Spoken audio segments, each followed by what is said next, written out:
This guy is sprinting home, trying to escape the rain as fast as possible. But the moment he bursts inside the building, he freezes. Standing right in front of him is a strange girl. She looks off. Not just unusual, but completely out of place. She appeared so suddenly that he actually drops his keys on the floor. For a second, he's caught off guard, but then he quickly pulls himself together and brushes it off. Just another cosplayer, he thinks. So he picks up his keys and starts heading up the stairs like nothing happened. But then the girl suddenly jumps back as far away from him as she can, like she's terrified of him. Despite this, he shakes off his thoughts and continues up the stairs, convinced she's just a dedicated cosplayer. Before he can step into his room, the woman calls out to him from behind, telling him to hold up. Juing pauses, turns back, and casually mentions that this is where he lives. The girl looks a bit spooked and quickly steps back, keeping a cautious distance. Seeing her reaction, he starts feeling a tad embarrassed, wondering if he looks so rough that even a girl finds him a random street molester. Anyway, he heads into his room. He takes a quick peek outside before closing the door, only to find her still lingering outside. After shutting the door, he takes off his soaked slippers and shirt, and after taking a steamy bath, he grabs a can of cola and also picks up the bag of cat food, calling out to his kitty, Melon. Right on cue, the little furball shows up with a sparkle in her eyes and eagerly digs into her meal. Meanwhile, our hero starts chugging down that refreshing cola as well, relishing that fizzy madness with every gulp. He takes another glance outside and sees that the rain shows no signs of simmering down. After a moment, he decides to check through the peephole in his door, and surprisingly, the girl isn't there anymore. While opening the door cautiously, he wonders if she's left, but as soon as his gate is wide enough, she appears right before his doorsteps. Feeling a bit awkward, he offers her an umbrella or assistance getting home if it's not too far. However, the girl doesn't respond to either option and instead asks where they are. Shuching points out that they're in his neighborhood on Baywong Road. The girl goes silent for a moment, unsure of what to expect. Then she asks who our hero might be. Well, that's another simple question our hero doesn't have a clue how to answer. So with a bit of confusion, he lets her know that he's just some random guy. He then tries to offer her his umbrella, but she just stares at this ordinary umbrella like this is some alien thing. After a moment of silence, she introduces herself as part of the Yan clan and confesses she has no idea how she ended up here. Her admission leaves our hero scratching his head, wondering if she's just a girl caught up in some cosplay fantasy. He sighs out of exhaustion and motions for her to come inside while he tries to call for help. As he dials Guardo's number, the woman's eyes lock onto the TV. An ad starts playing, and without hesitation, she slices the TV with her blade. Her face goes white as if she's seen some kind of dark magic that needs immediate vanquishing. The boy stands there stunned while the guard asks about the weird noises in the background. The girl turns to him with her bloodshot eyes, giving him an intense glare. Once our clueless hero is not in the position to utter a single word, the guard abruptly hangs up, thinking maybe our hero is tied up with something urgent. Shuing scratches his head, looking puzzled, and asks her where she came from. Meanwhile, the lady wants to know if the people inside the weird glass thing are dead, and she's curious about the folks he was chatting with on his brick. Seeing her those straw sandals she is wearing, the boy wonders if this quirky lady could even afford to replace the fancy TV she just sliced. Finally, he raises his hand in a calming gesture, reassuring her that he's a decent guy and suggests she puts her sword down. After she retrieves her sword from the TV, the boy asks her name and where she's from. She promptly replies her name is Zhang Hai, and she's a disciple of the Yang clan. He compliments her for coming up with such a cool name and jokes if her Yang clan is loaded enough with cash to compensate him for his broken TV. The lady gets confused and asks how he doesn't know someone as prestigious as the Guyan clan. The boy simply shakes his head, admitting he's never heard of them. Her silence speaks volumes, as if she's offended by this guy who doesn't even recognize her clan. Seeing her tense expression, the boy reassures her again that he means well and gives her the green light to ask any questions she wants. The lady timidly admits she just wants to find her way back to the Yang clan. Our hero, still clueless about where this Yang clan might be, reminds her that they're in the city of Jiangcheng and asks if she knows it. The woman stays silent, and now our clueless hero is starting to rub his head in frustration because he really doesn't want to entertain the idea that she might actually be from ancient times. So he asks her, who is her emperor? But the puzzled lady insists that her emperor is one everyone should know about, which leaves our hero scratching his head at her cryptic response. She stares at him in confusion, wondering why he doesn't know about the emperor.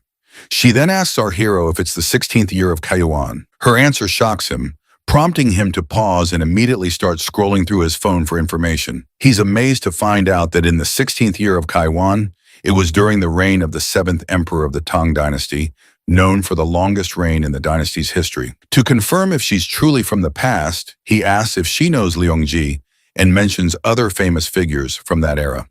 The lady lights up with joy to realize he knows these names and eagerly asks where she can find them. With an anxious smirk, Shuqing jokingly tells her she might find them in a Chinese mobile game. Suddenly, a delivery man calls from the doorstep, and the lady instantly grabs her sword to confront the intruder. The boy rushes over, urging her to calm down because it's just someone delivering food, not a threat. Lady Zhang asks if the man is a servant, but our hero explains, this man is just here with a food delivery. As he accepts the food, the lady watches in confusion and amazement at this whole process of this takeout. The boy then asks if she's hungry and wants to eat something, but the girl nervously declines. Standing by the door, she asks him why everyone she's seen here has short hair, wondering if they're all exiles. Our hero reassures her that's not the case, but then he starts losing his and fears she might have already slaughtered someone when she first arrived here and saw those people. She quickly assures him she was just hiding in the dark. After that reassurance, he gladly proceeds to take a bite of his burger. But then the girl creeps over his face once again, asking about the short hair once more. With a mouthful, he explains it's just a local style, nothing special. Her eyes fixate on the juicy wrap filled with meat and veggies. She can hardly resist the temptation, but she snaps herself out of it and declines eating again. He suggests she quench her thirst with the soda if she does not want to eat anything, telling her it's super sweet and probably unlike anything she's ever had before. Lady John gets angry, feeling insulted by his comment, and accuses him of looking down on her. Our hero quickly clarifies that he was just trying to offer her something to eat. As their argument heats up, they start bickering like an old married couple. In the midst of their squabble, our hero accidentally knocks over his can of Coke, spilling it all over the place. The fizzy drink starts bubbling on the floor. Seeing the strange liquid spread, the girl stares at him in disbelief, thinking he was trying to force her to consume this weird, black, and disgusting substance. The poor guy sweats nervously, insisting that it's not poisonous and attempting to explain the concept of a carbonated drink. But these modern concepts make no sense to the girl from ancient times. In a fit of rage, she pins our hero down and glares at him with fiery eyes before she can slice his head off. Shortly after, she calms down a bit when he proves the drink isn't poisoned by chugging himself. The girl finally gets it, and our hero tells her to stop drawing her sword every time, mentioning how she freaked out his cat, Melon. He then looks at her and realizes there are only 3 options to get rid of her. Option 1, trick her into going outside and let her freeze or starve, but he knows she'd end up on the news. Option 2, call the cops, but she might go berserk and make a mess for him by killing those officers, and just thinking about it gives him the creeps. The third option is to keep an eye on her. Since she's from ancient times, he might learn some neat stuff from her, but he's also worried she might chop him in half if she keeps brandishing her sword. Instead of regretting it later, he decides to take her in and see how things go. With that settled, he offers her the burger. Although she's clearly tempted by the tantalizing food before her, she stubbornly looks away and asks him what exactly this thing is that he's holding. Deciding to prove it's not poisonous, he takes the first bite and she agrees, eagerly telling him to go ahead. As he eats, the lady watches him closely, and the boy realizes this amount of food might not be enough for her. So he decides to make a rice bowl instead, thinking her ancient stomach might not handle the burger well. It seems he was just making excuses to eat the burger himself. Seeing him finish it off completely annoys the lady to no end. He gestures for her to sit down, but she cautiously checks the seat by pressing her hand against it before sitting down cautiously. Let's face it, she can't trust this strange guy completely, even though he did offer her his umbrella. His room is filled with oddities, and he eats weird stuff too. So she decides to remain vigilant and careful. She asks about this place again, and our hero reminds her it's Yongcheng City. The lady then asks if he knows how she can return home. This time, our hero panics when he sees her reaching for her sword again and insists she puts it down before he answers. Once the sword is out of sight, he somberly reveals to her that she might not be able to return because they are really far from her home. The girl perks up at this and immediately asks how far away they are. Our hero reluctantly tells her it's almost 1,200 years away. The girl asks what he means by 1200 years. So he explains that it's been that long since she came from her time. Famous folks like Li, Yang Yu Huan, and Lu Shan, all ancient history now, dead and gone for over 1,000 years. She's totally shocked by this news and straight up calls him a liar. But the boy tells her to just look around. Nothing's the same. This world runs on its own rules now. It could be cool if you get the hang of it, but also risky. She's still not buying it and raises her sword to his face. He calmly reminds her that waving swords around is against the law, and she better learn the rules fast. The woman asks why he's bothering to help her out. The boy explains it's kind of like how he rescued his fat cat, Melon, from the tough outside world. He just felt like he had to help. But our hero needs to pick his words better because she gets ticked off again, thinking he's comparing her to a cat. After a bit of thinking, she figures he's not such a bad guy since he let her in and offered food. So she asks him again why he bothered helping her. Our hero says meeting a quirky ancient girl like her isn't something he encounters every day, and he's genuinely curious about her. He adds that she'd probably be curious too if their roles were reversed. The lady quickly shuts that down, saying if someone as weird as our hero showed up in her era, the chief would have chopped him down right away. The guy reminds her that this era is all about peace and love. He tells her that as long as she's living here, she better learn to follow the law, never hurt people, and not destroy anyone's belongings. With that clear, he lets her choose whether she wants his help or prefers to wander outside. Before turning away, he reminds her one last time not to hurt civilians or she'll get arrested. The lady finds herself in a tight spot, not knowing what to do since she can't even leave this place. The boy then says if she wants to stay, he can order her some food, but she has to give up her sword because he doesn't want to get arrested either. With no other options, she reluctantly throws her sword down. With that settled, he starts brainstorming what to order for her that won't be too foreign for her. He briefly considers ordering some mooncakes, but then decides to get her some rice and buns instead. He tells her to take a shower while they wait for her food to arrive. The woman, Clueless, asks where she's supposed to bathe. Our hero leads her into the bathroom, which leaves her amazed at the sight. He tells her not to be too surprised because there are many more surprises to come and reassures her not to be afraid as everything here is harmless. For instance, he shows her the shower and she looks at it curiously like a puppy. She tries it out herself and our hero can't resist capturing her curiosity on his phone. He then introduces her to bath shampoo and the concept of toilet. Afterwards, he waits outside while she showers. He rummages through his stuff, trying to find something suitable for her to wear. Inadvertently, he opens the bath door while attempting to knock, realizing she doesn't even know how to lock it. Nevertheless, he informs her he doesn't have any women's clothes, so she'll have to wait for proper clothing. He decides to teach her how to lock the door in the meantime. Shortly after, he is kicked outside, but the lady is now enjoying her first shower in this new world. She even tries tasting the shampoo bubbles, but ends up spitting it away. Meanwhile, our hero is questioning if all of this is actually real. He picks up her sword and closely examines the gleaming blade, deciding to have an expert check if it's authentic or not. The girl emerges from her bath in her new outfit, and while our hero is busy with something else, she asks what he's writing. He doesn't respond immediately, but eventually hands her the paper. It lists out current issues that need addressing,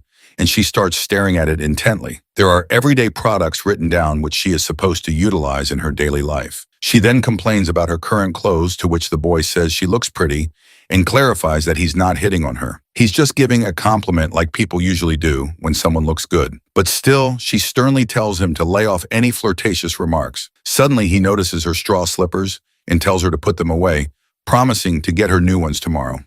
While he's admiring her cuteness, a sudden knock on the door scares the lady, but Shuching reassures her it's just a delivery boy with food. Reflecting on it, he can't help but compare her to a wild cat, always attentive and ready to attack. After taking the food out of the plastic bag, he hands it to her. That is when Lady Zhang remembers something her vice captain used to say, that if someone is helping you for free, they must have ulterior motives. Hearing this, Shuching starts crying, but then she smiles and tells him that she believes he's actually a good person. In a few moments, once she finishes her food, Shuching decides to have a chat with the girl. He starts by letting her know that she's not in the primitive era anymore and needs to adjust her beliefs accordingly. He tells her that if she were to rely on her sword for survival and ends up killing him, she wouldn't last more than a week before running out of food. So he advises her to stop playing around with the sword and focus on other things like using the TV for entertainment. He also points out that the smartphone can be quite useful too. Basically, he's trying to reassure her that she's perfectly safe here and no one is going to harm her. Hearing this, the girl nods in acknowledgement, and our hero lets out a sigh of relief.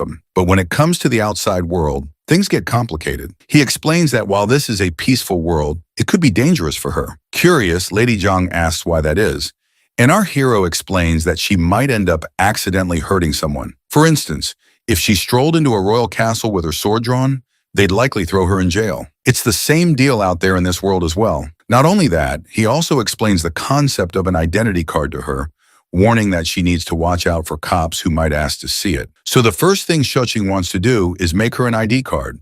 Otherwise, she's going to stick out like a sore thumb wherever she goes, because she doesn't belong here. After hearing about the ID card, the lady asks if she's like some kind of refugee here. Shuing tells her it's actually worse because the consequences are pretty serious if she gets caught. The lady gets freaked out, but Zhu Qing tries to calm her down, promising to help her out because meeting someone from 1200 years ago isn't exactly an everyday thing. Still, the lady remains hesitant, not sure if she can trust him and just wanting to go back home, to which the boy points out that it won't be easy for him to help her in her current situation, and their best shot is for her to cooperate as much as possible. After a while, the lady reluctantly agrees to cooperate and asks what she should do first. Shuing wastes no time and tells her straight up, first off, never pull out that sword again.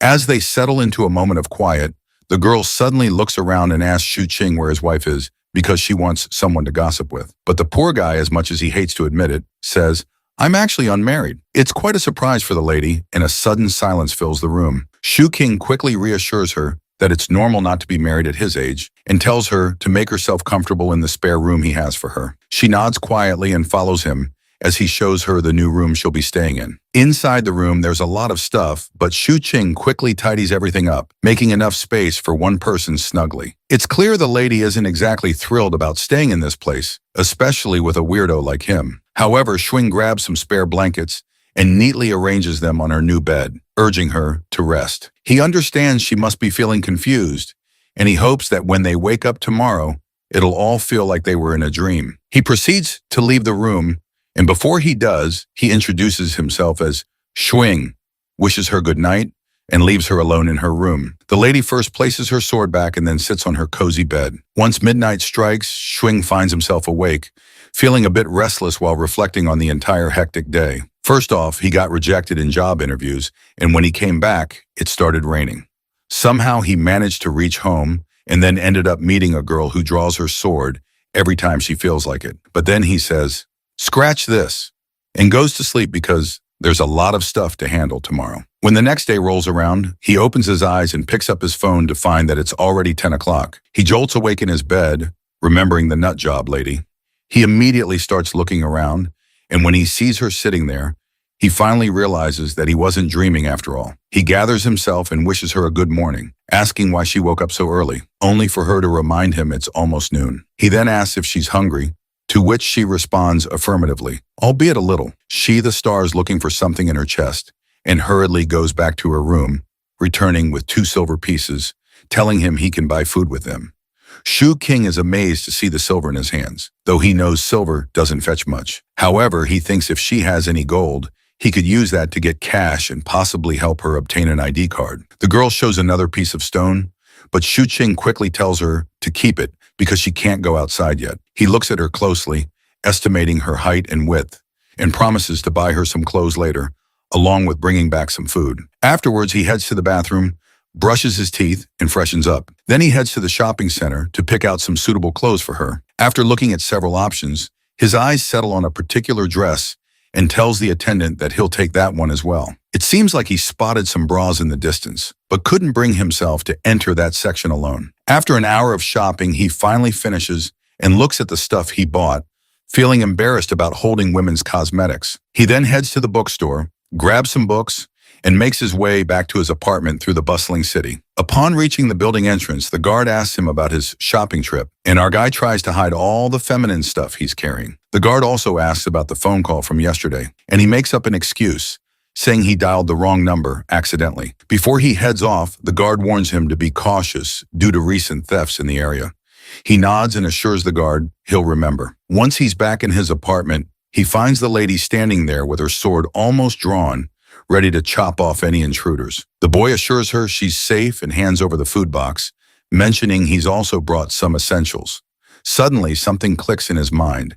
He looks at her with curiosity, and she asks what's on his mind. He awkwardly wonders aloud if she should be thanking him and seeing him as some kind of young hero or a decent guy or something like that. The lady, not quite getting where he's coming from, thanks him anyway.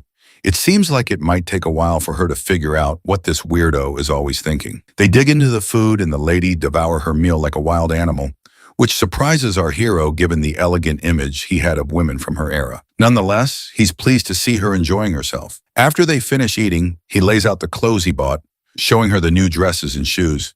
He keeps digging around for more stuff, and meanwhile, the girl spots the bra he got for her. The guy freaks out like his soul might jump out of his virgin body and quickly tells her to keep that thing down and promises to send her a video on how to use the bra to cover up her headlights. Feeling embarrassed, he dumps all the stuff he bought and tells her to figure it out herself. Seems like he's picked up quite a few interesting items, though. Along with that, he's brought some books to help her understand this world and its culture better. He's even planning to teach her how to use a computer so she can learn on her own. Seeing her looking tired and restless, he suggests she get plenty of sleep before they can figure out their next move. But then she asks about his status in this world. Hearing this, he rethinks things and admits he's a graduate student still on the job hunt. It's funny how, despite being unemployed, he still manages to splash out on fancy clothes and cosmetics. So even the lady starts to think he's some rich kid, but our hero quickly shuts that down, saying he's from a poor background. Then she starts wondering if he might be a landlord or something. Nonetheless, she dives into her books. But when she sees those old pictures from her era, tears well up in her eyes as she thinks about how she can get back home. The boy reminds her he has no clue how to get her there, but asks her how she ended up here. The lady reveals she was chasing a small thief in heavy rain, got lost in the middle of the forest, and wandered around until she spotted these tall houses. Seems like this guy is clueless about how to get her home, but he cleverly changes the subject, telling her she's got to survive in this world before going back. Then, without skipping a beat, he asks about her military ranking and martial arts skills. You see, the reason this guy was asking in the first place was because he was interested in her martial arts skills to begin with, and the lady gives him an exact answer he likes, saying her Yan clan is considered the most powerful clan around. Excitedly, he asks how high she can jump without getting hurt. The lady confidently steps forward, pointing to the 4th floor of the building, saying she can jump from there without a scratch. This revelation leaves the guy's eyes practically popping out of their sockets. He then gets even more excited, eager to see all the fancy moves she's got under her belt. He starts spouting off a bunch of martial arts skill names he's probably picked up from video games, but it's all gibberish to her. He even asks if she knows Kung Fu and offers to learn from her eagerly. But the lady tells this enthusiastic guy to simmer down because he's past the age for learning, and even with perseverance and determination, he won't achieve much. The boy calms down and asks if these moves are like super strict or something. Lady Zhang shakes her head, saying, "It's not about being a master, just a few basic moves without all the strict rules." She then gets into position and shows him the first simple martial arts move, focusing on the waist and how to ground yourself. She explains that martial arts training takes time, building up bit by bit, day by day. He then asks if he can practice stakes and literally begs for it. She reminds him that it will take 3 years for him to learn stakes. The guy thinks that in that amount of time he could become a full-fledged army soldier, so he gives up on martial arts and asks her to teach him sword techniques instead. The lady brings him back to reality once again, saying he's also past the time to perfect his reflexes because his eyes can't keep up with his hands right now. Finally, he throws his idea of becoming a warrior into the dustbin and simply tells her to try on the clothes. Once she's in the bathroom, he wastes no time taking advantage of the moment. He grabs her sword and starts swinging it like he's the second coming of the ninja itself. But this loser can't keep up because the sword is way too heavy for his puny muscles. The lady finally comes out of the bathroom, and when the idiot looks at her, she's looking smoking hot in her new getup. Her clothes fit like they were made for her, and she even walks around to check if they're tight anywhere. That's when Mr. Forgetful perks up. Noticing her hair is all over the place and realizing he forgot to buy her a hairband, he tells her to tie her hair back with a band. And once she does, bam, she looks even hotter. A perfect wife material. Overcome with emotion, he starts crying, feeling bad for underestimating her intelligence just because she's from ancient times.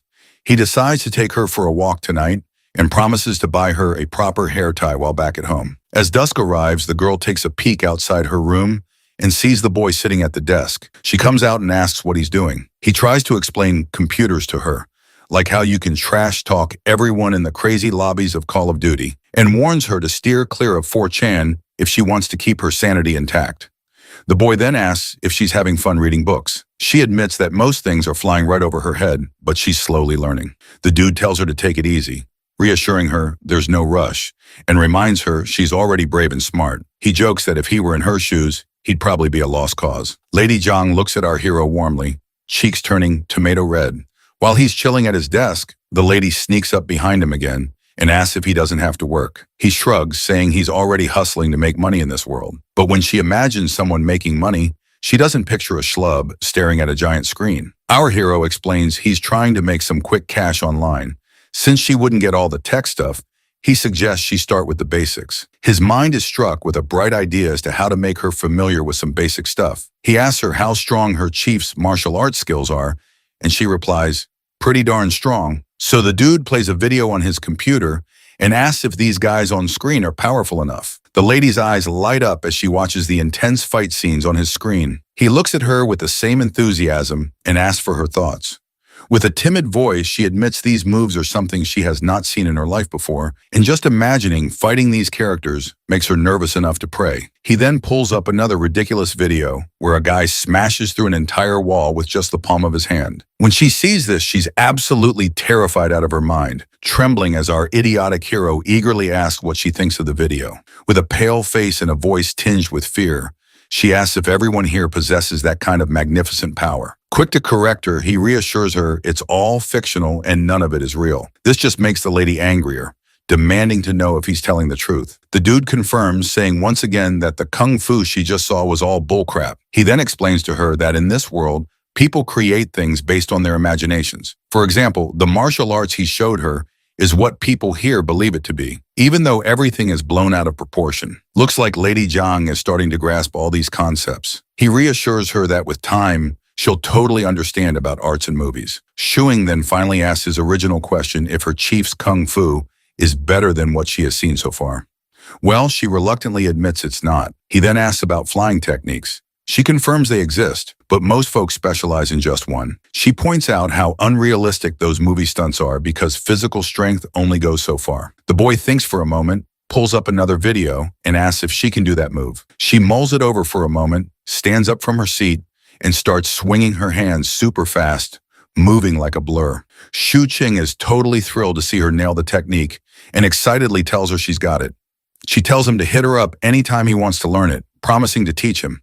With those words, she heads out, leaving my guy doing a little happy dance, probably dreaming of becoming a warrior someday. As she walks to her room, she notices a fat cat in her way, but she ignores the little furball and simply shuts the door in the poor cat's face. Once inside her room, she lets out a sigh in fear, realizing there's actually no one in this world without ulterior motives after all. And the reason our hero is helping her is to learn some martial arts. This new world is really scaring her. All these weird things do not make any sense. But then she glances up at the wide ceiling, grabs her sword, and starts practicing. The noise from her room makes our hero curious if she's not going to take a nap. Feeling tired, he also drops down on his bed, finding it unbelievable that there's a woman right next to his room. The thought makes him really happy though, and he falls asleep with those sweet thoughts lingering in his mind. Suddenly, he is jolted awake by heavy voices. He looks outside to see dusk arriving, checks his phone, and realizes he spent the entire day sleeping. He immediately gets up and decides to take Lady Zhang with him to show her the real world outside. As she puts on her shoes, he advises her on the dos and don'ts in public areas, insisting she not do anything without his permission. After laying out all the rules, he asks if she understands everything, to which she meekly replies, yes. He also doesn't forget to take a photo of her before they head out. However, in the photo, her pretty face looks more like a molester who is looking forward to grabbing some peachy ass in the streets. The boy asks her to give him a smile, but her forced grin is even worse than her usual expression, and he nearly faints seeing it. He abandons the picture idea and decides they should just get going. But before they head out, he tells her to leave her sword behind because he doesn't want any trouble. Lady Zhang immediately refuses, but the boy reassures her that the people on the streets are as weak as he is, so she doesn't need to worry about anyone. The lady reluctantly gives up her sword. While she's standing there, he tries to snap another picture of her. This time, he manages to get a really good shot and cheerfully says, "Let's get going." Once they step out of the apartment building, the girl starts looking around anxiously. Our hero explains that this is a neighborhood where families live. He points out the main entrance and the road outside and mentions the stores on both sides where people can buy food, clothes, or whatever they need. Lady Zhang gets intimidated seeing a guy on a scooter, probably thinking it's some kind of magical ride. As they walk on, they notice some people. A fat woman immediately recognizes Lady Zhang for some reason. The girl hides behind the guy while the woman insists she's seen her before. Meanwhile, a guard asks if our hero has snagged a girlfriend for himself, but the boy just laughs it off and says she's just a friend. But it seems this fat lady isn't letting up. She immediately recognizes Lady Zhang as the sword-wielding woman from yesterday. The guard and the woman start discussing the sword she had, and the fat lady explains everything in detail. Our hero quickly jumps in, yelling that it was just cosplay where people pretend to be fictional or historical characters. Luckily, the fat lady buys the cosplay story, and our hero seizes the chance, grabbing Zhang's hand and walking away swiftly. Seeing them walking side by side reminds the old man of his own past. Once they're out of sight, Lady Zhang pulls her hand away and starts feeling grumpy. He asks if that woman saw her yesterday. The girl remains silent to this query, and the boy is now sure Zhang must have met that woman on the stairs. Nevertheless, they continue their journey together. The lady is quite shocked to see cars moving so fast. The boy then gives a brief description of cars and how they evolved from horse carriages to these robust, speedy machines. Since she can't understand how these things work, she assumes there must be a horse stuck inside, providing the much-needed horsepower to run the car. The boy then introduces her to the concept of cameras and explains how the movies they watched were filmed with these devices. He points out that if he were to misbehave with her here, people from far away would still be watching from that CCTV and could get them arrested. So he reassures her that as long as she behaves herself, she isn't their target. Lady Zhang picks up a few pebbles from the ground, and our hero quickly tells her not to even think about knocking out any cameras. She stops immediately, and he tells her to just put the stones away. He then explains traffic lights and how they work, pointing out that red means stop and green means you can cross the road. I'm narrating this because I want my friends and fellow viewers to learn too. Once they cross the road, Zhang's attention is caught by the bright street lights in the grocery stores. The high-speed cars are fascinating to her as well. As they walk, the boy picks out a hair ribbon for the lady, but when he imagines her with those cute fur balls on her head, he realizes it might not be suitable for her after all. He starts thinking while looking at all the cute, sparkly things laid out before them.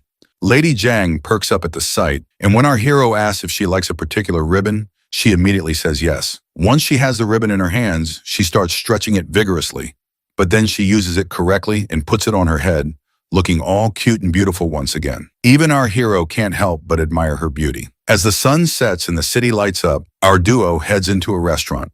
Our hero orders 2 fried rice cakes with extra spices and a plate of sliced cucumber as a side dish. As they look for a place to sit, the boy reveals to Zhang that this is the same place where all their food comes from. He relies on this restaurant because they serve the best food, and he's been enjoying it since he was a kid. Suddenly, Zhang's mind is totally captivated by the vibrant lights dancing before her eyes. She's so lost in the moment that she finds herself startled when the waiter arrives with their food. The boy decides to start eating and offers her a pair of chopsticks. She looks really nervous, and while he chugs down his lemon juice, he realizes he probably made the right choice by not letting her wander off by herself. She clearly needs more guidance than he thought, but he's confident he can teach her everything step by step. After they finish eating and pay the bill, they leave the restaurant feeling satisfied, especially our hero. They head back home, and once they're there, he asks if she's starting to feel more comfortable. She doesn't respond and just sits quietly on the couch. He tries to reassure her, saying that living in this world isn't so bad, especially with all the delicious food and junk food to match on. He tells her that once she has her own ID card, she'll be able to enjoy it even more. Despite his reassurances, she still doesn't seem too thrilled about staying,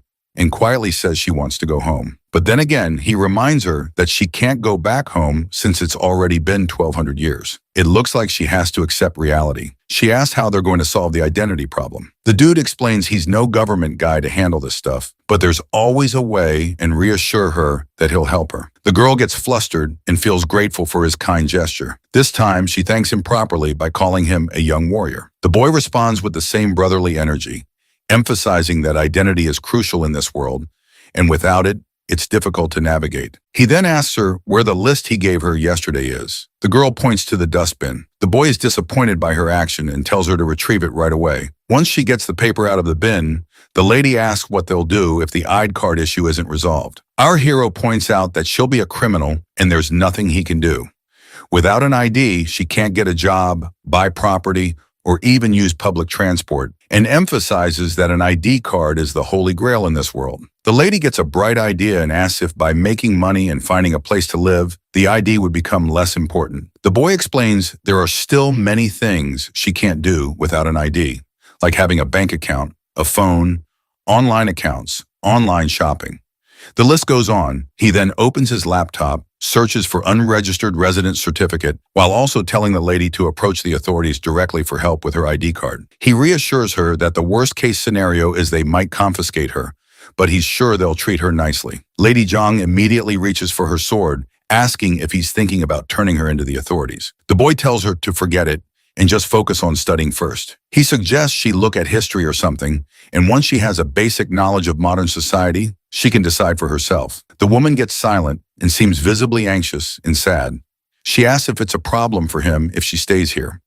Our hero reassures her that she can crash here as long as she wants, but insists she shouldn't fight or kill with her sword. He promises everything will be fine. Just then the cat comes over, and the boy realizes he nearly forgot to feed this furball in all the madness. He plays around a bit with the cat and tells Lady Zhang that if she has nothing else to do, she can do some studying. The girl bows her head and decides to do just that. Looks like the dude found nothing worthwhile on the internet.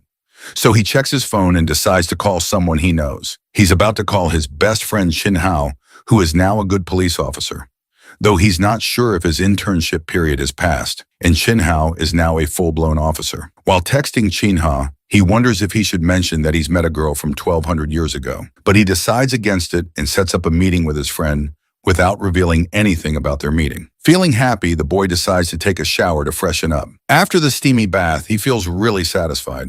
It then occurs to him that the girl hasn't showered yet, but he decides not to dwell on it. Suddenly, he remembers he's sharing space with someone of the opposite gender, and he knows he'd be in hot water if she caught him wandering around naked. Thankfully, no one sees him, and he hurries into his room. A while later, Lady Zhang cautiously emerges from her room, darts to the bathroom with clothes in hand, and immediately shuts the door for a much-needed bath, just like she used to do in ancient times regularly. Since it's the weekend, the boy grabs a digital writing pad and starts teaching her how to write. She's already good at reading traditional Chinese characters and nailing their pronunciation, so now she tries her hand at writing a few words. Suddenly, Melon pops up, grabbing both their attention. The cat looks hungry, so the boy decides to feed her, while Lady Zhang keeps practicing her writing.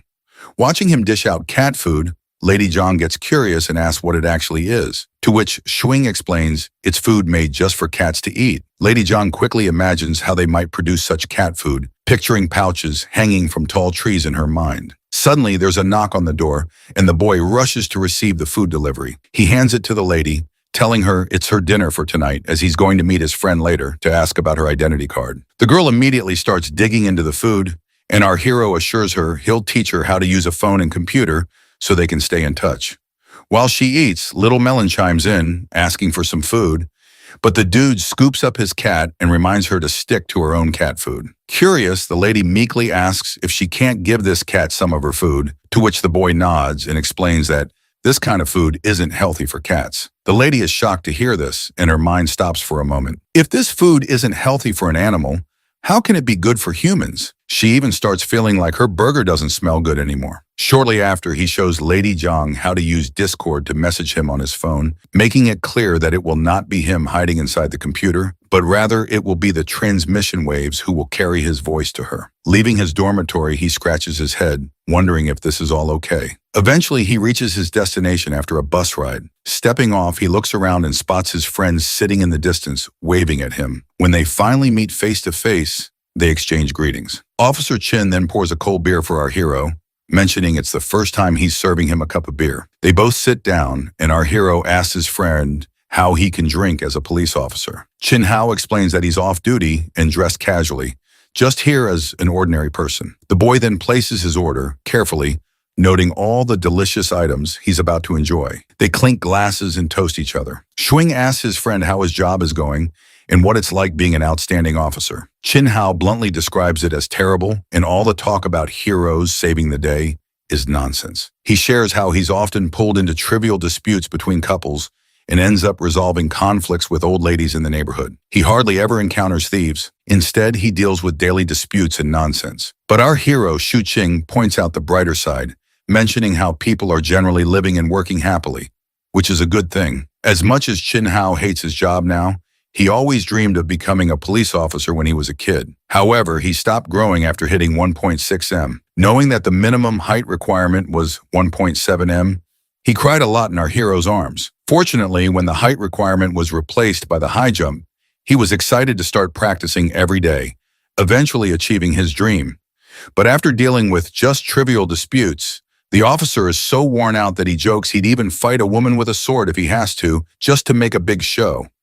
Our hero immediately tells him not to joke about such things. Suddenly, the boy changes the subject and casually asks about what happens if a homeless person who has lost their memory wants to get an ID card and work without any proof of citizenship, to which the officer bluntly states that getting an ID card isn't easy, and someone fitting that description is likely a shady person. With the energy of an officer, he asks our hero for the person's name and address he is speaking about. The boy tries to spin a tale about how his mother's brother had a son whose friend is in a similar situation. The officer cuts him off, telling him to stop the nonsense and reminding him that without proof of identity, like a blood test or something similar, they can't get an ID card. The boy presses further, asking if the person he encountered was unidentified and strange, like a homeless guy.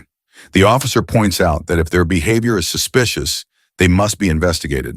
Seeing his friend's suspicious gaze, the boy quickly tells him to stop looking at him as if he's harboring a fugitive. He insists he's not here to discuss how to cover up anyone's identity. His friend agrees, reassuring him that he trusts him. He suggests asking for basic information from the stranger. They could also use a person's directory or DNA information to verify details. His friend suddenly grows irritated, telling our hero to drop the conversation and starts downing his beer.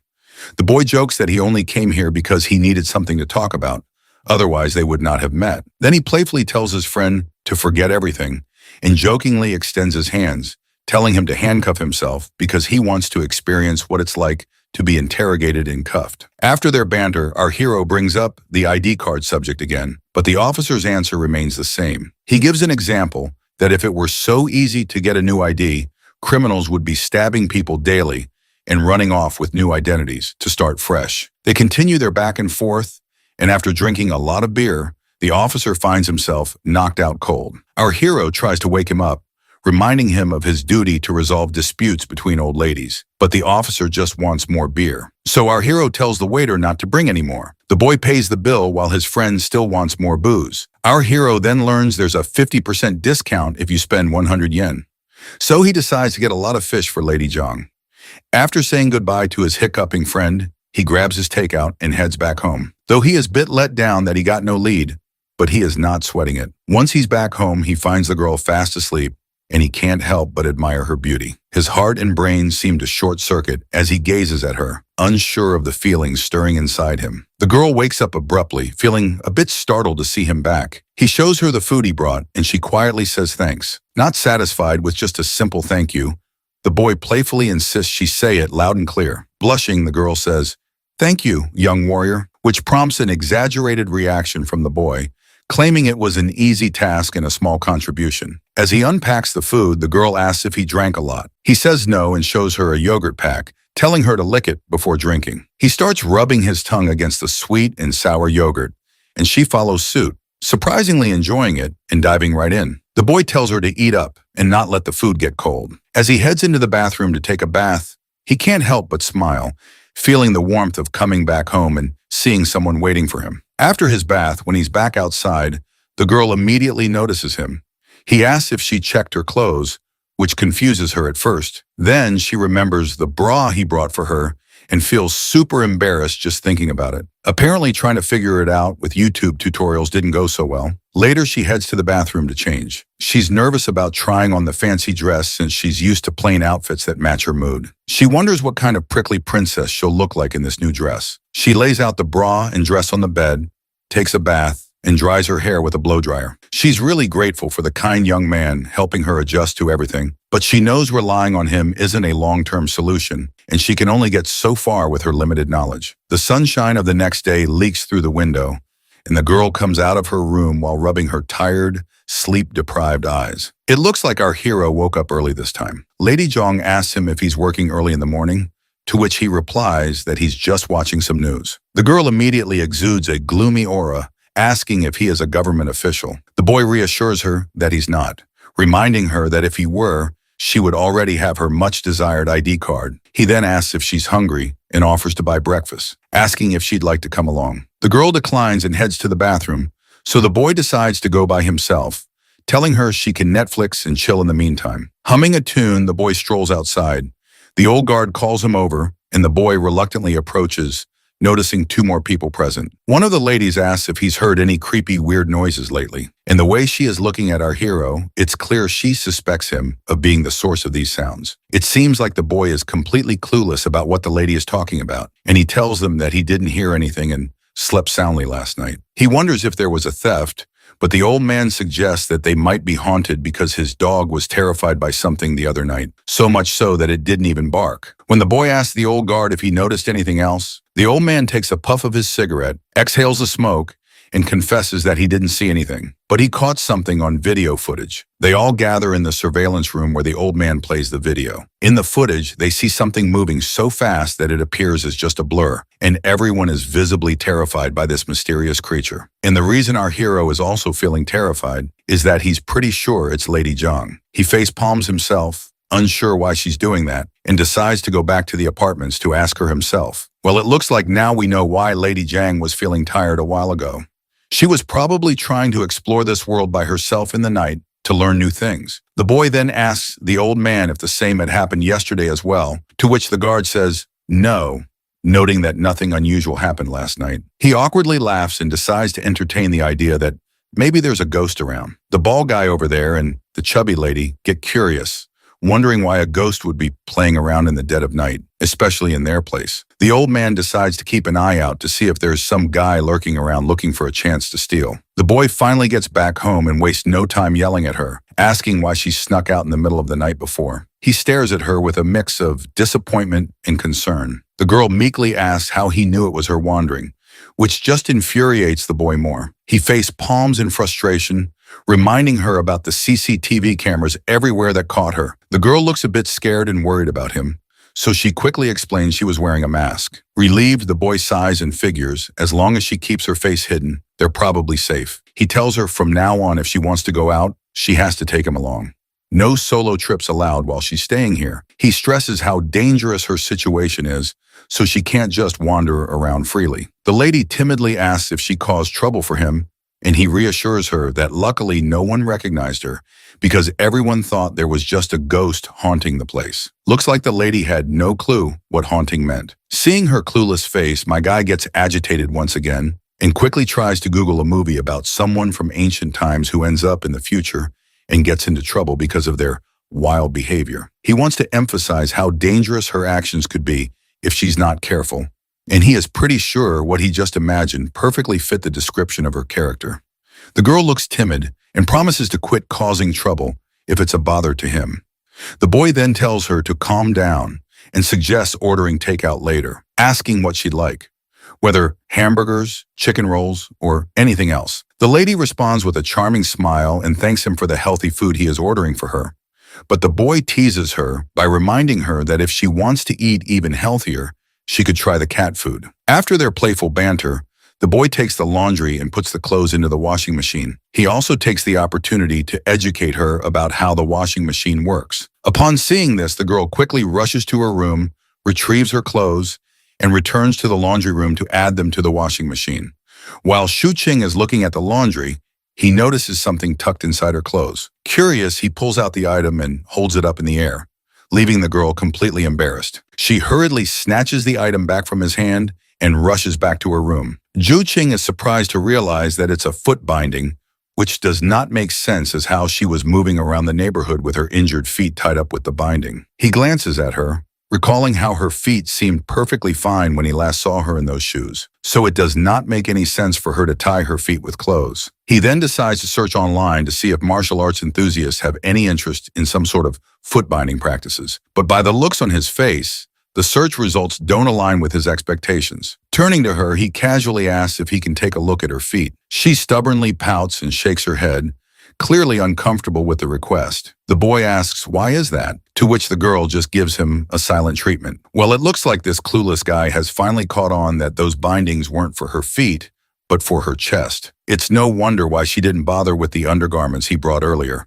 and he thought maybe her hooters were big enough already to fit anything. His soul nearly jumps out of his body as he realizes his foolish mistake. She shoots him an angry look, sword drawn and eyes blazing, seemingly ready to chop off his head. However, she manages to take control back to her nerves and turns around, leaving this weakling utterly terrified after getting scared to death. But since she's already mad at him, he tries to lighten the mood by calling her out and singing in his terrible voice. The lyrics are all about Lady Zhang, describing her modest stature, natural beauty without makeup, and how beautiful she is from head to toe. He even sings a song about a man who loved an ugly woman but had 5 children with her. He claims that only a Giga Chad with a Sigma male mentality could do such a thing, and he desperately wants to become one of them. Despite his attempts at banter, he ends up getting yelled at by the girl once again. Afterwards, he gets back to the main business and tells her to watch some tutorials on how to wear these undergarments, and he will be back in 5 minutes, hopefully with fewer jokes this time. Exactly 5 minutes later, he returns and checks on her progress. But to his surprise, she looks utterly spooked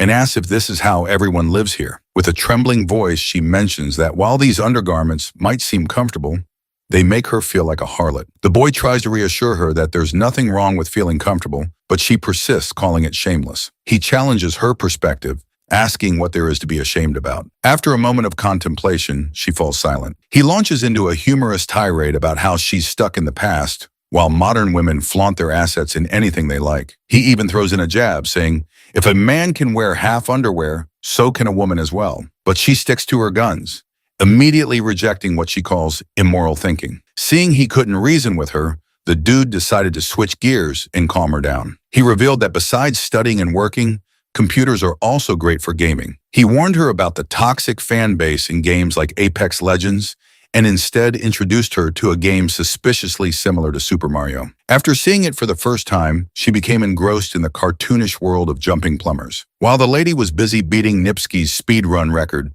our hero quietly slipped away, thinking it's best to keep her occupied indoors. Later on, when he returned home, he interrupted her game to teach her how to defeat the final boss. After their gaming session, he felt exhausted and decided to take a nap while she continued playing on his laptop. Once he settled into his room, he reflects on how lucky he was not to land a job on that rainy day. Otherwise, even if the interview had gone well, managing a 200-year-old ancient girl would have likely forced him to quit. As dusk casts its yellow hue across the room, our hero returns to find the lady. He suggests they eat out and tells her to dress nicely this time instead of looking like a slob. He even advises her to try a different hairstyle. She looks at her options and emerges in a new dress, blushing as she adjusts to the modern style, albeit a bit too modern for her standards. The boy blushes too, struck by her beauty, but quickly urges her to change back to her original dress to avoid drawing attention in public. This sends the girl into a fit of agitation and frustration beyond measure. As they wander outside, the old security guard jokingly asks if he's taking his girlfriend shopping again. Our hero clarifies that they're just friends, not dating. The old man then reveals he's holding on to a talisman to ward off ghosts temporarily until his mahogany arrives. When asked if he resembles the god from the New Year's festivities, Shuing gives a thumbs up and hurries along, noting it's getting late. Meanwhile, Lady Yang is already occupied with her own thoughts about something. Once they're alone, she can't contain her curiosity any longer and asks Shu-Ching what girlfriend means. He explains it's just a female friend. Perplexed, she wonders why he denied she was his girlfriend earlier. He tells her to be patient and promises he'll explain later. Shuing is pretty sure that if Lady Yang figures out the true meaning of girlfriend, she might just pack her bag and bolt away from his place. As they start walking once again, the boy suggests she watch videos about her kingdom's history, but she expresses reluctance, noting that revisiting her past is painful. As they walk, Lady Yang notices the absence of curfews, street vendors, and muddy potholes in this peaceful environment. Everything feels surreal and dreamlike to her in this prosperous world. Their stroll halts at a tea stall, where Shuking orders bubble milk, tea, and other treats, and urges her to try it. She observes curiously but hesitates to drink. Looking around, she asks if people make money this way in this world, and if she could learn to do such work. Zhuing bursts her bubble gently, explaining she can learn the skills but can't earn money without an ID card. While she sips on her tea somberly, the boy reassures her that the identity card issue will eventually be resolved, so she shouldn't lose hope. He encourages her to enjoy the tea at the moment. As she drinks, he asks if she finds it tasty, but it turns out she doesn't really like it. She mentions the taste isn't quite to her liking, and the pearls are difficult to chew. The boy readily agrees, stating he feels the same and doesn't understand how people enjoy drinking this piss-like stuff. The girl gives him a cold stare, likely not appreciating being the subject of his taste critique. He quickly reassures her that he thought girls liked sweet things, which is why he ordered it for her. While his own drink is a bit sour, he invites her to try his drink instead. She cautiously sips his drink through the straw, and as the delicious flavor hits her palate, her face lights up with joy. So the boy exchanges his drink with Lady Zhang's pearl tea and gives her a gentle smile, genuinely pleased that she enjoys it. As they continue their outing, Lady Yang starts to feel that something isn't quite right, but decides not to dwell on it, focusing instead on sipping her drink once again. After finishing their meal, the boy shamelessly burps, indicating his full stomach. He suggests taking a quick tour before heading home, and they stroll through the vibrant city in the middle of the night. Suddenly, the boy decides to stop at a bus station and suggests taking her somewhere good. Since this is her first time hopping onto the bus,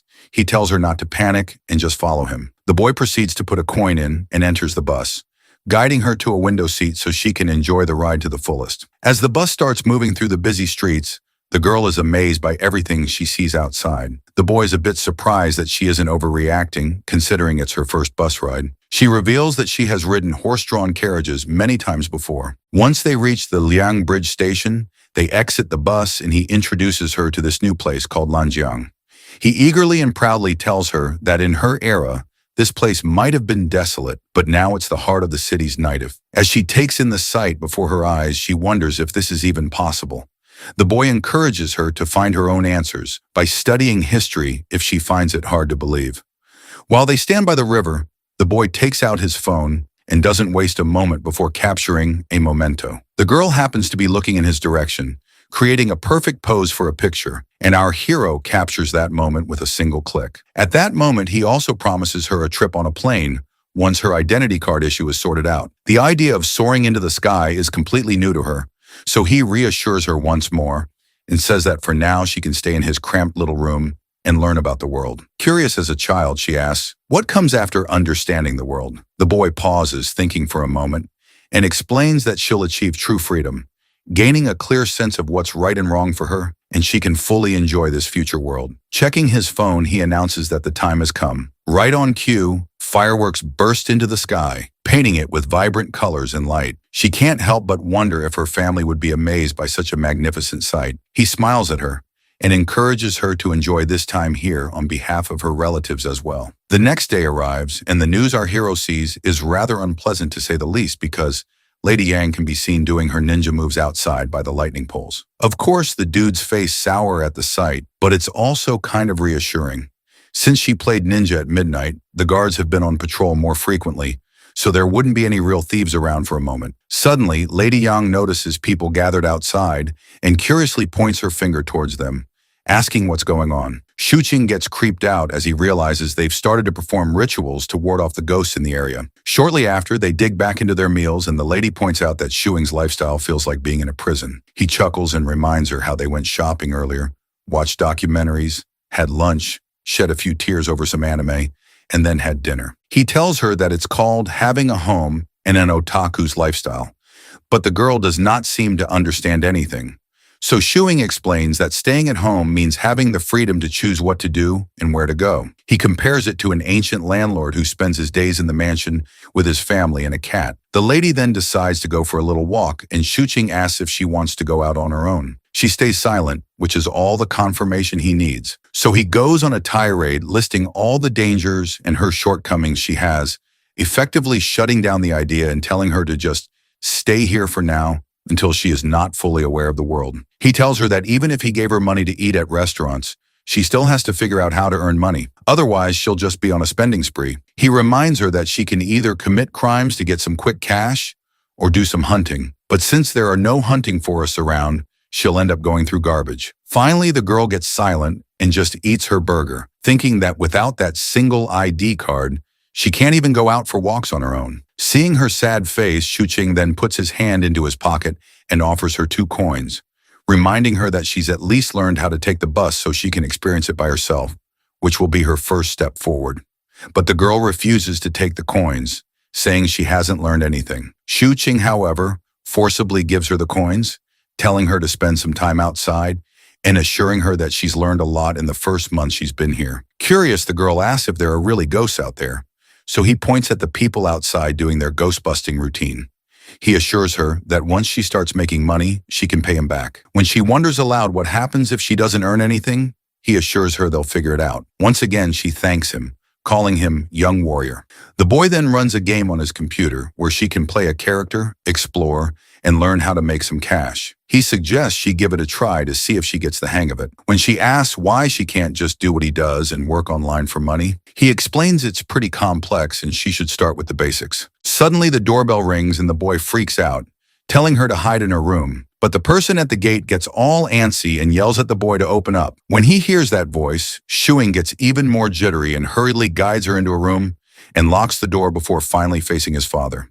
There's this grumpy old man staring him down. The boy nervously says hi, but the old man adjusts his glasses and insists the boy call him landlord for now. The old man then looks around, demanding to know if his son has found a job yet. The boy, addressing his father as landlord, assures him that he will pay the rent on time and defends himself, stating that since he can afford the rent and his current lifestyle, he does not feel the need to have a job. When the old man spots some RPG game running on the computer, he gets even more annoyed and makes it clear that if his son doesn't find a job by next month, he's hiking up the rent, no questions asked. His dad scolds him that he's not had a stable job ever, and he's always playing with weird things. God forbid if a man has a hobby or OnlyFans. Shuqing gets annoyed and tells him that he's sending his money to him right now, or if the landlord just came to see if he's going to work on the National Day holiday. These millennials and boomers hate seeing Jensen's knowing their rights. So his dad gets mad at him and threatens him to find a job, or he will increase his rent. But of course, he's a man with brains. He tells him to lower the rent since the place is haunted and has a terrible environment. Annoyed, his dad begins to leave when out, all of a sudden, the OnlyFans allegations are proving themselves to be true. His dad sees women's gowns hung in the bathroom. And before he could explain, Shuqing's dad is very sure his son is soon about to become his daughter, getting back shots by some closeted Black American. As his dad waits for an explanation, Shuing knows that he'd better tell him the truth rather than being known as the gay disappointment who bends over and dresses up as a woman. Other than that, the neighbors would end up telling his dad that there's a girl living with him anyways. So he makes up a story that it's his friend's sister who has come to stay with him for a couple of days. He knocks on the door and urges Yang to step outside. She does so and he introduces her to his dad, hoping she doesn't do anything weird. Jong wonders what to call him, almost calling him dad, and the dad notices that, but she calls him uncle and bows down in respect. Shuing's dad grabs his hand and takes him outside to have the talk, though the dad assures Yang that they'll be back. Outside, the dad asks for an explanation, to which Shuing says that it's just a friend's sister who is there to spend a few days at his place. He further asks his dad to not come over and hand over the spare key so he can give it to her, although he just wanted the spare key because he doesn't want his mom or dad to find her alone. That would be way more unexpected and complicated, but his dad wonders if that's his girlfriend, and he denies straight away. But his dad ain't that dumb. After all, he was 17 once too. That's how he got Shuqing's mom to spread legs for him. The dad asks how old the girl is, and Shuqing admits she's 18. That's what 14-year-olds these days lie about too, so they can end up being baby mamas to men who don't even want them. The dad sounds unconvinced, but that annoys Shu Qing, to which he says that even if they are in love, what's there to be surprised about? Well, probably he's unable to believe that someone could love his dusty son too. Well, the dad came down to check if he can pay rent and have a job, only to find a chick in his apartment. His dad once again points out he doesn't have a job, to which he bursts that being a content creator pays off well too. Well, his dad ain't even wrong. It's high time he finds a real job being a McDonald's cashier. Being annoyed, he asks his dad what the rent and utility bill is, and then transfers it to his dad right away. He urges his dad to give the spare key because now he's properly renting out the apartment. Xing's dad tells him to pay on time every month or else he will have to pay more than others. And if he has a problem with it, he can find some other apartment. But the boy's smart. He knows whatever his dad owns will be his someday. So he continues to stay here. The economy got him excited about his dad's demise. It's really that bad. Anyhow, before he leaves, he tells him that he has to be back for dinner and looks at Zhang. Annoyed, he yells that she isn't his girlfriend, but the dad's really not a fool. Of course, being his dad, he guides him that starting a relationship that early could lead to problems, and he should also find a job. He begins to leave, but he turns back to Shuing and tells him to take all the safety measures, and Qing gets embarrassed. Suddenly, Qing stops his dad to have a look at Zhang's sandals. He asks him the value of it since it's from the Tang dynasty. Hero knows that his dad has been studying archaeology for almost half his life, and he is an expert in this field. He also elaborates that these sandals are from the time of Liangji. His dad thinks he's crazy and suggests a mental health institution to attend, which all the kids in this generation need though. His dad is about to test out his skills to have another kid. It's never too late and leaves pretty quick. The wife better be in an apron. As Shuing's dad leaves, he thinks to himself that he made a son who is nothing more than who is stuck to his computer all day long. He sigh with no hope of becoming Elon Musk overnight. He knows that these shoes are said to be from Kalyuan period, while also being from a week ago. Both statements are correct since there's a thin line between the past and present. Once it's punctured, anyone could fall through it. Anyways, the boy urges his dad to take a closer look and doesn't let him leave. His dad gets angry at the disappointment he created named Shuing and yells at him to get realistic with his life. He compares his son with his cousin who became a police officer. How? Shuing tells him that he's a freelancer while he hides Yang's shoes behind him before she thinks he's a creep. His dad doesn't get what a freelancer is, so he scolds him again, giving him daddy issues. Seems like he's about to give him a premium package of daddy issues as he takes Yang's sword to hit him. The sword hitting the hero doesn't scare him much, but knowing Yang would go crazy is what concerns him more. He begins to take it away from his dad, but Gramps definitely got a good grip. But our boy, being clever, tells him that this is definitely not an antique, but a toy, and his dad falls for it and gives him back the sword. He begins to leave while again telling him to get a job or take a civil service exam. As his dad finally leaves, Shuing looks at the sword and sees not a single mark of oxidation, which makes it look pretty recent. He notices Zhang peeking at the sword and he tells her to take it away and not take it out often. Then he wonders why she wants to call his dad. He clarifies that if she ends up seeing his mom, she's supposed to call her auntie and she listens. Then Qing asks Zhang if she wants to keep martial arts in practice.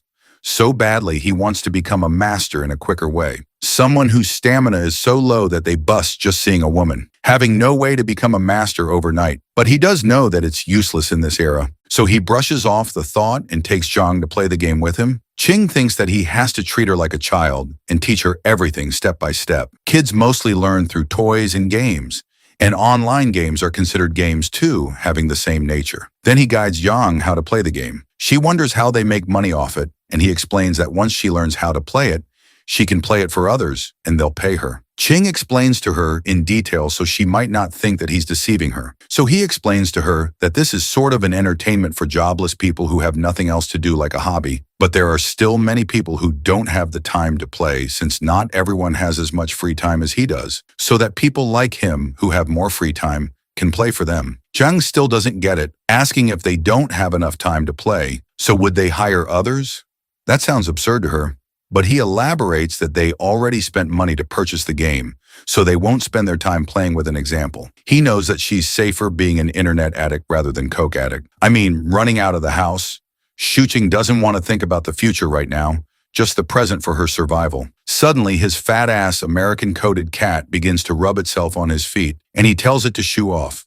So the cat goes and jumps on the computer table and then sits on Yang's lap, making her blush. In the police station, one of the police officers wants to order a meal together, and they ask Hao as well, but the soft boy politely declines. He sighs and says they have nothing to do today, which is boring him, suffering from success. As soon as Hao says that, all of the police officers look at him, confusing him. One of them asks if his master didn't teach him not to say that. Suddenly, the phone begins to ring, and it's a work call, and now they got to work all night long. Later on, Hao is taught to never say by the old police officer in the car, "We have nothing to do today." As soon as anyone says that, they get tons of work for the whole night. It's something metaphysical, and they don't have any explanation. Hao thinks if this is the same thing mentioned, speak of the devil. Then they both reach their destination, and they headed towards the 6th floor of building number 14. It was late at night in the residential compound, and suddenly they spotted an old alcoholic man. They ask him what he's doing there. Definitely not rehab. The old man yells, "What took them so long to reach?" Because he wants to go inside to his wife.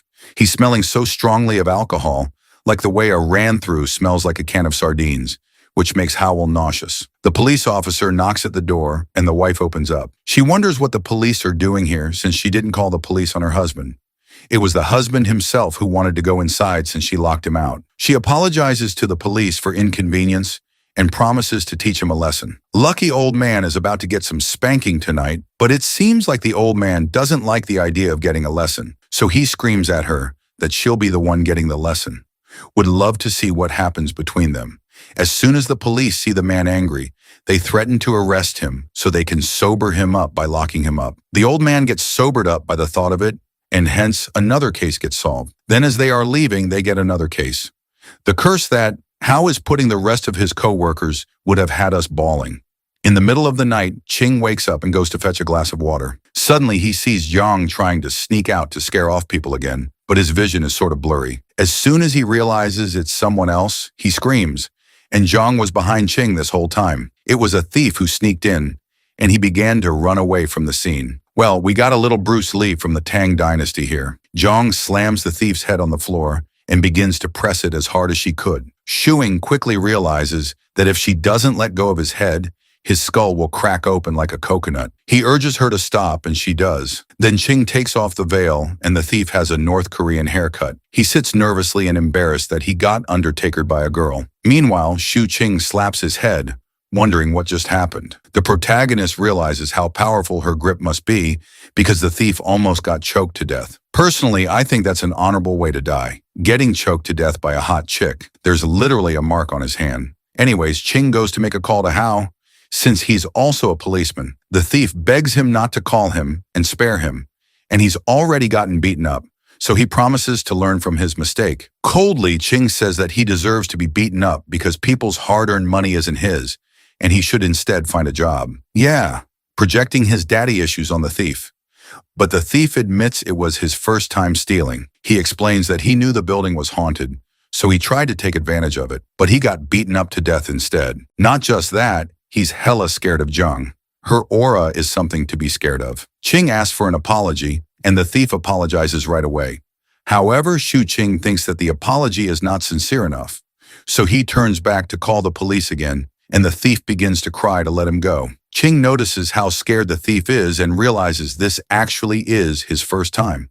Well, there's certainly a first time for everything. Ching, being kind, lets him go from the same way he came inside.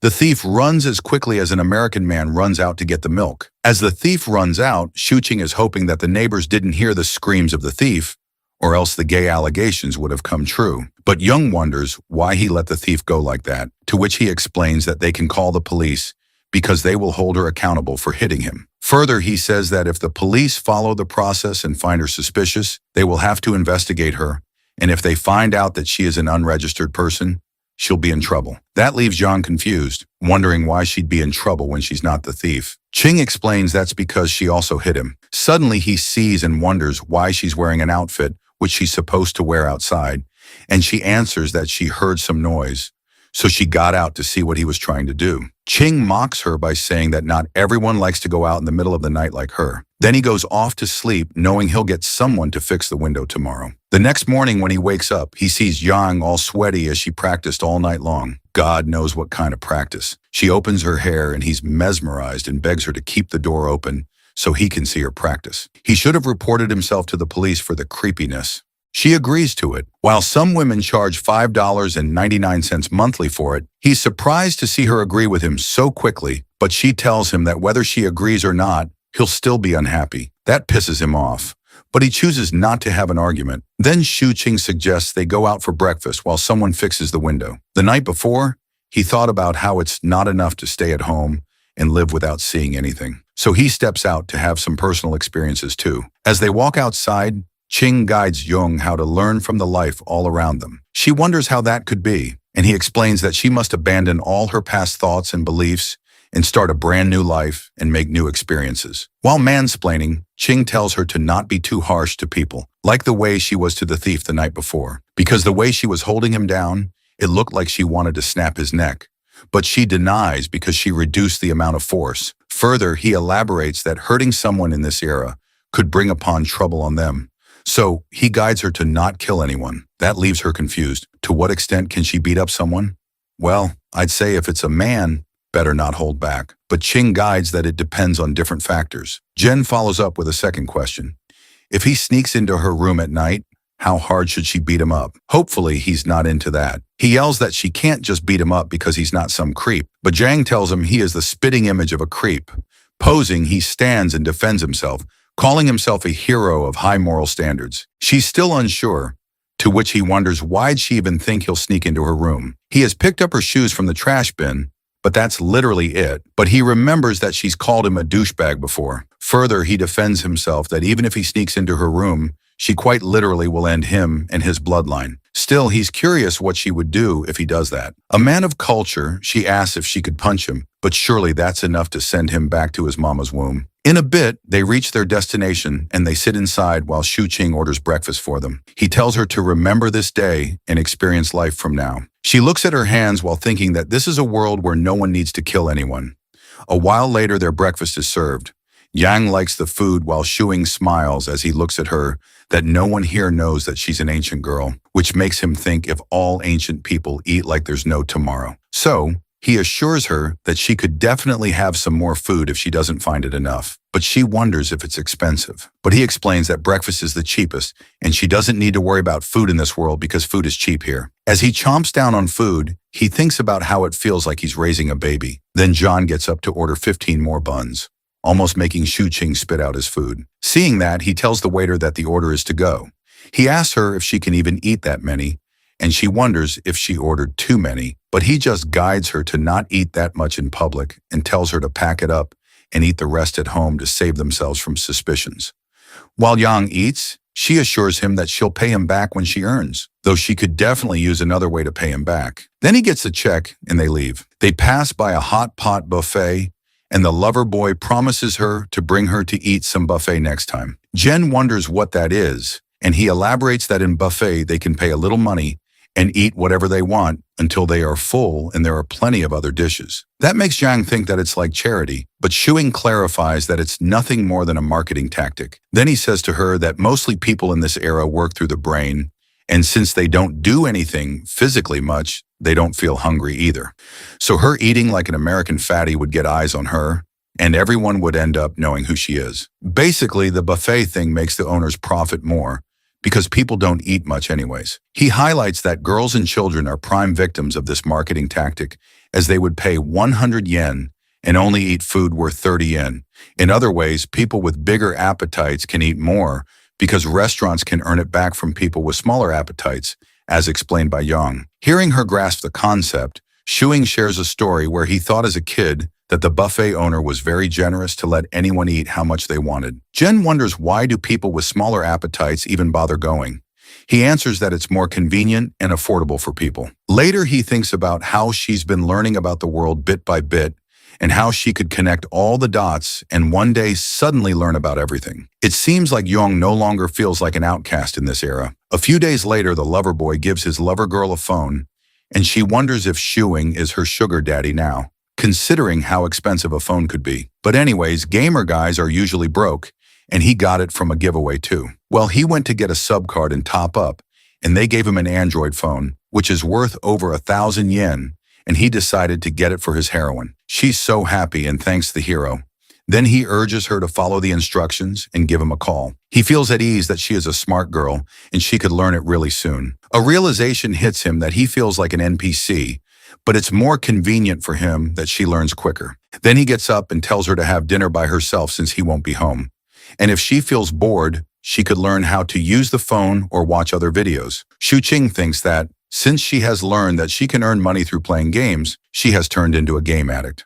And it is worrying at this point. Before he leaves, Yang asks if it is really a job to manipulate the characters running around, and he replies that if she continues to play afterwards, she is working overtime. But since she is already in an internship, there won't be extra pay for overtime. Then he reminds her that she should eat, and if she needs anything, she needs to call him. He leaves to go see his parents. He hasn't visited them since Zhang came. King steps inside and sees his dad. His dad tells him his mom is out playing mahjong. Then he asks where his girlfriend is talking about Yang. Shuing gets annoyed and explains that she's just a friend who will stay with him for a while. The dad utters that he wouldn't let a man stay, but Qing defends himself that Hao has lived with him, but he's considered an exception by his dad. As the dad thinks that Howell could really be his girlfriend if he wasn't a man, Qing knows there's no winning from his dad and calls his mom instead, who is a Mei Jiang addict. They wait for her to come back home, and Shuing informs his dad that his apartment was broken into by a thief, though he fixed the window. But can he reimburse him for the cost? His dad mocks him that there isn't anything worth stealing at his place, and the only thing that is worth stealing is the computer which he sleeps with. So nobody can really steal it from him. He's committed to his computer. Can't really judge the gender of the computer. Will end up getting me canceled. His dad asks if he was hurt, but Shuing explains that the thief was beaten up and chased away. Of course, not by this weeb. Then his mother returns from mahjong and begins to cook right away. She seems happy, which makes them think that she probably won more than usual today. As she cooks, she wonders where her son's girlfriend is. And again, he protests that he doesn't have a girlfriend, and his dad is blabbering false news. His father wonders that they live and eat together. That sounds pretty much like a relationship. His mom didn't know that, and she is surprised at that news, and she urges to show her the picture of Yang, though she was trying to go and look at her by herself. But her husband stopped her because it's not considered respectable to go without telling these days. He doesn't show her picture and says that she is just his friend and nothing special, while he thinks that his mom has always been persistent.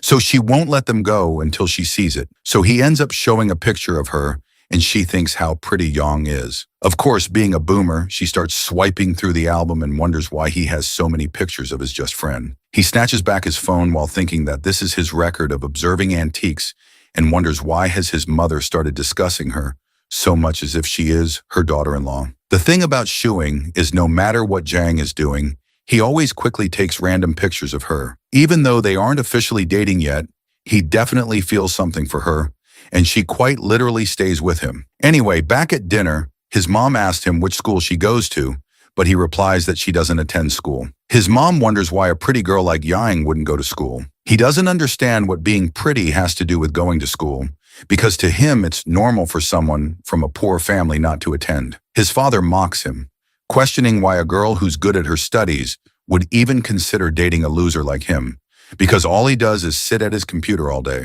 The only difference between him and a Discord mod would be the weight. Both parents feel bad for Yang, and their son insists that he's stable and not a freeloader. His mother then wonders how they even met and if Jiang isn't a local of Yangchang. He dodges the question again and redirects the conversation to his joblessness. Meanwhile, he reflects on how Yang hasn't even figured out how to survive in this world yet, and his parents are already trying to ship them together. Later on, after the dinner, he gets up to leave and tells them to rest. He also points out to his mom that she shouldn't play mahjong every day because his dad is practically starving like the African kids. His dad gets slightly annoyed at his mom, saying she's even more stubborn than his son's joblessness. Suddenly, she remembers something. She hears that Shuing's neighborhood is haunted and recalls the sound of a woman's cry in the middle of the night. She wonders if everything is okay. Shuing demands that his dad cut the rent in half or he'll stop renting the apartment because it's haunted.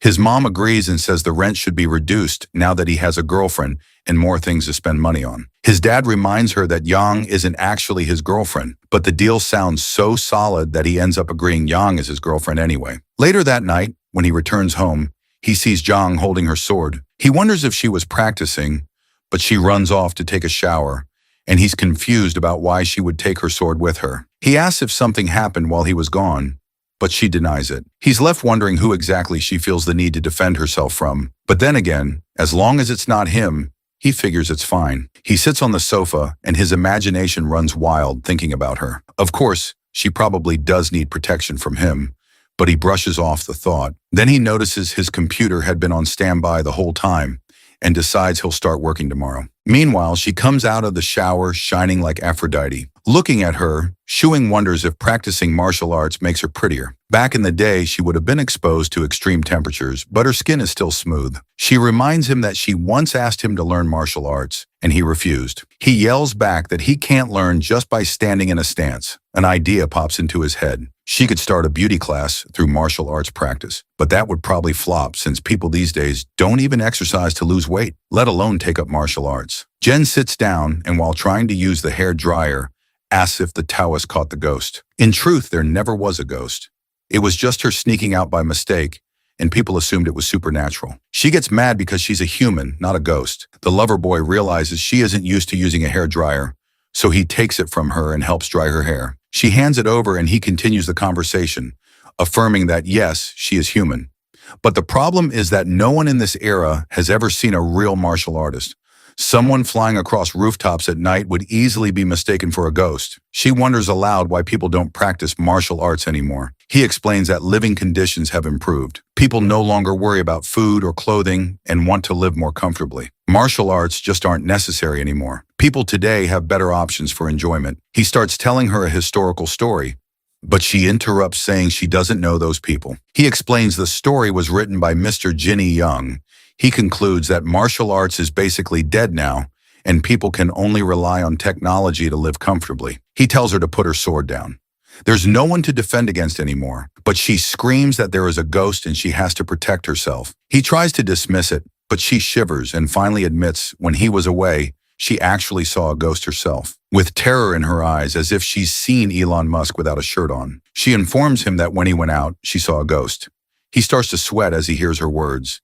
He thinks to himself that she probably just saw an old lady taking out the trash while wearing a mask. But then she begins to describe what the ghost looks like. She says its hair is longer than hers, and she elaborates on how it looked at her. It is pale white and wears an odd blue robe with long sleeves, which unnerves him. He begins to wonder what kind of thing she actually saw. He can't help but consider if there really is a ghost, but he brushes off the thoughts by telling himself that ghosts don't exist.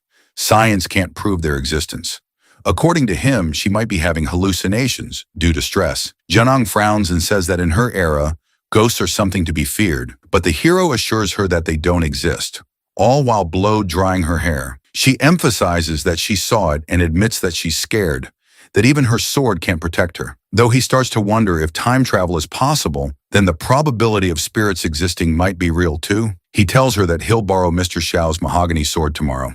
She thanks him and he tells her to go to bed while he wraps up the hair dryer. He decides to take a shower as well, but his shower time is shorter than usual, which makes him realize there's a big difference between living alone and living with another person. He can't help but feel creeped out too, and he can't fall asleep with that feeling lingering, so he sits down to work. Suddenly, he looks at his laptop and is shocked. On the other hand, Yang looks at the clothes the young hero bought for her. She compares them to the clothes worn by other people and finds the ones he got her to be more acceptable, which makes her feel warm. Then she takes out the clothes she was wearing when she came to this era. They have narrow shoulders, short sleeves, and rougher fabric. If she were back in her old world, Yang would probably make some changes to them.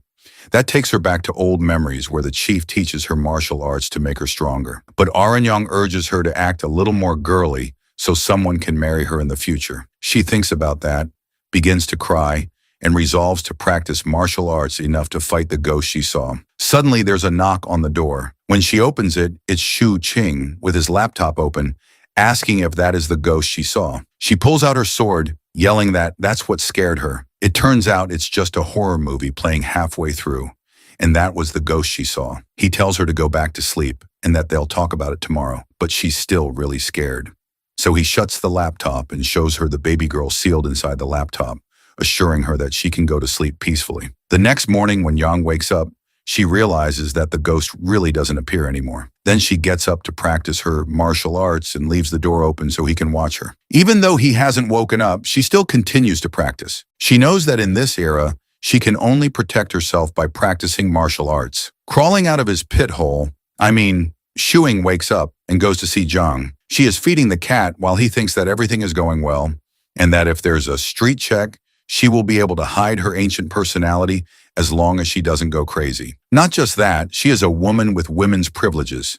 If someone who time-raveled were a chief with a bearded face, or tall or muscular, the neighbors would probably report him to the police right away. While he brushes his teeth, he wonders what the chief looks like, and she explains that the chief is a little taller than him and has a beard, which makes her wonder why Zhuing doesn't have a beard, to which he replies that he's one of the literati and not a roughneck. She holds her face in shock, saying that even the literati in her world also have beards. His male ego is hurt, and he says that they use razors now, which is why he doesn't keep a beard. Then he angrily tells her that they have to go out for breakfast. She keeps her voice down while she tells him that the cell phone he gave her yesterday hasn't been working since morning. He realizes that the phone is probably not charged, and after that, they go out. As they're outside, he tells her that she doesn't need to work today because it's the weekend, and she should focus on learning how to use a phone.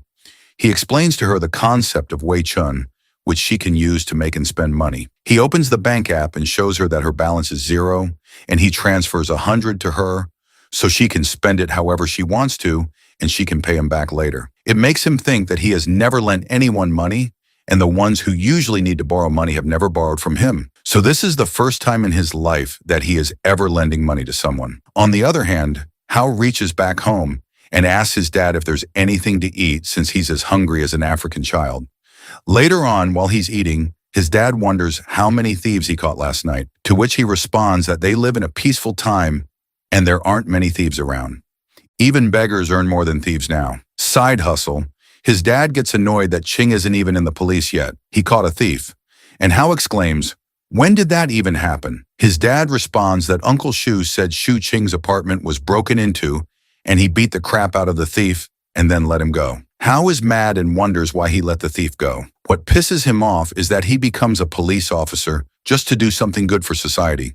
But instead, Shu Qing, just by staying at home, catches a thief. His dad taunts him that the thief is already on the loose so he doesn't have to waste time asking about him. He tells him that apparently the lover boy also has a girlfriend who is living with him. Hao doesn't find that surprising because Shu Qing is conventionally attractive, and his dad gives him a death stare because his own son doesn't have a girlfriend.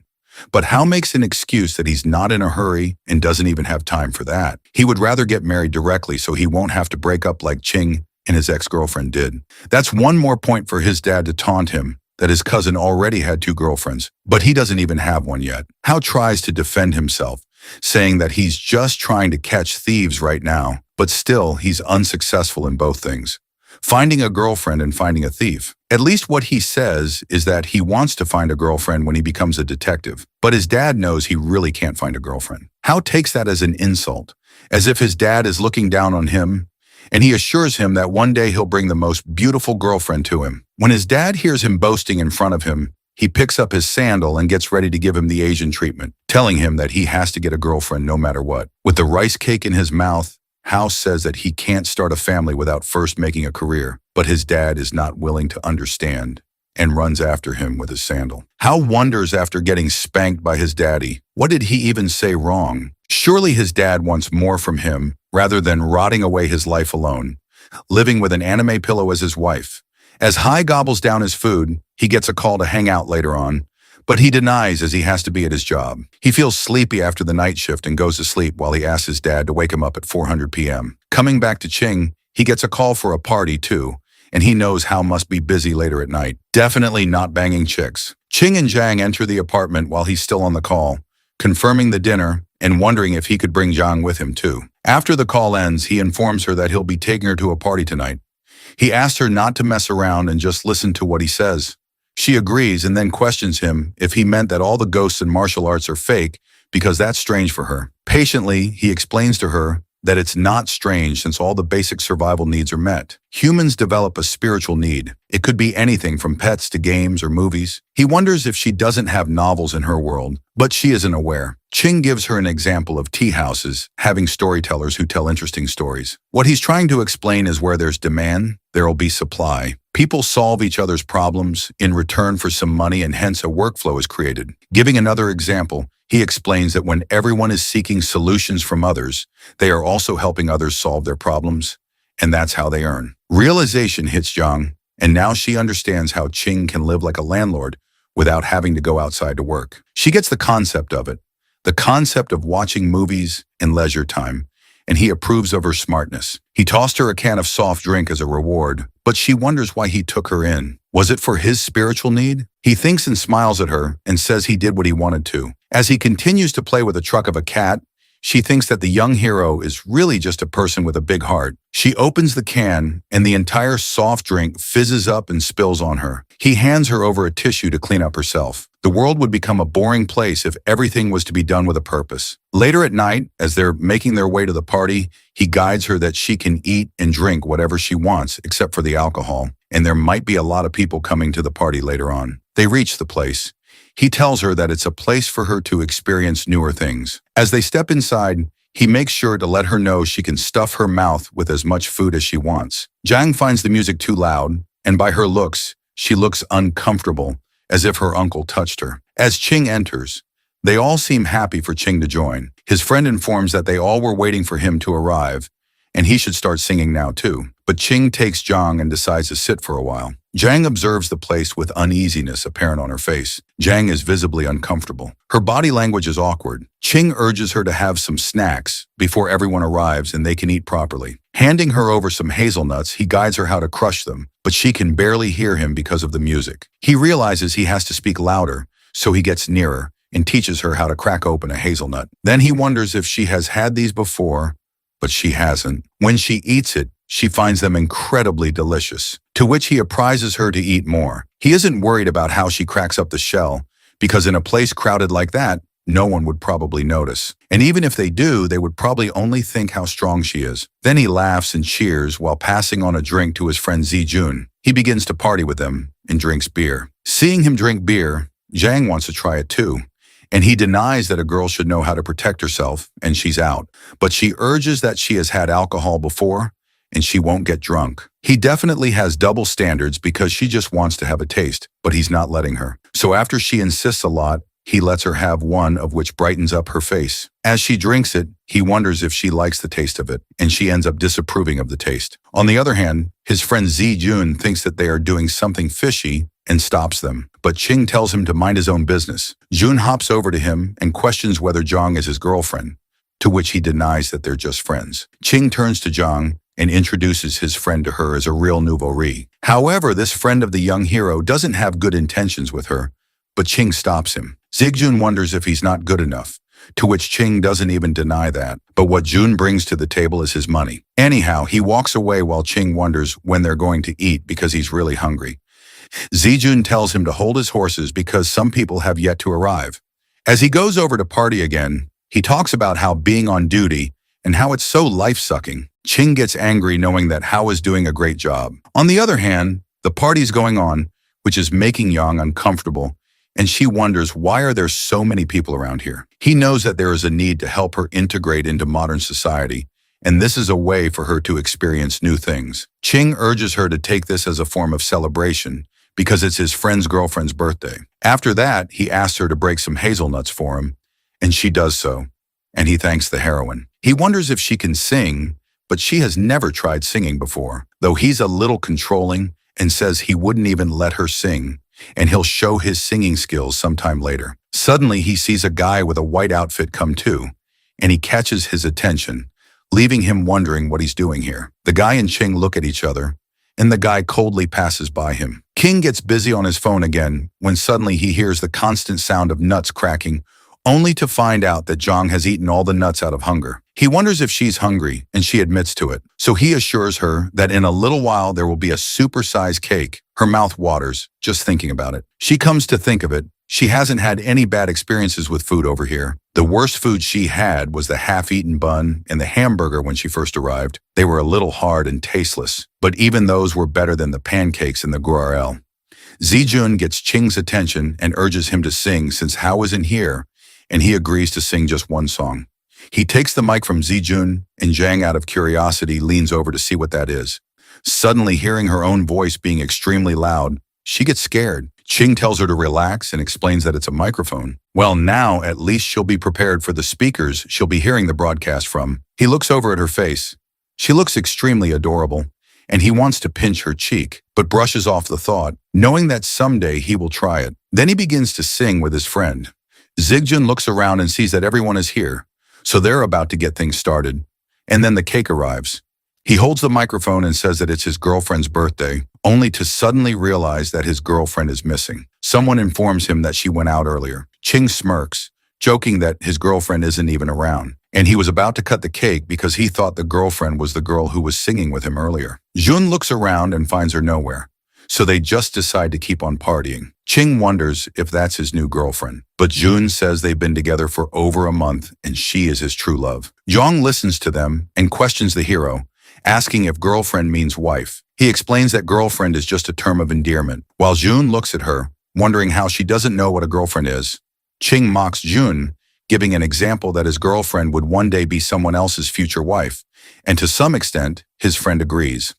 Zhang then wonders who Ching's wife is, giving him a deadly look. He explains that he's an otaku, and for him a girlfriend can be everything, which makes his friend laugh. Although Jun wonders if the two of them are really just friends, Ching quickly changes the topic, saying they haven't talked like this in such a long time, and that they should have a few more drinks, mainly because he has to hide the fact that he was just explaining the concept of a girlfriend to an ancient person. Suddenly, Zun looks at his watch and realizes how late it is, so he goes off to find his girlfriend. Ching and Zhang sit down, and suddenly Ching hears a voice he was expecting, asking him if Zhang is his girlfriend. He tells him to mind his own business.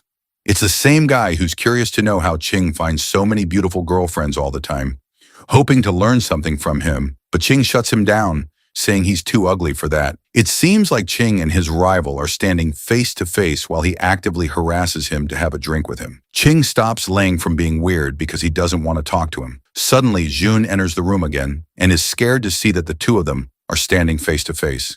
He begins to panic because they had been roommates for a few years and now they are enemies. This is the reason why Jun called Liang over, but it seems like the situation is completely messed up. So Zun stands between them and tells them to talk nicely and not to fight. Turning to Ling, Zun wonders why he had to provoke Ching, to which he says that he was just trying to have a drink because it's been a long time and they haven't caught up at all. Ching looks at Jun and questions if he invited him over, to which Zun panics and says he thought they could talk about it. Smirking, Ching says that he never considered this to be that big of a deal, to which Ling agrees, adding that he never thought of it as a big deal because the past is the past. Ling admits that he was just asking for advice and trying to have a toast with him, to which Ching says that he just despises him for his weird tone. Ling had been waiting for the right moment and then gets reminded that he wasn't beaten up hard enough the last time, and everyone starts to gossip that they are about to fight. Zijun has no idea that it even happened and wonders why they both have to act like children. So he tries to make Ling calm down so they can celebrate his girlfriend's birthday. But it seems like Ling really wants to have a toast with Ching, yet he denies him again. Ling now wants to have a toast with his girlfriend, talking about Zhang. Angry, Ching says she doesn't drink and advises Zhang not to talk to Liang since he's a bad guy. Finally, Jun takes Liang away to put an end to the fight. He returns and sits with Ching, questioning when they even fought. Ching admits that if he had known Lang would be here today, he would not have come. Xian clarifies that if he had known these two were on bad terms, he wouldn't have invited him over in the first place. Zhang wonders why Liang called her Ching's girlfriend, to which he explains that Liang is ugly, and that's why he thinks they are dating. Both of them, Zhang and Q and Ching, are pretty, so brainless people automatically assume they're dating. Hearing the term brainless, Zun yells because at first they also thought Zhang and Ching were dating. She wonders why anyone would think a handsome guy and a pretty girl are dating. She isn't even wrong. These baddies end up with guys who look like only their mothers would find them attractive. Then Ching advises her not to talk to anyone, including Jun, to which Jun screams that he already has a girlfriend. Finally, Jun's girlfriend returns, and he happily goes to the waiter because it's time to cut the cake. As the cake is revealed, Zhang is mesmerized by the size of it and wonders if it is all edible. Ching admits that it is edible, yet he finds the situation a bit weird and off. Ching takes Zhang and hides her under the table beside the sofa, guiding her to keep hiding until he gets back. promising her a huge slice of cake. She waits for him as he leaves and wonders what the cake will taste like. She's curious whether eating cake while hiding is some sort of rule. She waits excitedly. Meanwhile, at the party, everyone is smashing cake on each other and enjoying it, and she feels a little terrified. Surely I'd be terrified too. It looks like a Diddy party. Suddenly he returns with the cake. He sits down beside her and tells her he knew June only got that humongous cake for smashing. So he took a slice before they started, just for her to try. A man giving princess treatment in this era was rather unexpected. Still, her eyes look really sad.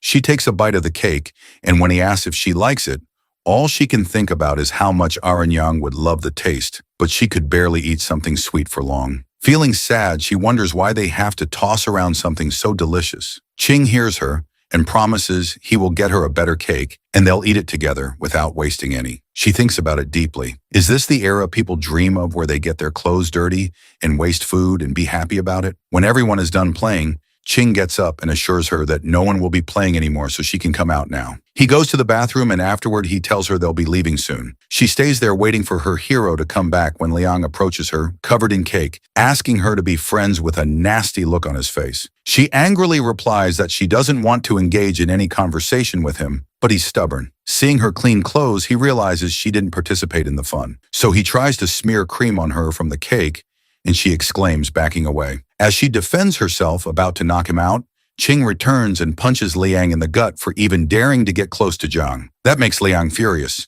and he punches Ching, who falls onto the table. Hearing the commotion, Zun enters the room, panicking as he sees Ching and Liang fighting. Ching and Liang are beating each other up as if they'd get a reward for it. The crowd begins to pull them apart, but they are unsuccessful. Suddenly, a hand grabs Ching out of the feud with Hercules kind of power.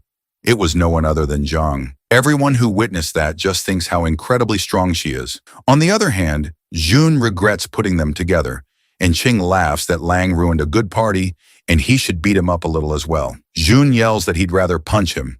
Then Jun calls off the party and begins sending everyone back home. After everyone is gone, Ching once again begins to trigger Liang to fight him, though Jun seems concerned for Ching as his face is totally swollen. He brushes it off, saying that he's okay, and turns back to his rival to fight him again. He talks about having the guts to touch his girlfriend's face, so now they can solve it if he has any other issue, hinting that he is going to beat Liang up. Suddenly, there is a knock at the door, and Zun tries to send them away by saying that they're busy, but it turns out it was the police who got the report of a fight happening here, along with another officer. It was Hao. Hao feels a little nervous knowing them too well. As the police officer steps inside, they see Lang on the floor while Ching clearly shows the signs of being beaten up. Zijun tries to explain that there is a misunderstanding and there wasn't a fight. Lang and Ching only fell while singing. On the other hand, Zun makes sure to tell Hao that he looks super smashed in the uniform. Getting back to the police officer, he asks Ching about the situation, and he lies that they just fell while being drunk. The police officer asks him for his ID number, but Ching doesn't have his card. The police officer confirms once again if they didn't fight at all, and Ching tries to assure him that there wasn't a fight. They were just messing around. But Liang decides to back off from the plan that he hit him, and they did fight indeed. Hao asks if they really fought or not to, which Ching admits that they did fight. Nervously, Zun still tries to cover up the situation by saying that they're drunk, but the police officer shuts him up, saying that they all are going to the police station to settle it. Ching asks Zun to help him send his sister back home, and he will go to the station. He was only talking about Zhang, which leaves Zun confused whether she is his girlfriend or his sister. The police officer wants all of them to go there, as they all are the witnesses of the situation. That really sounds like bad news for Ching and Zhang. Ching urges that it's not necessary to take her because she has to complete her schoolwork, but the police officer shuts him up, asking why a high school student would even come to a place like that. Jun thinks that Ching is usually smart, but suddenly he sounds like he's spitting nonsense. When he volunteers himself to go instead of her, the police officer angrily says that all of them will be going.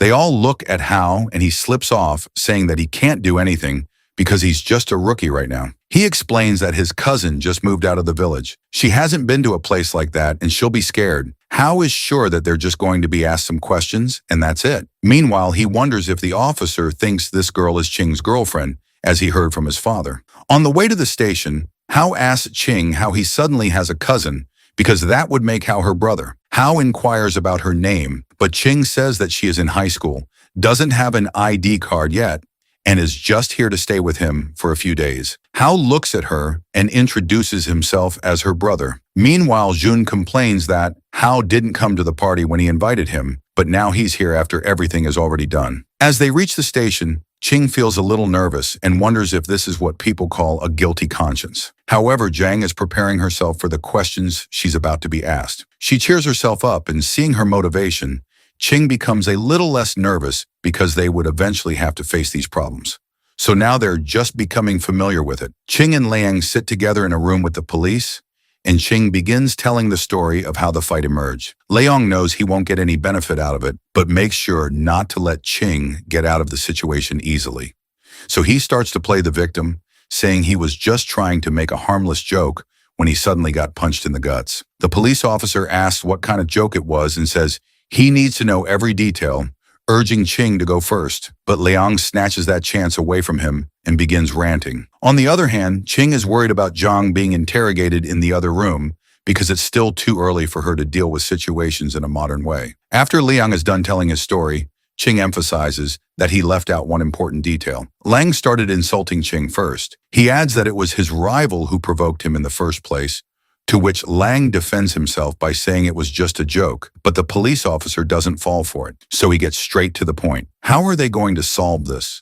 Liang wants Ching to be detained and arrested for the incident, but the police officer says it was mutual combat. If one person falls for it, the other can't get away either. It's not like Ling got beaten up too badly. There's just a red mark, and that's it. All they can offer is going through a medical examination and then considering detention and compensation accordingly. Ching smirks, knowing that either they can shake hands, both get detained, or go through a medical examination. Liang really thought he could have gotten Ching arrested after getting beaten up. The police officer tells them that Ching will be fined 500 and detained for 8 days, and Liang will be fined 200 and detained for 5 days.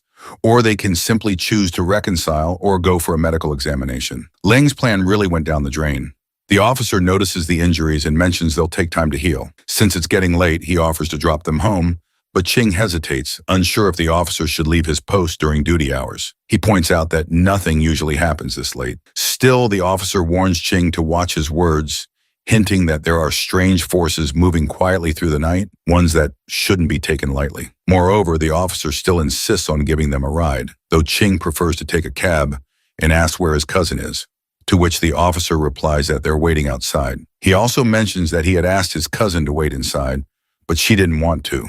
While heading out, the officer remarks that his cousin Yang seems a bit slow, but Ching quickly defends her, saying she's actually smart. As the night calms down, Ching decides to go home and reminds the officer that they can meet again later. It's getting close to 1 a.m. and Liang has already left, but Ching is still not done, and Zijun and Zhang are waiting outside in the cold. After some time, Ching comes out of the police station and wonders why they didn't wait inside. Shun explains that staying in made him too sleepy.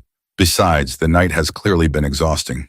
Jun sigh, calling the whole day a mess. Despite the trouble, Ching jokes that if he gets another chance, he'd give Liang another beating. Suddenly, Ching remembers and asks about Jun's girlfriend, the one he's been dating for a month, to which Jun explains that she couldn't stay awake and went back to the car to sleep. Zijun offers them a ride home, but Ching declines, saying they'll just take a cab since it's already so late. As they get ready to part ways, Ching quietly reflects that with others always around, it's hard to talk to Zhang about the things that really matter. The night grows colder. Jun comments on how chilly it gets this time of year, and jokes that in a moment like this, Ching should be offering his jacket to Zhang. But Ching doesn't react, and Zhang, standing calmly, mentions that she isn't cold at all. Her response carries the weight of someone used to much worse. While Ching looks like a delicate modern guy, Zhang comes across as someone much stronger, almost like someone from another time. Moving forward, there's a moment of silence when Jun tries to figure out the connection between Ching and Zhang, but the answer isn't clear.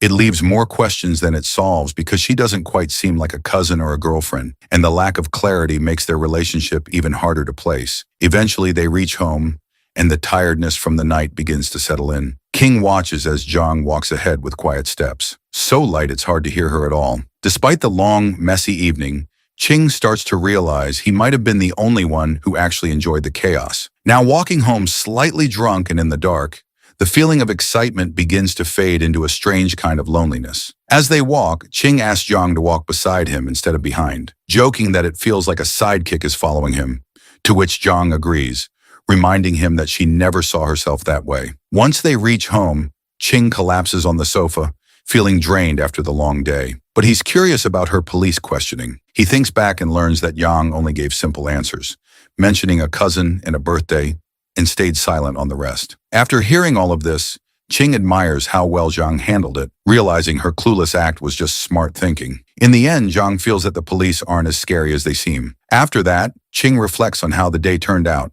and feels that despite everything, they handled the situation well. Also, Ching didn't lose anything from the fight and even managed to bring Zhang out for a bit of fun. Indeed, Zhang also got a first-hand look at a police station. Other than getting home late, Ching considers it a good day, especially since Zhang reacted well under pressure. Later, Ching teases Zhang a bit about being too obedient, but she calmly reminds Ching that she only follows him because she believes he's a good person. Additionally, Zhang admits she's been relying on Ching because she doesn't fully understand the world yet. Also, Zhang trusts Ching because he's been kind, giving her food, shelter, and support. Moreover, Zhang believes that if she couldn't trust Ching after all that, she might as well be wandering the streets to Zhang. Ching is the only one who has truly helped since she arrived. After the serious conversations, they also joke about the fight earlier, agreeing that if Liang had actually touched Zhang's face, the outcome would have been much worse. Following that, Ching wonders if their fight seems childish from an outside view, to which Zhang, unimpressed, doesn't even consider it a real fight. Janung asked our boy why he had hit that guy. Xuan replied that the man had deserved it and that punches were meant for people like him. He explained to Zhang Ha that if someone ever annoyed her that she couldn't hold back. She can't use her full strength, just enough to make the person feel some pain without actually injuring them. Otherwise, she could end up in jail. He went on to explain that there were many kinds of people in the world. Some wished to wear bougie things but couldn't afford them. The hero told Zhang Hai that such people might give her a nasty look if they saw her wearing these things, but they would only act this way toward people they were familiar with, especially those who were out of their league. Shuing said that these people found it natural for others to be wealthier or more capable, but they couldn't stand seeing someone they actually knew doing better than them. Zhang Hu asked if that really happened. Our guy replied that he looked down on people who behaved that way and on bootlickers in general. Jen Hu asked what a bootlicker was. Our boy explained that it was a very common type of person and jokingly someone who deserved to die. He reassured her that she would understand in due time. John Hu didn't understand much of what he said. Seeing her confused expression, Shu King suggested she take a shower. Noting that it was late, Zhanga agreed and left. Our hero sighed, leaning against the sofa. Realizing that having someone to chat with at home felt surprisingly good, he wondered briefly and awkwardly if they could cuddle to sleep once she was done, but immediately realized how weird the thought was. When Yang Hu returned from the shower holding a blow dryer, Shuing stood and told her she could dry her hair herself today as he was going to shower. As he entered the washroom, he sighed, realizing he had been standing a little too close to her earlier. After a shower, Shu Qing returned to see Zhang Hu holding the blow dryer. She mentioned that many girls had short hair and asked if it was normal for people to cut their hair here. Our hero explained that hairstyle was a personal choice. Even going bald was fine if she wanted. He asked if she wanted to cut her hair. Jenga said she wanted to trim it a little. Our boy advised against cutting it, saying that long hair was beautiful. He took the blow dryer from her and declared that he would dry her hair from now on, asking her not to consider cutting it short just for convenience. Zhanga nodded, then asked if it was normal for guys to help girls blow dry their hair. Shuing smirked and reassured her that it was very normal. After some time, the hero placed the blow dryer on the table and said they were done. He began leaving, reminding Zhang Hu to go to bed early. He turned off the light and wished her good night. Zhang replied and typed good night into her phone, playing a song and following along with the lyrics. The next morning, Shu Qing walked over to Zhang Ho and greeted her with a cheerful good morning. She replied in kind. Our boy admitted he had woken up a little late and asked if she wanted to go out for breakfast. She declined, saying she was at work. Our guy smiled and said he would buy breakfast for them both. As he prepared to leave, tying his shoelaces, Shuing realized that living with Young Hu for so long had subtly influenced his life, giving it more routine. Meanwhile, Yang Ha searched online about girlfriends and began reading the Wikipedia page on the topic. Yang Hu continued reading the Wikipedia page on girlfriend. Afterwards, her curiosity led her to search whether ghosts existed in this world. Shu Hing returned home and urged Yang Hu to take her breakfast. She replied that she was busy working. Shu Hing insisted, telling her that she could take short breaks even while working. Janga said she would eat later, but our boy showed her the food he had brought, light, easy-to-digest buns and soybean milk. Janga picked up a bun and mentioned that she had been playing the game for a while. She asked if she could help other players level up. According to our boy, a mining expedition earned her 18 yuan, enough for 6 buns. Zheng Ho realized that a day of mining expeditions would provide enough for 3 days' worth of food. Our boy checked his phone and promised to find a request for her later, reassuring her that she could try it if she was able. He knew gaming was primarily meant to keep Zhang Ha occupied, preventing her from wandering outside late at night and startling people. Zhang Hu exclaimed in excitement that she really wanted to help others level. Shuing smiled, thinking that once she was more familiar with the modern world, he could give her something more practical to do. Zhang Ho remarked that the food was really tasty.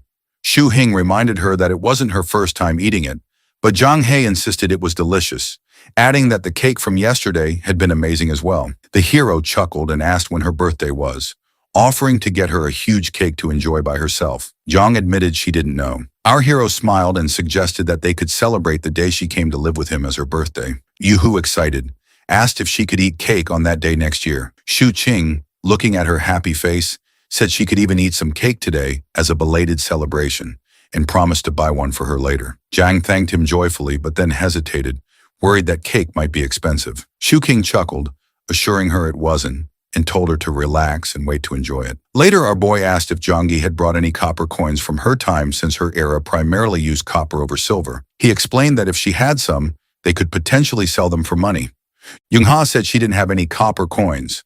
They were usually managed by the second miss. She did, however, have some broken silver pieces sewn into her shirt hems for emergencies. Youngha realized there was no one now to discreetly place money into her clothes. Our boy sighed, thinking that hiding a few copper coins wouldn't be of much use, and if there were too many, she would have used a proper money bag. Looking out the window, he reflected that no one would have guessed that a simple trip outside could lead them here. Meanwhile, Hyozi was riding his motorbike and greeted an elderly lady along the way. He reached home and parked outside, feeling a strong sense of fulfillment from protecting ordinary citizens. Inside, he noticed a puppy and asked his father whose dog it was. Chin replied that it was Wang's dog's son and instructed Hyozi to train it as a police dog. Hyozi groaned, protesting that he didn't even know how to train dogs. The two argued for some time. Eventually, Howie asked for the dog's name.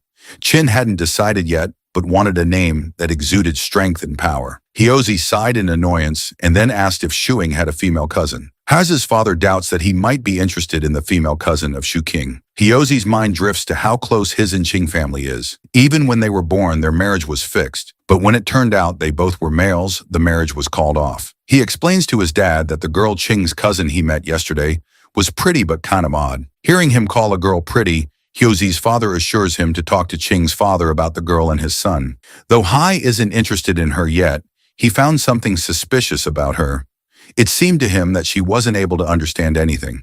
And the way our boy acted at the KTV, it wouldn't be okay to call it weird, but seemed a little deliberate. On the other hand, outside his apartment, our boy greets Uncle Zhao playfully, asking if he saw any ghosts lately. But Uncle Zhao didn't get the sarcasm and is really satisfied with the exorcist who came earlier, and according to him and the people of the building, made that spirit leave. Hearing this, the hero laughs nervously, thinking that when this old lad retires in the future, he will definitely have tons of rumored stories for his grandchildren, and those will definitely go viral if made into a book. As the hero and Yang, who stroll down the street, he playfully teases Zhang Hai, reminding her of how scared the old man was. Jen frowns, assuring not to do that stunt again, and is upset that they think of her as his girlfriend. Seeing her upset, he assures her that he has clarified to everyone that she is not his girlfriend, but it is on them to assume whatever they want and to change her mood. He decides to take her for drinking some kumquat lemon. Even though he changed the subject, still Zhang,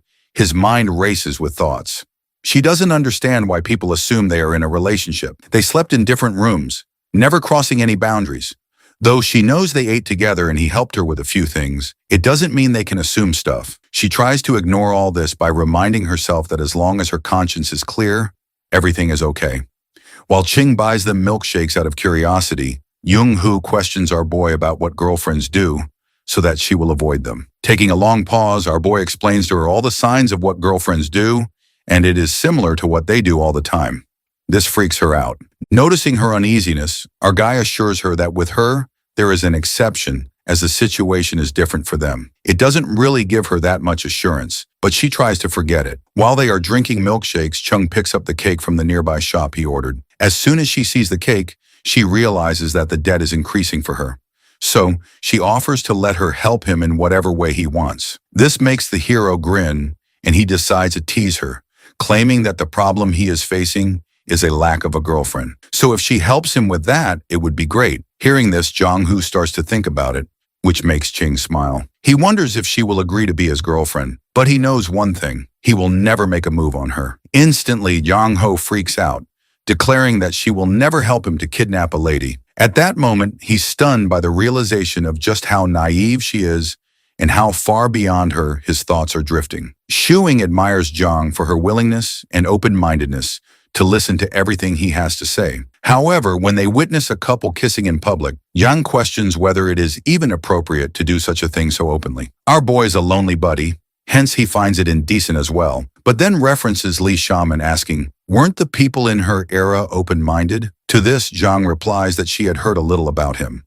While talking to Jang, our boy thinks about his father, who had dedicated his entire life to historical research. He worries that if Yang's information doesn't match the historical records, it would mean that all his father's work was of no use. Our boy wants to inquire more if she has seen anything like that before, but she wasn't bothered much by what the emperor did in his life. Shushing agrees with her answer, thinking that historical records often show powerful people like emperors and officials engaged in questionable behaviors, and she may not have been aware of it. Our boy then imagines the tales of conquering the world with a sword, feasting on meat and wine, just a part of his vivid imagination. He exclaims that he wants to know about Zhang's life, which sounds fascinating to him. Jen pauses for a moment, recalling a gory scene, and responds that our boy wouldn't love to hear it all. Shu King insists, saying he would love to hear it as a story tale. Later, our boy opens up a cake box and shows Zhang the birthday candles. He explains that he didn't know her exact age, so he asks the shop assistant for candles for an 18-year-old.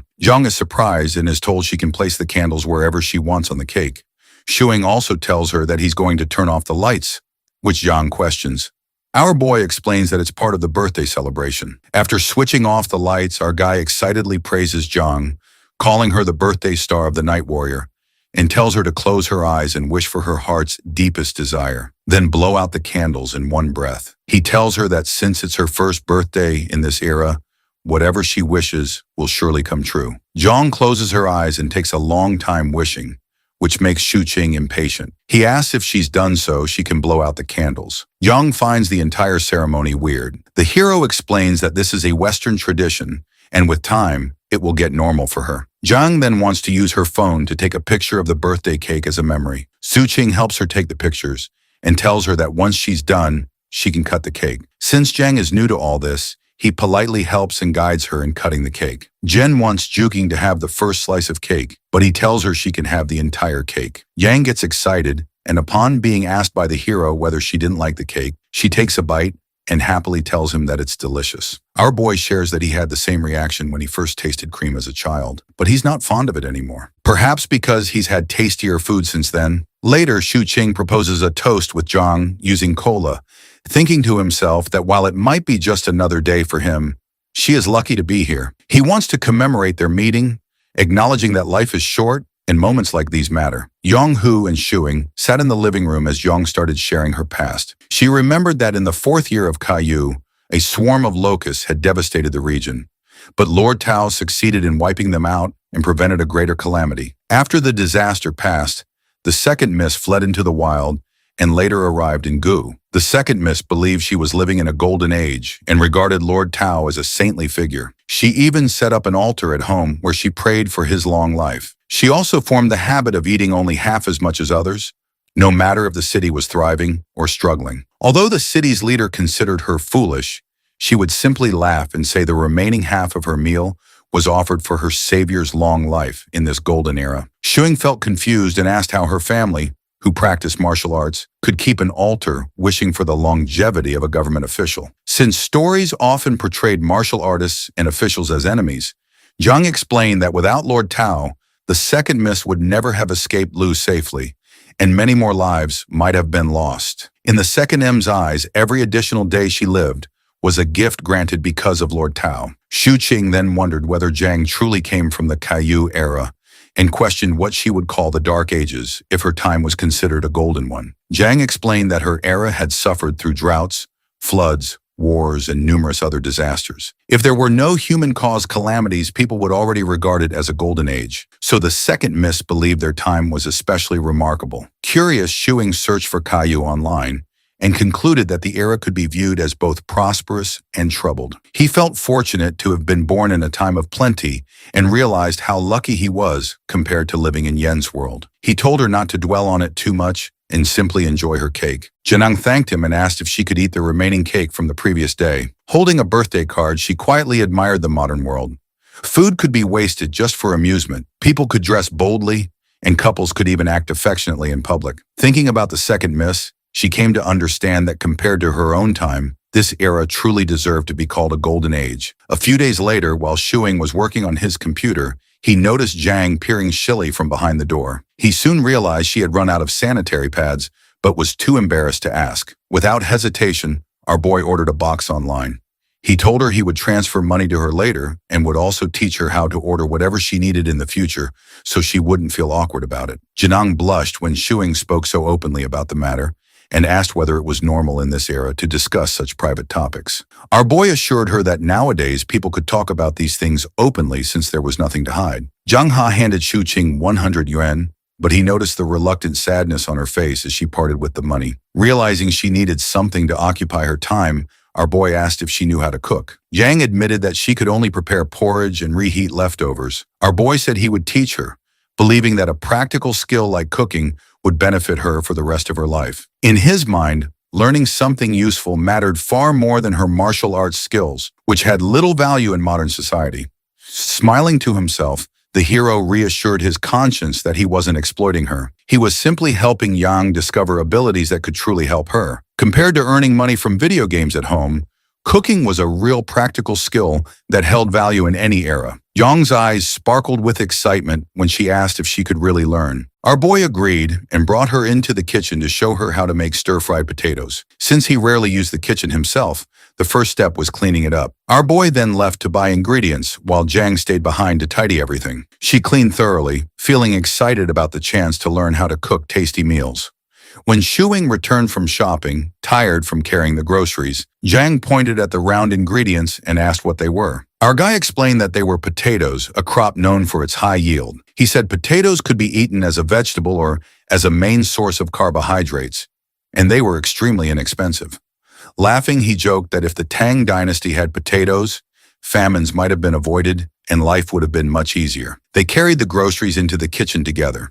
Shuing told Zhang to wash the dirt off the potatoes and then peel them with a potato peeler. He added that once she learned to cook, she could also handle the dishes, and he would even pay her 5 yen for each meal she prepared. Zhang quickly declined, saying it didn't feel right to receive money when she was already staying with our boy and would be eating the food herself. Shu Qing insisted she treat it like a small tip and reminded her that homemade meals were healthier than takeout. He was confident that with her discipline as a warrior, Zhang would quickly learn how to cook well. Still adapting to modern life, Zhang found the idea of regularly eating meals at home somewhat unusual. Shu Qing then showed her a photo demonstrating how to slice the peeled potatoes into thin strips. At that moment, our hero received a call from his friend Hyozi. Before answering, he told Zhang to finish cutting the potatoes and soak them in a bowl of water until he came back. When he picked up the phone, Hyozi said he was finally free and wanted to go out for skewers to celebrate. Shuing declined politely, explaining that he already had food prepared at home and suggesting they meet another time. Ha was surprised to hear that Shu Qing had actually cooked. Confused by the reaction,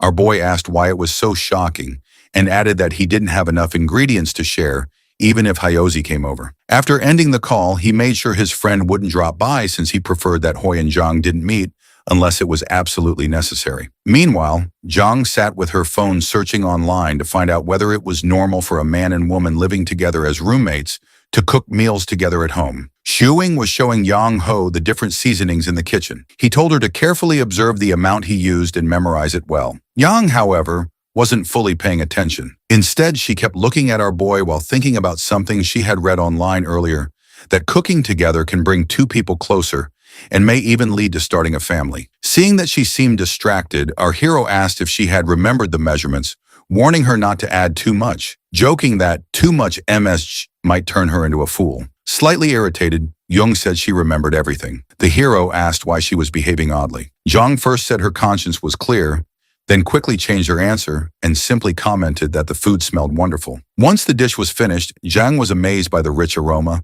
Our boy handed her a bowl of rice. During the 2 months they had lived together, this was the first time they had actually cooked a meal side by side. When Yang tasted the stir-fried potatoes, she was captivated by the flavor. Curious, she asked whether potatoes were grown in the soil. Our hero jokingly answered that, of course they came from the ground and didn't appear out of nowhere. He then showed her a steamed potato and said it was one of his favorites. In his enthusiasm, he accidentally grabbed a hot one before realizing it, then passed another to Zhang. He explained that it was understandable she had never seen potatoes before since they originally came from the West. Teasing her, he said that if she ever returned to her own era, sailed southeast and claimed some land, she could become famous enough to be recorded in history books. Janang, however, spoke more seriously. She said she was thinking about finding land in this era, settling down, planting vegetables, and cooking her own meals. Shuing thought that was unrealistic, explaining that farming alone wasn't a dependable way to survive in modern society. To him, people from her time seemed overly attached to land as a means of stability, but times had changed. Still determined, Jung said she could work hard, save money, and eventually start her own farm. She planned to cultivate crops, wait 3 or 4 years for harvests, and repay our guy for everything he had done for her. Shu Qing cut her off, saying that what she needed first was to learn how to live in the modern world, and he told her not to focus on farming for now. Jen's expression immediately dimmed, so our boy quickly reassured her, saying she could treat his home like her own, and that he would look after her. Hearing that made Yang blush. The hero quickly clarified that he only meant he would take care of her openly, just like he did with the cat, and that anything else was a matter for the future. Janang firmly replied that he didn't need to joke about such things. She felt grateful to him for letting her stay there, and said she would find another way to repay him, but certainly not by offering herself. Our boy was stunned, wondering how such outrageous thoughts had entered her mind. Jen added that she couldn't truly regard Shuing's home as her permanent residence and would only remain there temporarily. Since neither of them had anything to hide, Shuing agreed, feeling that the matter cleared their consciences. He reminded her that he had never made any personal promises and asked whether she thought he was a bad person. Jen answered that he was a good man. Smiling, our hero told her to call him Young Master, joking that he wasn't actually such a good person. Later that night, Zhang browsed through Shu Qing's social media using his account and stumbled upon some old photos of him. She asked if the person in the pictures was really Shu Qing. He initially denied it, but Zhang kept pressing until he finally admitted the photos were from his flashy younger days. Our boy flushed with embarrassment.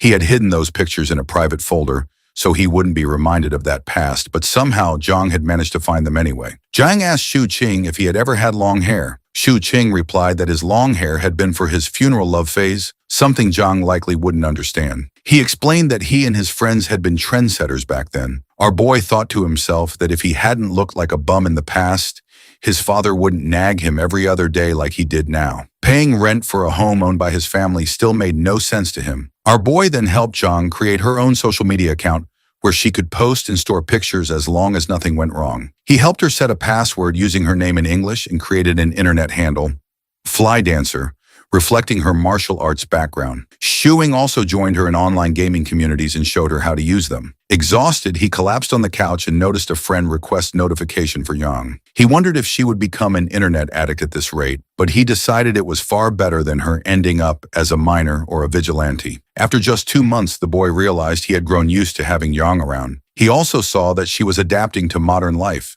slowly becoming a city girl. In her own time, she had been just a grain of sand, but in this era, she was becoming a brick, solid, and capable, which made our guy happy to help her. Later, Yang got up to take a shower. Our boy told her he had bought a high-absorbent towel so she could dry her hair easily. While in the bathroom, Zhang reflected on how Shuing had been right. In this era, many things existed for enjoyment, not for mere survival, as in her own time. After 2 months, she could feel how much she had changed since arriving. When Yang came out of the shower, Shuing offered to blow dry her hair before taking his own shower.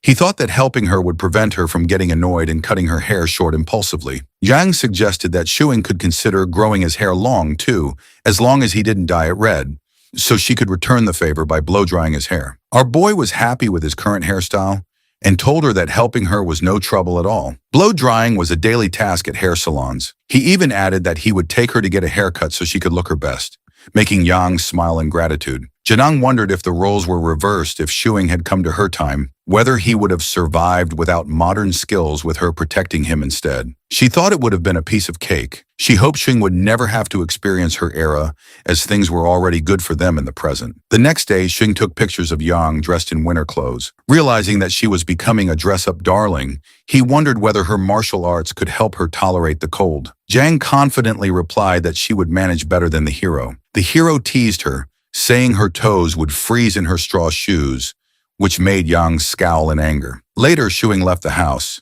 telling Yang to cook for herself since he would be eating out. As he walked out, he thought about how it was already late November and he still hadn't paid his rent. He considered transferring the money to his father, but decided it would be better to visit in person. Since his father had lowered the rent, Shuing wanted to prevent any misunderstandings. He didn't want his parents arriving unannounced and assuming there was a romantic relationship between him and Yang. Shu King sends his mother a message before going to visit her. When he arrives, she immediately asks if he has come alone. Our boy casually asks who else he could have brought. His mother looks around and asks where his girlfriend is. He replies that he left Yang at home.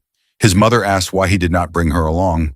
Our boy tells her not to glare at him. Zhang is only his girlfriend, so there is no need to bring her every time. Besides, he jokes that his father would probably complain again about him freeloading off them. His mother then wonders how he and Yang ended up living together and suspiciously asks if he picked her up off the street. Shuing explains that Yang came to the city alone to search for work and does not know anyone in this unfamiliar place. At first, he treats her like a younger sister, but gradually their relationship changes. When asked where Zhang is from, our boy says she comes from the mountains. He tells his mother that when he first meets her, her shoes are torn, and she even refuses to accept a new pair. Her clothes are full of patches, and she is often hungry. His mother finds it difficult to believe and assumes he is exaggerating, since Yang does not seem as miserable as he describes. Shu Sing insists that Zhang is not like other carefree girls who have everything provided for them. She has supported her family since she was young. In truth, he prepares these stories beforehand to mislead his mother. The topic then turns to their future since they are living together. The hero becomes nervous and quickly explains that nothing inappropriate is happening. Yang sleeps in the storage room instead of sharing his bed. His mother still warns them to be cautious. Shuku King replies that Zhang is only staying there temporarily. His mother tells him to bring Zhang along next time and advises that if they are not compatible, they should separate early. Our hero jokes that if they do get along, maybe his father will stop charging him rent. She then asks whether he has found a job yet, and Xing admits that he is still looking. When his father returns home at 7 o'clock, the first thing he asks is whether his son has brought the rent. Our hero smirks and says he only came for dinner. His mother calls everyone to wash their hands. During the meal, Shu Qing keeps thinking about what Zhang might be doing at home, which makes his father notice that he is behaving oddly. Later, while helping his mother wash the dishes, the boy sees that she is growing ginger sprouts. When he reaches for one, she lightly slaps his hand away. After he says he wants to plant one himself, she finally lets him take a single sprout. He plans to give it to Yang, knowing she will enjoy taking care of it. As he prepares to leave, his mother tells him to go home since it is getting late. Our guy hesitates for a moment, then admits with a red face that he thinks he has fallen in love. On the way back, he keeps turning the thought over in his mind. He truly has fallen for Zhang, a girl who comes from 1,000 years in the past. Shuking enters the house and asks Zhang what she is doing. She panics a bit, but explains that she is about to play some games. Instead, our guy hands her a small plant. Yang studies it curiously, confused. Our hero explains that it is a sprouting ginger plant. He tells her she can keep it in her room or place it in the kitchen. After a moment of consideration, Yang decides to put it in the kitchen. Shuing then asks if she still wants to play games, but Yang feels tired and plans to go to bed instead. He reminds her to stay warm in the cold weather, assuring her that the weather will get better in a couple of weeks. Before Yang leaves, our boy calls her over and asks her to sit beside him. After hesitating for a moment, he asks if he can hold her hand. Jen refuses right away. Our boy says he only wants to check whether her hands are cold. She still declines, but he gently reaches out and briefly takes her hand anyway. As he holds it, he studies it carefully, which makes Yang feel a little uneasy. When she asks what he is doing, he casually says he is curious whether martial arts training makes a person's hands rough or unattractive, adding that he is thinking of learning martial arts himself. In reality, he is already considering buying her hand warmers for the cold weather. Feeling embarrassed under his scrutiny, Zhang quickly escapes to take a shower. As soon as she disappears, Shuqing rushes to the computer to check what she had been doing earlier, suspicious about her strange behavior. Looking through the browser history, he discovers a series of unusual searches that leave him puzzled about what she has been thinking. When Yang returns from the shower, our boy offers to help blow dry her hair again. She notices the strange expression in his eyes and asks why he has been acting oddly all evening. While plugging in the hairdryer, our boy suddenly begins lecturing her. He explains that search engines are not always reliable because they are created and managed by people, and people can make mistakes. He also warns her that some individuals online are scammers, so she should not believe everything she reads on the internet. Jen watches him suspiciously and asks why he suddenly feels the need to say this. Shuing awkwardly answers that it simply crossed his mind and insists it has nothing to do with anything she might have searched. Later that night, lying in bed, our boy reflects that at the rate Yang is adapting, she will soon fit seamlessly into modern society. Thinking about it makes him analyze everything about her, until he finally decides he needs to find a way to officially make Yang his girlfriend. The next morning, Yang is brushing her teeth while Shu Chu-ching stands nearby, staring at her. His constant gaze starts to irritate her. Yet the longer he watches her, the more perfect she appears to him. Unable to keep it to himself any longer, our guy casually asks if she would like to visit his parents' house sometime when she is free. Shushing remembers how his father visited the previous month and questioned why he and Yang were living together. Thinking back to that suspicion, the hero now asks Yang to pretend to be his girlfriend and accompany him to a meal with his parents, hoping it will stop them from meddling in his life. When she hears the word girlfriend, Zhang looks confused and asks whether that means they would have to sleep together. The hero quickly reassures her that she does not need to do anything like that. She only has to join him for the meal. Then jokingly, he adds that he would not mind if she wanted to share a bed. Jung rejects the idea immediately. After some thought, she agrees to act as his girlfriend. Delighted, Shuing suggests they should rehearse beforehand. Janang frowns, not understanding why practice is necessary if they are simply going out to eat. Caught off guard, our boy hastily changes the subject and offers to take her to an all-you-can-eat buffet for lunch. The promise of unlimited food instantly sparks Jung's excitement. While they are outside, the hero asks if she feels cold. Jung says her clothes are warm enough. Our boy jokes that if she returned to her own era wearing that coat, she might as well stuff some potatoes into her pockets too. Yang seriously asked whether she could earn enough money to buy a computer and bring it back with her. Our boy explains that a computer would only be useful if she first downloaded a huge amount of information onto it, and even then, it would make her seem odd in her time. Potatoes, he concludes, would be much more useful. Zhang decides that after tasting them, she will learn how to grow them herself. On the way, Shuing notices Auntie Chong struggling to carry a large bag of rice. He asks why she is handling such a heavy load and wonders where Uncle Wong is. Auntie Chong explains that Uncle Wong has been dealing with high blood pressure and asks Shuing to help carry the rice if he has time. Our boy agrees immediately and asks Zhang to help lift the sack onto his shoulder. He casually adds that he is just about to take his girlfriend Zhang out for a meal and that it is lucky she happened to meet them. Auntie Chong brightens when she hears Shuqing openly call Zhang his girlfriend, though she realizes she does not even know Zhang's name, despite seeing her around. Shuqing introduces her simply as Zhang. Zhang like ginger sprout. Auntie Chong laughs and comments that the name suits her gentle nature. After setting the rice down at her door, he remarks that Auntie Chong must have met Zhang before. However, she cannot remember such a meeting and calls for her husband to open the door. Thinking quickly, Shuqing tries to plant a memory, saying they actually met 4 or 5 years ago when Zhang had a rounder face. Auntie Chong chuckles and blames her fading memory on age, inviting them inside for a drink. Our boy politely refuses, explaining they are heading out for lunch. As they walk away, John questions why he told so many lies. Our boy explains that if she wants to live independently in this world, rather than relying completely on him, she needs to become part of people's memories. Because her real past is different from everyone else's, He intentionally tells Auntie Chang, who is known as the neighborhood gossip, knowing she will quickly spread the story that Zhang is his girlfriend. In that way, Zhang will gradually gain a place in people's awareness. From then on, Shuing introduces Zhang as his girlfriend to everyone they pass. He even tries to take her hand, but fails because she keeps her hands tucked inside her sleeves. He explains that he is only doing it so others will notice her more easily. Understanding his reasoning, Yang offers him the sleeve of her coat to hold instead. Shuing smiles and says it is unnecessary when no one is around. As they continue walking, the hero realizes that if he truly wants Zhang to become his girlfriend for real, the journey ahead will be long and it will take a great deal of effort. Shuking takes Zhang out for hot pot, hoping for a quiet evening. As they chat on the way, he suddenly freezes. Hyozi is standing ahead laughing with a group of friends. Our boy instinctively wants to turn around and avoid him, but it's too late. Hyozi has already spotted them. With narrowed eyes, Hyozi asks what Shu Qing is doing there, clearly suspecting he's up to something. Our boy casually replies that they're just going to eat hot pot and even invites Hyozi to join them. Hyozi declines, saying he's working, but his attention shifts to Zhang, recognizing her as the high school cousin Shuing once mentioned. Howie begins firing math questions at her, leaving Yang visibly confused. Before things spiral further, our hero cuts in and boldly announces that Yang isn't his cousin. She's his girlfriend. That only deepens Hyo's suspicion. If Zhang is his girlfriend, why did Shuing introduce her as his cousin before? Something is definitely off. Smirking, Shuing mockingly calls Hyozi Sherlock Holmes and admits there is a story behind it, but he'll explain another day because he's starving.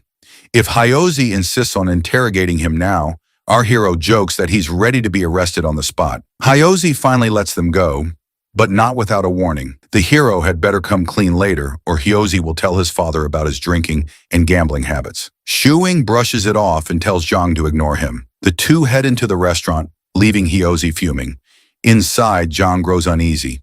She wonders if she shouldn't have come out at all. Our boy gently asks if she would rather stay cooped up at home all day. He explains that she can't learn about the modern world unless she experiences it herself. When Zhang nervously points out the police officers nearby, Shu Qing reassures her. As long as she doesn't reveal her true identity, no one will arrest her. And even if the police question her, she can simply say she's a wanderer. They'd probably help her find her family. Zhang hesitates, saying that's not what Shuing told her before. He smiles awkwardly and replies that times have changed. Soon the food arrives. Zhang thanks him shilly for the treat, making Shuing blush. He asks her to take off her hat and jacket so she can eat comfortably. Curious, he asks whether people in her era had hot pot. Zhang says she's never tried hot pot specifically, though they had similar communal meals. Our boy recalls a poem about such gatherings and recites it while adding more meat to her bowl. Zhang's eyes sparkle with gratitude as she tastes the food. Mesmerized by her expression and her beauty, Shuing barely touches his own meal. Zhang notices and asks why he isn't eating. He laughs and claims he's already full. Instead, he peels shrimp for her, explaining that friends should help each other. Janang thoughtfully notes this as another modern rule. Eventually, Zhang is full. Our boy suggests they walk home so she can digest the food.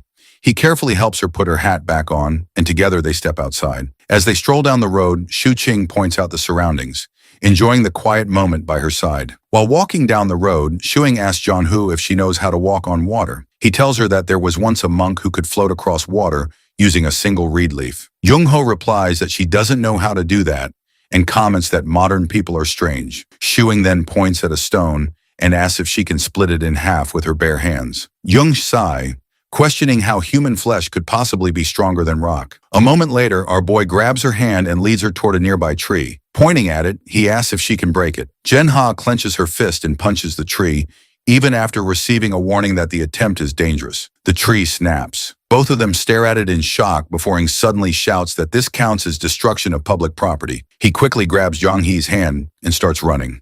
Annoyed, Zhang He reminds him that he was the one who told her to do it. After a moment, she asks him to let go of her hand. Shu Hing releases her and walks a few steps ahead. Sighing, he tells her they are going home and that they will play some games. When they arrive home, the hero sits on the sofa to relax. Zhang Ha calls out to him and asks what romance means. His eyes widen instantly and he jumps to his feet. Walking over to her, he looks at the computer screen. Zhang Ha shows him the message she received and the hero reads it carefully. He tells Zhang Hai to start preparing dinner and says he will handle the matter. After she leaves, Shu Qing sits at the computer and adds the person who messaged her to his revenge hit list. He whistles to himself, thinking that he hasn't even made his move yet, and someone is already thinking about Yang Hai. Soon after, someone knocks on the door. The hero opens it and sees his father, Shu Wenbin. He immediately asks if it is rent day already. Shunbin walks inside and explains that he was on his way home from work and decided to check whether the heater was functioning properly. As the landlord, he says it is his responsibility to fix any issues. However, Shu and Bin freezes when he notices Zhang He standing there. She politely greets him. Adjusting his glasses, he silently wonders what is going on, as this was not how he imagined things. On his way over, he had planned to lecture our boy and whip him into shape. Looking around, Shunbin notices that the house is spotless. Everything is neatly arranged. He remembers that the last time he visited, the place looked like a pigsty. He can't understand how it changed so drastically. He greets Jang Ho properly and repeats that he only came to check the heater. Shuing sighs and assures him that it is working perfectly fine. After a brief pause, Zhu Wenbin says he should leave before his wife starts nagging him. Before exiting, he invites Young Hu to visit sometime. Once Shu Wenbin leaves, Zhang He tells Xu Qing that she is going back to cooking. Our boy watches her with a soft smile as she continues preparing dinner. Jung Ho and Shuing begin to eat, and our boy asks if she has thought about the future. Jang Ho replies that she imagines the future will be just like this. Our boy chuckles and reassures her that it's perfectly fine if things stay this way. Jung Ho tells Shuing that she won't trouble him constantly and adds that, since they are unrelated, she feels extremely blessed to receive so much help from him. She recalls that the second miss once said, "No one owes anyone anything, and those who help do so out of kindness, they shouldn't be taken advantage of." Hearing this, our bro says that they could become related since both are unmarried, and meeting each other is fate. Jang Ho shakes her head. She reminds him that he is her benefactor, and that she cannot treat him otherwise. She insists that she needs to repay everything she owes him. Shuing imagines a moment where Zhang Hu offers herself to repay him. He quickly responds that he wishes for both of them to willingly be in a relationship. He yells at her, saying this is how it should have developed. He asks if offering herself in marriage is considered a way to repay a benefactor. Jung Ho firmly denies it. She says the second miss taught her that all debts should be repaid, and offering oneself for marriage is the most shameless way of all. It only makes the person dependent on the other. Shuing imagines the second miss cutting the red thread that connects his and Yang's love. He grits his teeth, struggling to control his anger. He asks her not to treat him as her benefactor, but she insists that he is, and there is no need to pity her. Zhanga declares that she will work hard to earn her own living and not rely on anyone. Zhuing sigh, realizing that Zhang Ho's view of him as her benefactor is the biggest obstacle in his attempt to make her his girlfriend. He watches her play games on the computer. Based on the power leveling rates in the game, he knows it will take her years to earn enough to repay him. He considers whether he should force her, but then remembers that she could break his neck as easily as she broke the tree. Thinking practically, Shuing sends his cat into Zhang's lap, realizing that besides adjusting to modern life, she must learn to support herself. Otherwise, she will always feel insecure and never truly belong in this era. At the beginning of December, Shuqing sits in a restaurant with his friends. Hezi demands that our boy tell them where his girlfriend came from. Our hero explains that Zhangyi has no relatives nearby. Feeling pity for her, he brought her home to be his girlfriend. Another friend protests that this isn't normal procedure, but the hero argues that a couple can be together as long as both are willing. Hyozi presses him, asking why Shuqing had previously said Zhang Hu was his cousin. The hero, wearing a helpless expression, explains that he was helping her hide her identity. He recounts that Zhang Hu was homeless, doing odd jobs, and had nowhere to live. If he didn't help her, she might have been sent to a shelter, and he would still have to look after her afterward. Hai, feeling pity, agrees to believe him for now. Shuqing smiles and shoulder bumps Hosey, asking him to help John Ho with the ID issue they discussed earlier. Hai gets annoyed, and another friend shouts at them to stop fooling around. Our bro continues teasing Hyosi, and all three cheer with their drinks. After some time, Hosey leaves, explaining that he has work tomorrow. Shuqing and another friend see him off, thanking him for his hard work as a police officer. Our bro then sits in another car with a friend, asking if any of his family shops have job openings that don't require an identity card. His friend tells him that if it's for his girlfriend, she just needs to give them a heads up. Shuqing admits it would be difficult since her only verifiable history is being homeless, and having a legitimate background would help. His friend suggests jobs even a 16-year-old could do, noting that it would be ideal for her. Our boy asks if it's possible to make it appear as though John Hu has been working at one of his family's shops for the past 2 years. His friend nods and reassures him that he will figure out a way to make it happen. Later, Shuqing announces his arrival as he steps inside the home. Janong informs her that she's already eaten and left his food in the kitchen. He crashes down on the couch lazily while teasing his cat when Zhang smells the alcohol from his mouth, interrogating him about the smell of alcohol. When she accuses him of visiting a brothel as well, he jumps out of shock. After he sniffs his coat, he asks her how she reached such a conclusion. So she explains that it is due to the scent coming off of him. Out of confusion, he once again smells his coat, and this time, he can also smell the floral scents coming off his coat, which makes him think that they must have gotten onto him due to sitting in the car of the playboy of all time, Zun. Shuqing quickly defends himself, claiming he's a model citizen, and tells her that brothel and prostitution are against the law, so they are almost out of existence. Therefore, she doesn't need to worry about him wandering off or selling her off to someone else. When Zhang gets surprised at the number of laws and ordinances in this world, Shuqing enlightens her about their importance by giving the example of selling off body parts in the name of legal transactions if it weren't for these laws. Shuqing cautions Zhang about not being too defenseless, since even in the peaceful times, darkness still lurks around. His words throw her into deep imaginings of him selling away her body parts, and he notices it. Our bro tries to change the topic by reminding him how essential it is for her to have at least a little level of weariness, but Zhang is too lost in her scary imaginations to listen to Shuqing. The hero decides to leave her alone with her thoughts and checks the food left for him in the kitchen. He eats it happily despite not being hungry, and after washing the dishes and changing his clothes, he slumps back onto the couch. He looks over at Yang, who is working on the computer, and finds her so adorable that he wants to hug her. Shuqing asks Yang what she thinks about his father, while sadly telling her how demanding and emotionally unavailable his father has always been. When he mentions how jealous it makes him feel to see people having good relations with their dads, Yang turns to look at him. He very cleverly finally reaches the point of what he initiated the conversation for and cries about his father never hugging him when that's all he craved his whole life. Calling it an absurd request, he asks her for a hug, and it makes Yang confused about the situation.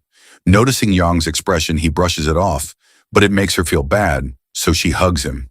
He squeezes her body quickly into a tight hug, catching her off guard. At first, she tries to resist him and pull herself out of the suffocating hug, but slowly calms down and holds onto his shirt. She tries to relax by reminding herself that it is just for the sake of the young master's experience, and her conscience is clear. On the other hand, our bro is enjoying the scent of her hair while holding himself back from hugging her tighter. After she asks him if he is done with the hug, he pulls back while thanking her and gets up to take a shower, leaving her worried about him not being as relaxed as he looks. Yang's practicing martial arts with a sword in the morning, while our bro is secretly recording a video of her. She stops immediately when she notices him, and he also stops the recording before asking her about the significance of martial arts. She answers that it works out quite well for her and flaunts her strength. After scrolling through some articles on his phone, Shuqing gets to know the importance of martial arts and gets down on his knees, asking her to teach him too, since it would be sad if such an important tradition disappeared over time. When he enthusiastically announces to practice it wholeheartedly to excel his skills, he gets into a random position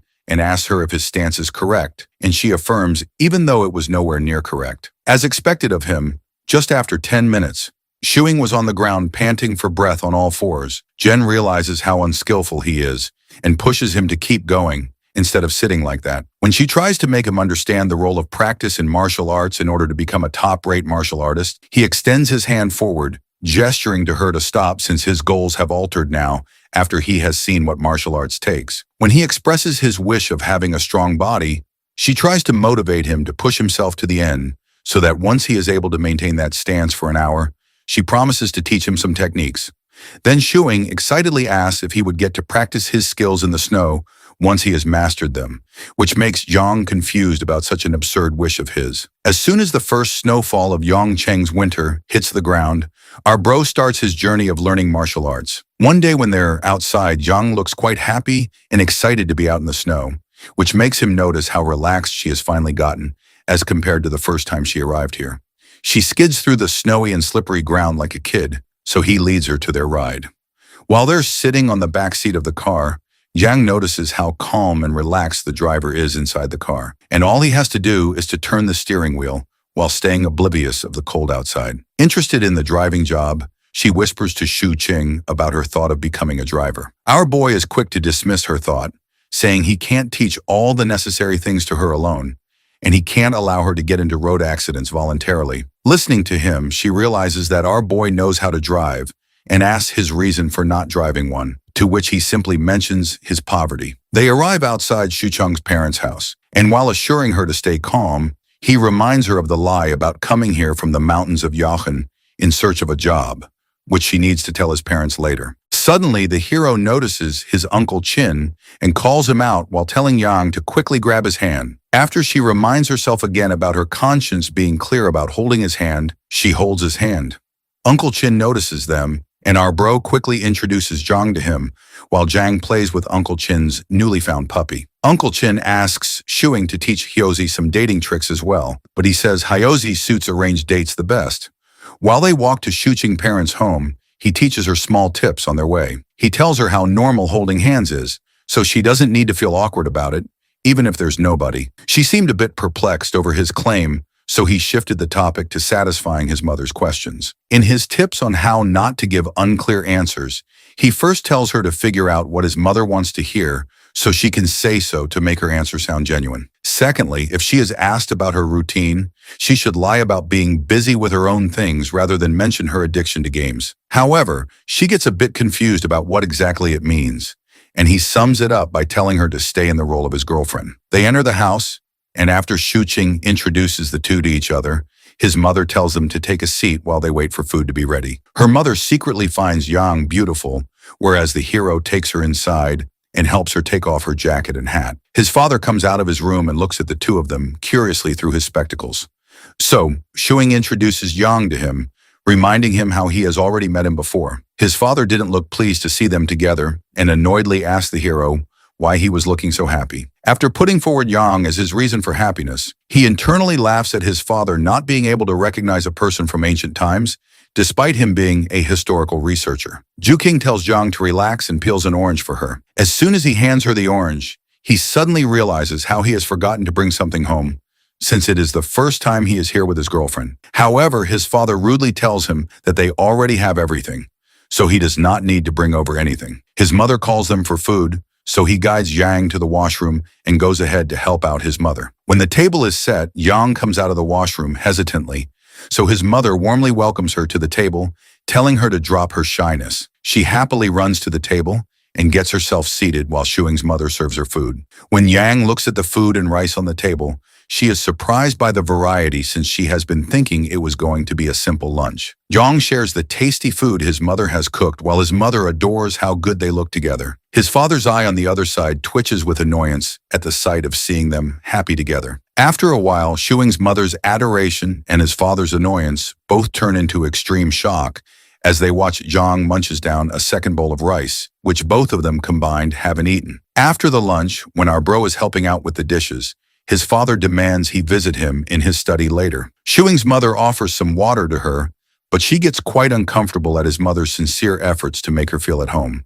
She tells her not to get so formal with them and asks her to sit with her. Once the both of them have sat, his mother, while talking about their relationship, asks her where she is from. Remembering the answers our guy had taught her earlier, she quickly claims to have come from the mountains. Xing goes to talk to his father in the study where he asks our boy about his future plans, since he and Yang are cohabiting. Xing casually assures him that it's nothing more than simply sharing a space, but his father gets angry. Angrily, his father says that he knows all about what young people think these days and asks him about his future plans once again. Shuqing thinks to himself how he and Zhang is not actually dating and asks his father not to worry about them and just forgive the rent for him. However, his father does not buy his excuses to change the topic and forces our guy to answer him. Our hero gets annoyed by his father continuously pressing him for answers, so he claims to have more expertise in this domain. This fuels the old man's anger, and he kicks Shuing out of the study. Shuing looks at his mother and Zhang.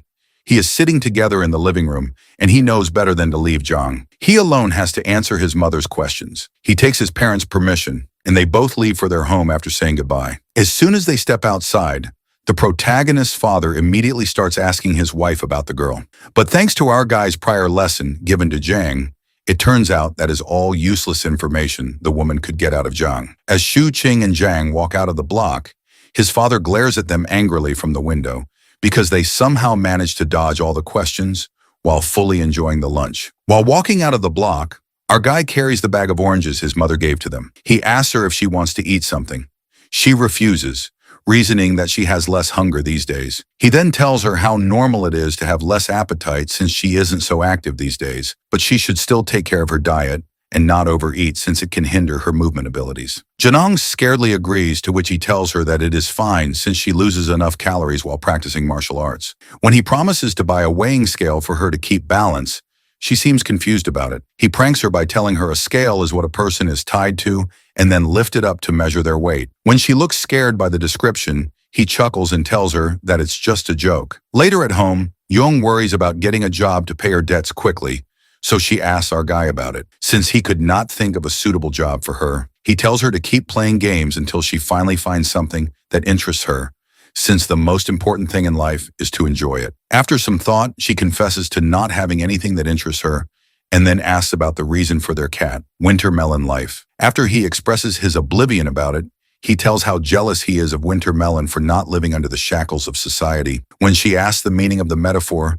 he teases her by saying she just would not get it and gets up to take a shower. She insists on him annoyedly, wishing to smack his face before he stops in his tracks, telling something about two types of people he hates. One he describes to be those who don't complete their sentence. And when she asks him about the second type, he walks into the washroom without answering, making her even angrier. Shuking educates Zhang about the two kinds of dealers in games, one being the wealthy ones who can have as many resources as they want, while the other being the ones who take advantage of the communication gap, which is when one knows about something that others don't. So he buys the resources in exchange for the information. To make her understand better, he gives an example of how people in her era used to monopolize by stocking resources in exchange for information, and later selling it at high prices, making the poor have to sell anything they have. To tease her, he asks her to be his slave bride while acting like a monopolizer.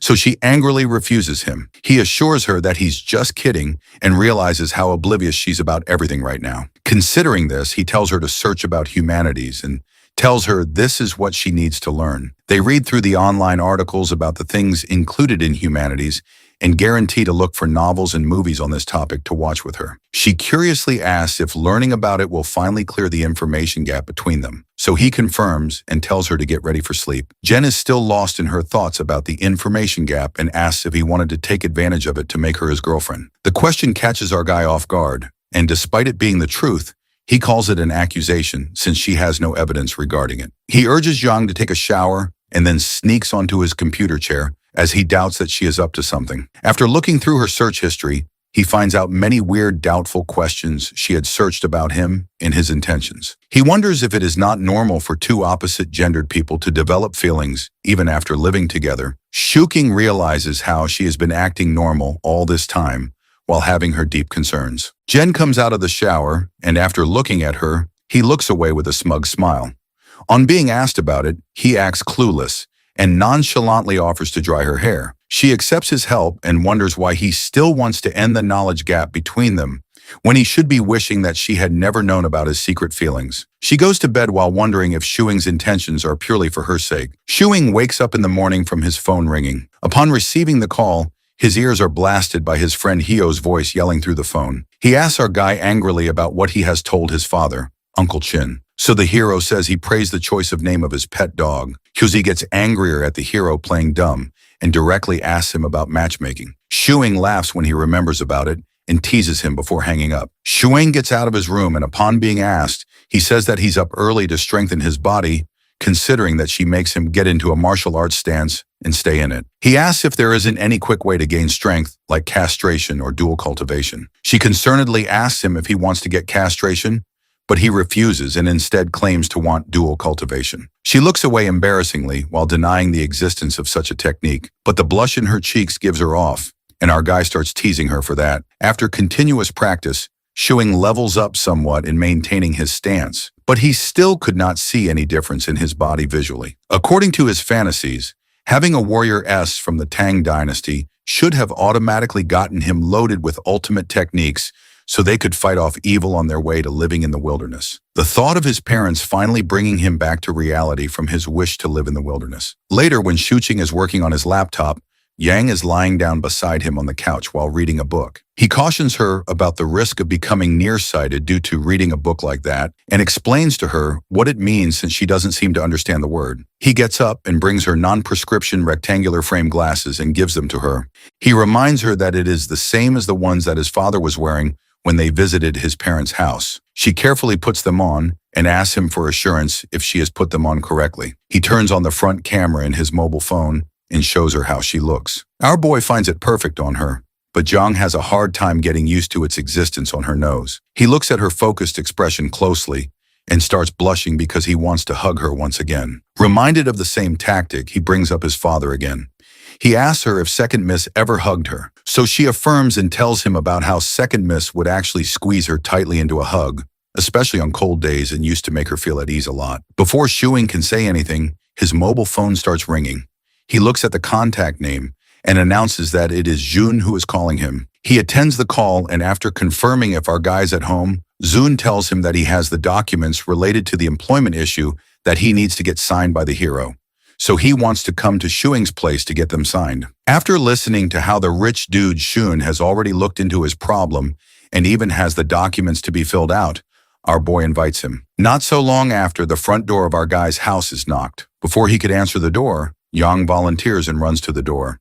She peeps through the peephole before opening the door, and this makes Shuing confused. The reason Zhang makes sure to look through the peephole is because she finds it quite useful in case there is some kind of threat on the other side, so she can be prepared with her sword to defend herself. Jenning looks closely at the person, and when she recognizes him, she finally swings the door open. Shi Yun, who is shivering cold when he looks at Yang, quickly turns to leave, thinking he has knocked on the wrong door. Our boy drags him inside, assuring him that it is surely his house, and asks Zun the reason for him being so forgetful when he has already met his girlfriend Yang before. After the clouds of confusion have cleared, Jun slumps down on the couch beside our bro. He looks over at Zhang. He is playing a game on the computer and teases our boy and whispers, saying he just realized where Shuing has disappeared to these days if it was not for his mistress. Changing the topic, our boy gets it confirmed if the forged work experience documents are good to go and asks Zhenang to sign them. Zhang looks closely at the documents that were handed over to her by Shuing to sign. On inquiring about them, he tells her that these documents will prove her 2 years of work experience here. In case she does not know how to read and write, our boy writes her name on his phone and shows it to her, telling her to copy it in the places her signature is required. When Jun sees him teaching her how to do her own signatures, he asks our guy in shock if she actually is not aware of how to read and write on her own. Seeing Jun's reaction, he realizes the need for an explanation. So while Yang signs the documents, our guy lies to Jun about picking her up from the streets she has been wandering around for over 10 years. When Shuqing continues to give absurd details about Zhang's appearance when he found her, Jun refuses to believe him, whereas Zhang does her best to hold herself back from beating some sense into Shuing. Shuing offers Zijun to stay over for a meal and asks Yang to cook some more food. Ziyun seems surprised about the idea of having homemade food when he had been expecting them to go out. But our guy says he wants to benefit from a girlfriend who can cook well. While they wait for food, Jun walks over to the computer system and asks Shuqing to help him out with setting up the new PC he is about to get. After Shuqing agrees to send him help, Zijun notices the computer's default language is set to traditional Chinese. When he asks Shuing about it, he makes up an excuse about liking it better these days, and it makes Jun suspicious of his recent behaviors. Nonetheless, Jun compliments our guy for having so much knowledge. Shuing mentions to him how this is the difference between a poor person's hunger for knowledge to earn and a rich person's hunger for ease. Thus, he spends on the poor. Jun gets up from the chair in shock and asks Shuqing if he is up to some wrong medications, since it is not like him to talk like this. The protagonist also realizes that he didn't need to tell Zun in such detail as if he were young. Zhuqing makes up an excuse of going through so much since the last 6 months, so Zun asks if it is because of being jobless or if it is due to dating the girl. In response to this, the hero simply asks Wanzi if he has watched the K-drama My Love from the Star. Zijun misinterprets it and laughs at him, asking if he also has a weird professor.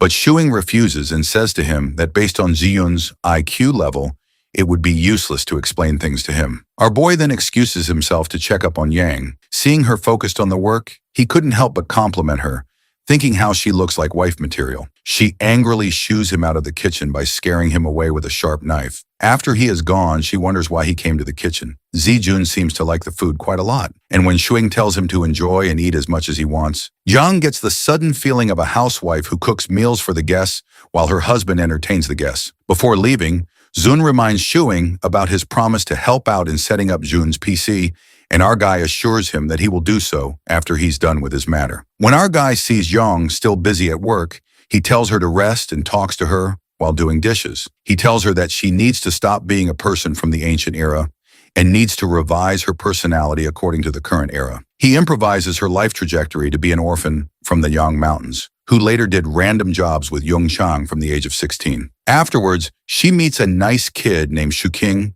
and they become friends and then lovers. Shuking helped her find her parents, but when they failed, he invited her to move in at his place. After his made-up background story is over, our guy tells her that it's the only realistic story they can have. To make people understand their reason for living together, they need to tell them that they are deeply in love. When he asks her if she has understood it, she confirms in a flustered manner. Shuking then tucks a strand of hair behind her ear and informs her that they will go to the officials to resolve the matter of her identity once she has completely gotten used to the modern day in life. Jung is still stuck on the moment when he tucked her hair and angrily asks him if he was trying to flirt with him, while her heartbeat quickens, making her confused. Shuqing, however, completely denies her claim and says he was just fixing her hair, since it's normal to do so as they're dating each other. She reminds him that it's just fake dating, and he shouldn't take advantage of being her benefactor.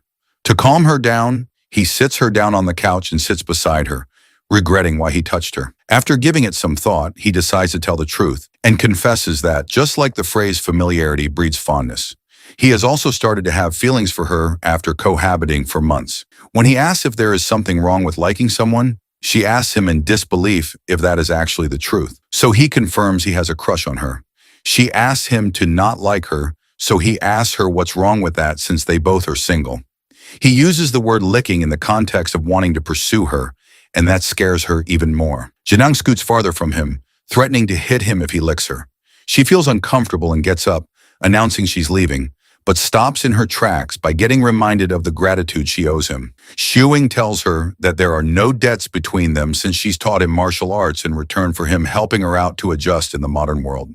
Therefore, she can leave whenever she wants. However, he asks her to teach more martial arts while he helps her find a new home. Looking at him still willing to help, she asks him the reason. So he simply states again that he likes her despite the debt she owes. He then says that she might have mutual feelings, but is overlooking them since he seems ordinary to her because they are cohabiting.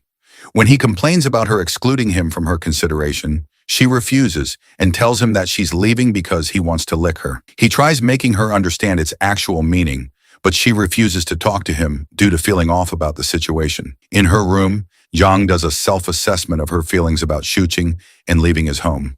On the other side, our guy is in the living room, wondering if she is going to leave since she hasn't come out of her room for so long. Just as he is about to tear up about losing her, she walks out of her room, and after stealing a glance at him, she walks straight into the kitchen. Happy to see her, our guy jumps out of his seat and follows her into the kitchen, asking about her decision. While washing the oranges, she acknowledges that what he said was right, and since the debt and the feeling he has for her are two different things, he can continue to like her without crossing the boundaries. He immediately promises not to do anything like that again. She thinks about it and mentions how it would not be so good if she ignored all the things he has done for her in the duration of half a year, which she has spent with him and just selfishly left. Thus, she shyly avoids eye contact with him while telling him to talk about their future together. After she has cleared all the debts, Shuqing is quick to hold on to her words and repeats them for confirmation, so she confirms it. Later, when she's preparing a meal, he leans at the doorframe and keeps looking at her. On being questioned about his presence there, he says that he's confused if she now knows the difference between gratitude and since it would be like deceiving him if she only feels gratitude for him and is thinking it is like. Jen quickly refuses to have any feelings for him, and our bro realizes that she is just in denial. Therefore, when she still seems to be stuck on how to differentiate the feelings, he proposes to do a test to check whether she likes him or not. After making her promise not to retaliate on the basis of the test, he pulls her into a tight hug. When he slowly lets go of her, Both of their faces are flushed, and he tells her that if her heartbeat has quickened now, it means she likes him. She shyly turns her back on him, telling him not to bother her while acting unfazed by the hug. As he leaves, he realizes that she actually likes him too, since she did not pull back from the hug and let him hold her as long as he wanted. On the other hand, Zhang is blushing intensely, and she cups her face in confusion, as she now knows the difference between some mere gratitude and the feeling of like which is tinting her face red right now. When the dinner is ready, she announces it. She makes sure not to have eye contact with Shuing and sets up the table quietly. The hero thinks that this matter is not as important as making her learn about the modern world's culture and ethics. And the important thing is teaching her how to smile. He remembers how the only time she smiles is when she's curious about a new thing, like when she saw the snow and can't understand the various types of entertainment. He decides to take a step towards teaching her how to smile and plays a comedy movie to watch with her. While watching the movie, he notices that she is still not laughing or smiling, even in the funny scenes, and realizes how hard it is to make an ancient person merge into the modern world. Jen is busy playing video games, but our guy feels sleepy, so he heads to bed first after telling her. She watched him leave and then sighed, wondering how to face him with her feelings so evident on her face. After a little while, when it is around 10:30, she gets up from the PC and sneaks into Shuing's room, who is in deep sleep. She stays there for some time, looking at him while hovering over his face like a ghost, and then decides to leave. When they both come out of their rooms in the morning, Shuing notices how tired she looks and asks if she didn't sleep well. She had obviously not slept a minute the whole night, but lied to him, saying she slept late. After having breakfast, Shuing takes her out to experience pretty things. They put on their coats and take a walk outside, when Yang looks down at her intertwined hands and asks if this is also one of the pretty things he mentioned to make her experience. With a sly smile, he affirms, reasoning that the quickening of the heartbeat is indeed a beautiful experience. He rubs her finger on her palm to tease her and asks if she can feel anything new or different. Flustered by their proximity, she looks at him for a second before quickly pulling her hand back from his grip. He laughs and takes back her hand, saying he was only giving an example to her. In disguise of making her experience the world, Shuing was making sure he was also giving her introductory classes on dating. They take a bus from 520th Street. When she asks him about their destination, he tries cracking a joke for her to laugh by referencing a meme, but due to her lack of knowledge about this domain, she stares at him blankly in confusion.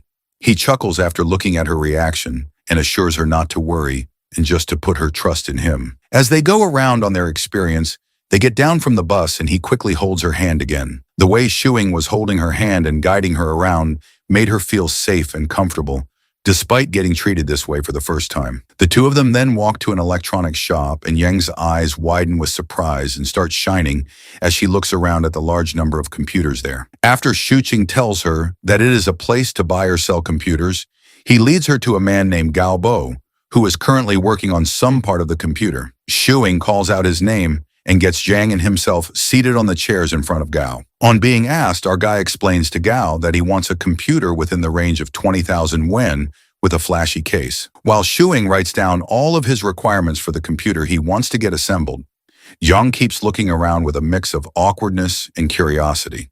When our guy is done writing down everything, he hands it to Gao, emphasizing wanting to get the computer put together as early as possible. After our hero instructs him to deliver the computer to the person whose number he has written on the paper, he gets up to leave. Gao asks him why he's leaving so soon.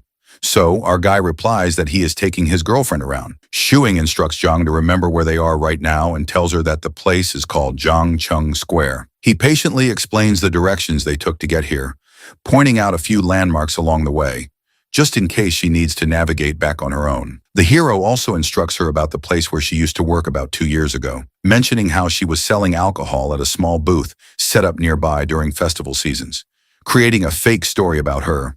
It feels strange to him now seeing her like this, compared to the past he barely knows. He eventually asks if she would be able to make her way by herself now. Yang assures him with a firm nod that she knows the routes they took and won't get lost. As they are about to leave, Jen notices a small shop nearby and curiously asks if they can go inside. Juqing quickly stops her and lightly taps her forehead, telling her not to get curious about every little place since wandering around like that can easily waste time. Jung pouts in response but decides not to argue. After walking a bit farther, our bro glances at her and asks whether she's hungry. When she admits that she is, He immediately brings her to a barbecue buffet he had been considering earlier. Once they sit down, Zhang casually remarks that she actually prefers hot pot buffets since the food can be left simmering without needing constant attention, like grilled meat. Shuing laughs and agrees that her reasoning makes sense, finding her practical thinking amusing. He tells her to relax and just focus on eating until she's satisfied.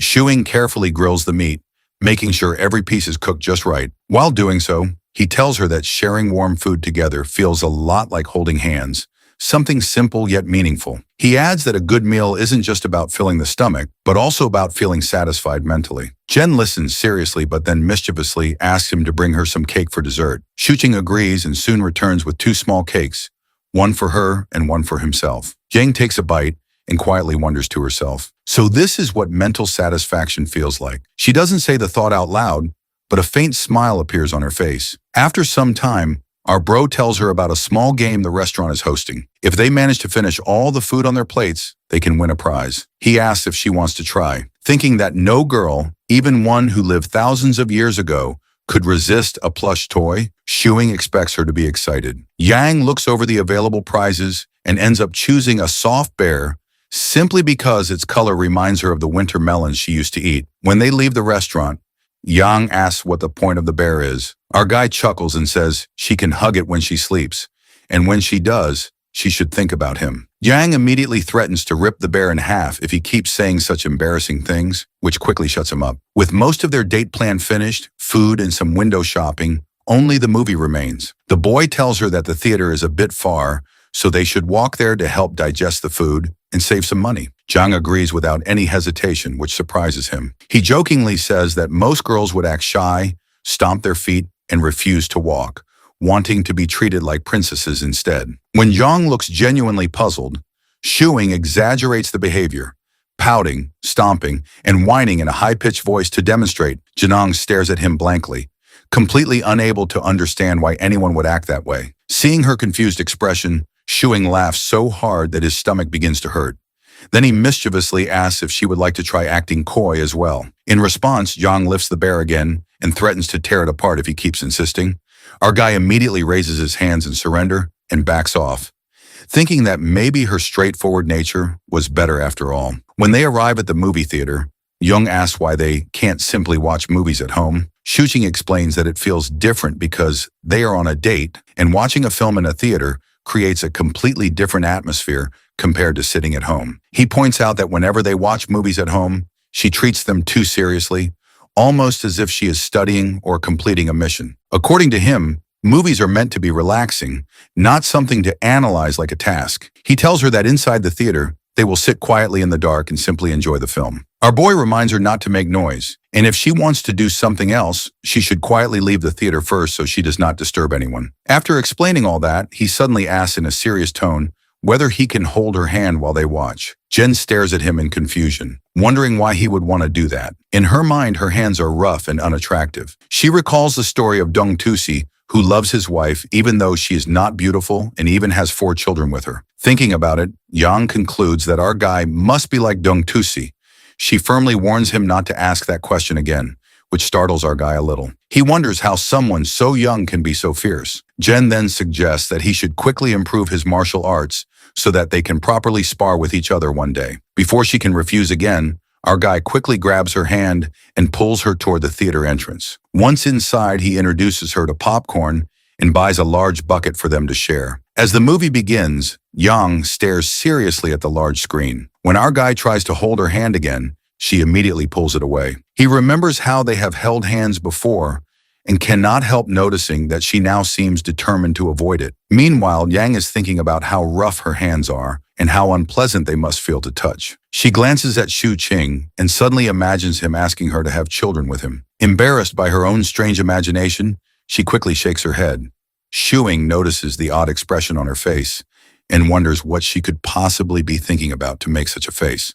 After the movie ends, they slowly walk out of the theater. Janang suddenly asks why he likes holding her hand so much. The hero does not know how to answer and awkwardly looks away. Janang then stretches out her hand and tells him to hold it properly this time. Shu King senses that she must have gone through some kind of internal struggle before saying that. He carefully takes her hand, feeling quietly thankful inside. Smiling, he calls her his little warrior S and asks if she likes the movie. Yang no Diaz and says it is good. As they walk, our guy tells her that watching movies can actually help improve her thinking. He explains that films can broaden her horizons and help her build what he calls the three modern views: her worldview, her values, and her outlook on life. He says it will be a slow process, but he will guide her step by step. Then, half joking, he admits that he might trick her a little along the way and asks her not to hit him when she eventually realizes it. Jen looks at him thoughtfully, considering his words. Unsure how to respond, she decides to remain silent for now. Shu King wonders if Jang has noticed that she has become a bit empty-headed lately.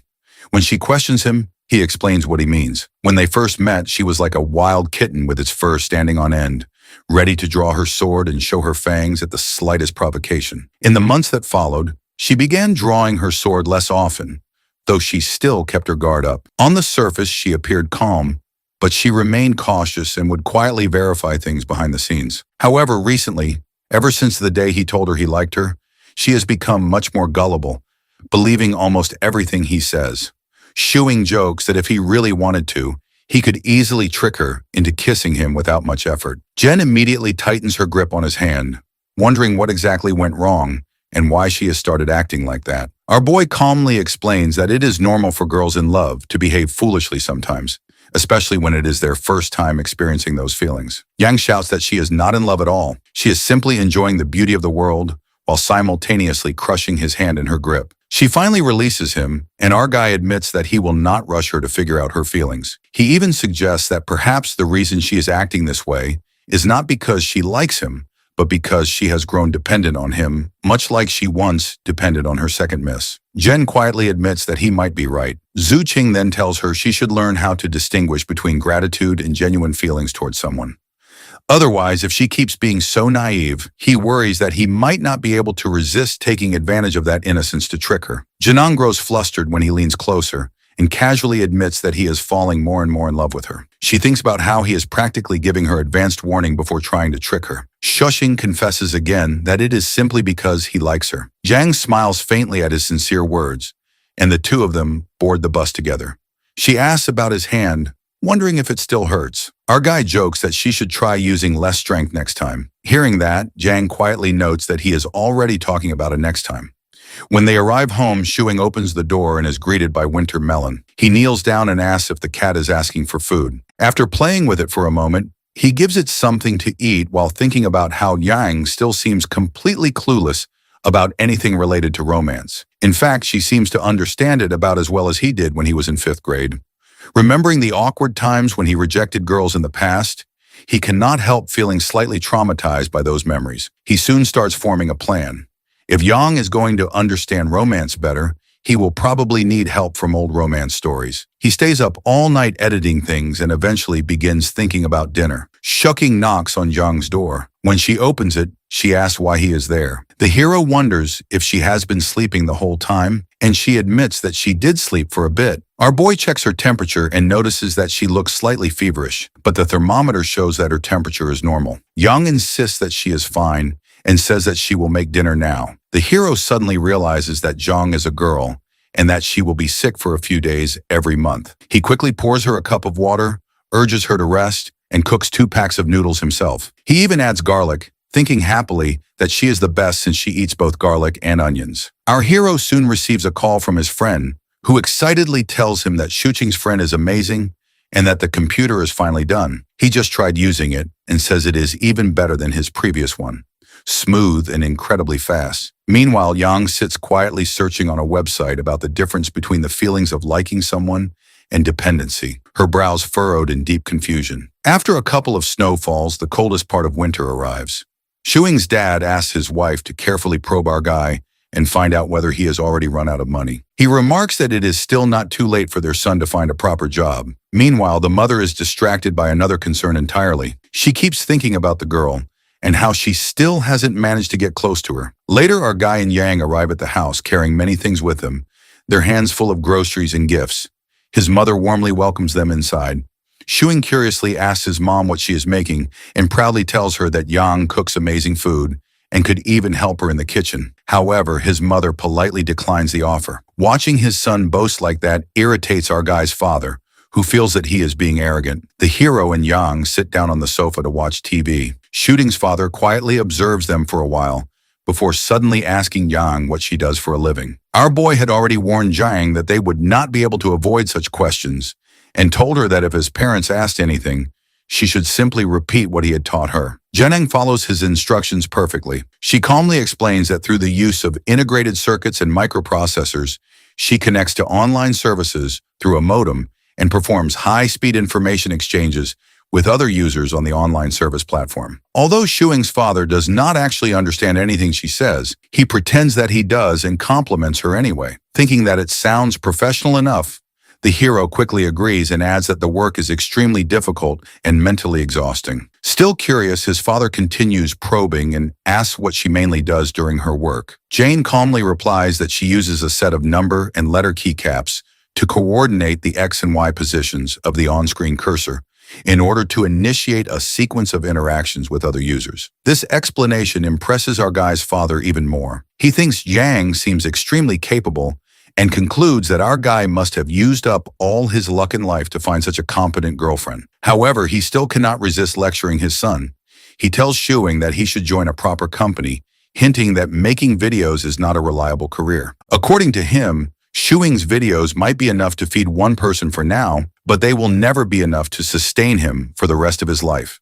Shuing immediately asks why his work has to sustain him for his entire life. His father then asks what he actually plans to do in the future. Our guy confidently declares that he will grow his work into a large and powerful business. He says he will open an office, establish a company, and eventually get it listed on the stock market. By that time, he proudly claims he will be the CEO of a listed company, and his father will be the father of a CEO. Their family will become wealthy in this generation and earn the respect of everyone around them. His father becomes furious upon hearing this and angrily curses at him, asking if he thinks his father is a fool. He even threatens to beat him, but suddenly stops halfway through his sentence when he notices Yang sitting nearby. He quickly restrains himself, thinking that family matters should stay within the family and should not be displayed in front of outsiders. Shuing calmly argues that everyone has their own fate and asks why his father cannot understand that. He then remembers that his mother once took him to have his fortune told. An old man read his fate and wrote several things down on a piece of parchment. Our boy retrieves the parchment and reads it aloud.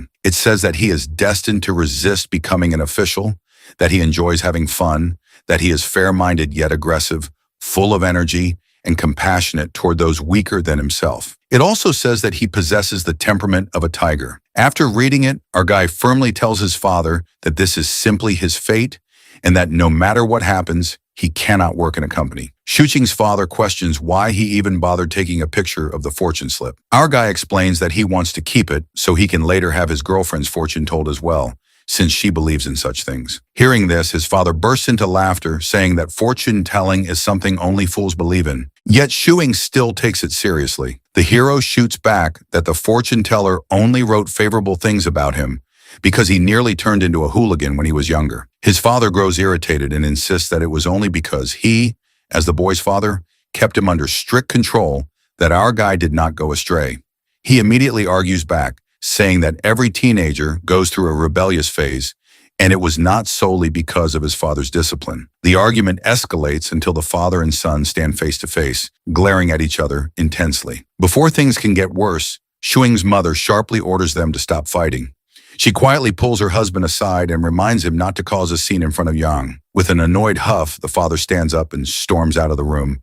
Turning back to Jiang, the mother reassures her that the two of them are simply bickering and that she should not take it seriously. She invites Zhang to sit down and get ready for dinner before leaving Shuing and Zhang alone. The moment his mother disappears, our guy turns to Zhang with a grin and suddenly pushes a peeled orange into her mouth. He praises her performance earlier, saying she handled his father's questions like a professional. Zhang Shili agrees while he continues feeding her orange slices one after another out of boredom. After a moment, Shuing grabs her hand and studies it carefully. He wonders how hands that appear so ordinary at first glance could possess such frightening strength. He cannot help but question whether that power truly comes from her own body or from something else. Zhang becomes embarrassed again when she notices his fascination with her hands and silently wonders why he finds staring at her palm so interesting. Suddenly, Jong grabs his hand in return and declares that she will examine his hands as well. She observes that his hands are noticeably larger than hers and that his fingernails are short, clean, and neatly trimmed.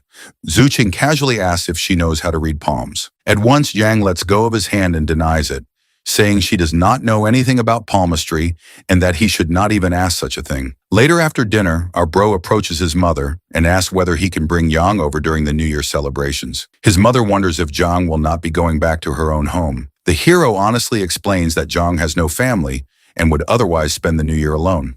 His mother pauses briefly, making sure that he is being serious. After a short silence, she tells him that he can bring Yang over without any problem. She then teasingly asks whether he has enough money to take care of a girlfriend. The boy proudly puffs out his chest and declares that he definitely has enough. Feeling satisfied, he begins carrying the dishes to the table. When dinner is finished, Shuqing and Jang say goodbye to his parents and prepare to leave. However, just as they are about to step out, a potato suddenly drops out of Jang's pocket. His parents immediately notice it and ask why she is carrying a potato in her pocket. Thinking quickly, Shuqing makes up an excuse. He explains that Yang does not have an affinity with earth elements, so she needs to carry a potato as a kind of talisman. They chose a potato instead of dirt because it is more portable. Without hesitation, he picks the potato up and slips it back into Jang's pocket, carefully hiding the real reason that the potato was actually being used to track her. Shuing's mother laughs at the explanation and jokes that she will cook more potato dishes for Yang next time, since she must really enjoy potatoes. Hearing this, Jong politely bows and thanks her for her kindness. His mother warmly reassures her, saying that she was just as shy when she first met Shuing's grandmother, so there is no need for Jong to feel embarrassed. As Shuqing and Jong finally leave, his mother watches them walk away. In her heart, she feels that the two of them look very compatible together. She quietly hopes that they will not face disagreements in the future and that they can continue living happily side by side. As they start walking, Yang asks the meaning of like, to which Shuing explains that if she wants someone to be all hers, she will want to get closer to that person. Like when she wants to buy a delicious cake, she has to spend money. But Jong shows her concern that if she can't afford it, then our boy tells her that in that case, she will have to work hard to earn money and give it her all in order to get her likely things. He further adds that wanting something to make it hers without making an effort doesn't count as liking. He continues that he doesn't want to deceive her because he likes her and offers to leave. If she doesn't feel the same way, he'll respect her choice. It will be considered licking you by giving his all without wanting to make her his. Suddenly, he hesitates and clears that he doesn't mean something odd by saying the word licking. This doesn't seem simple, as he says to Yang. She feels tricked by this sentence. She wonders if he doesn't want her to be his, then why he would touch her hands. Xing smirks and adds that being willingly tricked by someone is sometimes considered as liking, at which Yang shouts, clearing that she doesn't have feelings for him. Our guy smiles intentionally and says he is talking generally. He doesn't mention anything about her liking him, at which Jong blushes and wonders if she likes when he blows dry her hair, helps grill meat for her, cook noodles for her, or she likes her hand to be held. A minute later, she asks about love, which makes our guy wonders if she is enlightened all of a sudden, as she is asking questions like these recently. Then he answers that when the hearts of two people become one, and they spend time to understand each other, it's called love. Jang asks about his feelings, to which Shuing offers her a kiss to be able to understand his feelings. Jang trembles, saying she doesn't believe him as her face gets all red. Later, they left to get home. Upon reaching home, Shuing decides to finish his video edits before heading to bed. Janang sits beside him and asks if he ever thought about what if someday she goes back clueless. Our boy replies that she will be able to make a name in history and become successful as long as she is able to protect her achievements. Jane clears that she is talking about him, to which our guy replies, referring to liking someone as an irrational thing, and her going back doesn't change his feelings. He smirks and asks if there is something between him and her able to go back. Jang blushes. He suggests enjoying the moment rather than thinking of some conditions. She is in front of him, at least for now. Jang wonders if she is being tricked or coerced. Our hero mentions they are in a state of ambiguity as long as she doesn't hit him and hands her a bear, suggesting to hit it if she wants. Jen says that she doesn't believe him and her previous self would have definitely hit him. Shuing offers that she can hit or pinch him if she doesn't like his advances. He won't do it, but Young refuses, at which our hero declares that it could be feelings of liking or else she would be sick of him. This is the part of his plan, and he accepts that he tries to get close to her because he likes her and wants to show off his good parts in order to gain her recognition, which proves that he will treat her well. Jen nervously calls him shameless and dung-tusi. Just then, she hits him in the stomach and leaves with a red face. The following day, Yang offers to teach Shuing a martial art after he mentions wanting to improve his physical strength. However, she trains him with such intensity that our boy begins to suspect she might be taking the chance to get revenge for the other day. Feeling uneasy, he tries to decline the training, but Zhang insists that once he learns the technique, he might finally be able to land a hit on her, instead of constantly being on the receiving end. Zuqing laughs and says he would never hit her, though deep inside he knows that even after learning the martial art, he would probably still be the one getting beaten. To demonstrate, Zhang performs one of her techniques called the Tang Fist, which is built around 3 key points in 6 parts of the body, focusing mainly on palm-based strikes. As she launches a punch toward him, Shuqing immediately drops to his knees and begs her to postpone the training until tomorrow, claiming that his chest still hurts. Zhang agrees and heads off to prepare breakfast.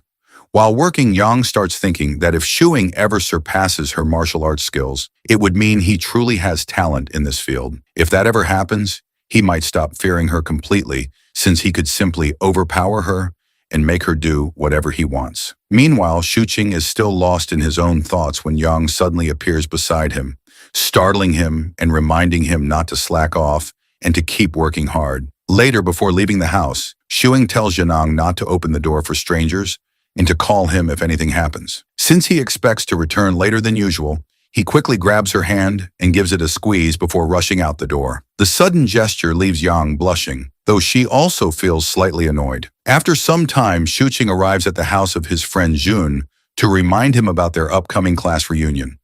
Jun had completely forgotten about it and asked our guy to come inside while he changed his clothes. The hero hesitates, half expecting to walk into some inappropriate scene, but Zun quickly explains that he recently broke up with his girlfriend. He even asked Shuqing if he did not see the posts about it. Once Jun finishes getting ready, the two of them head out to meet their former classmates.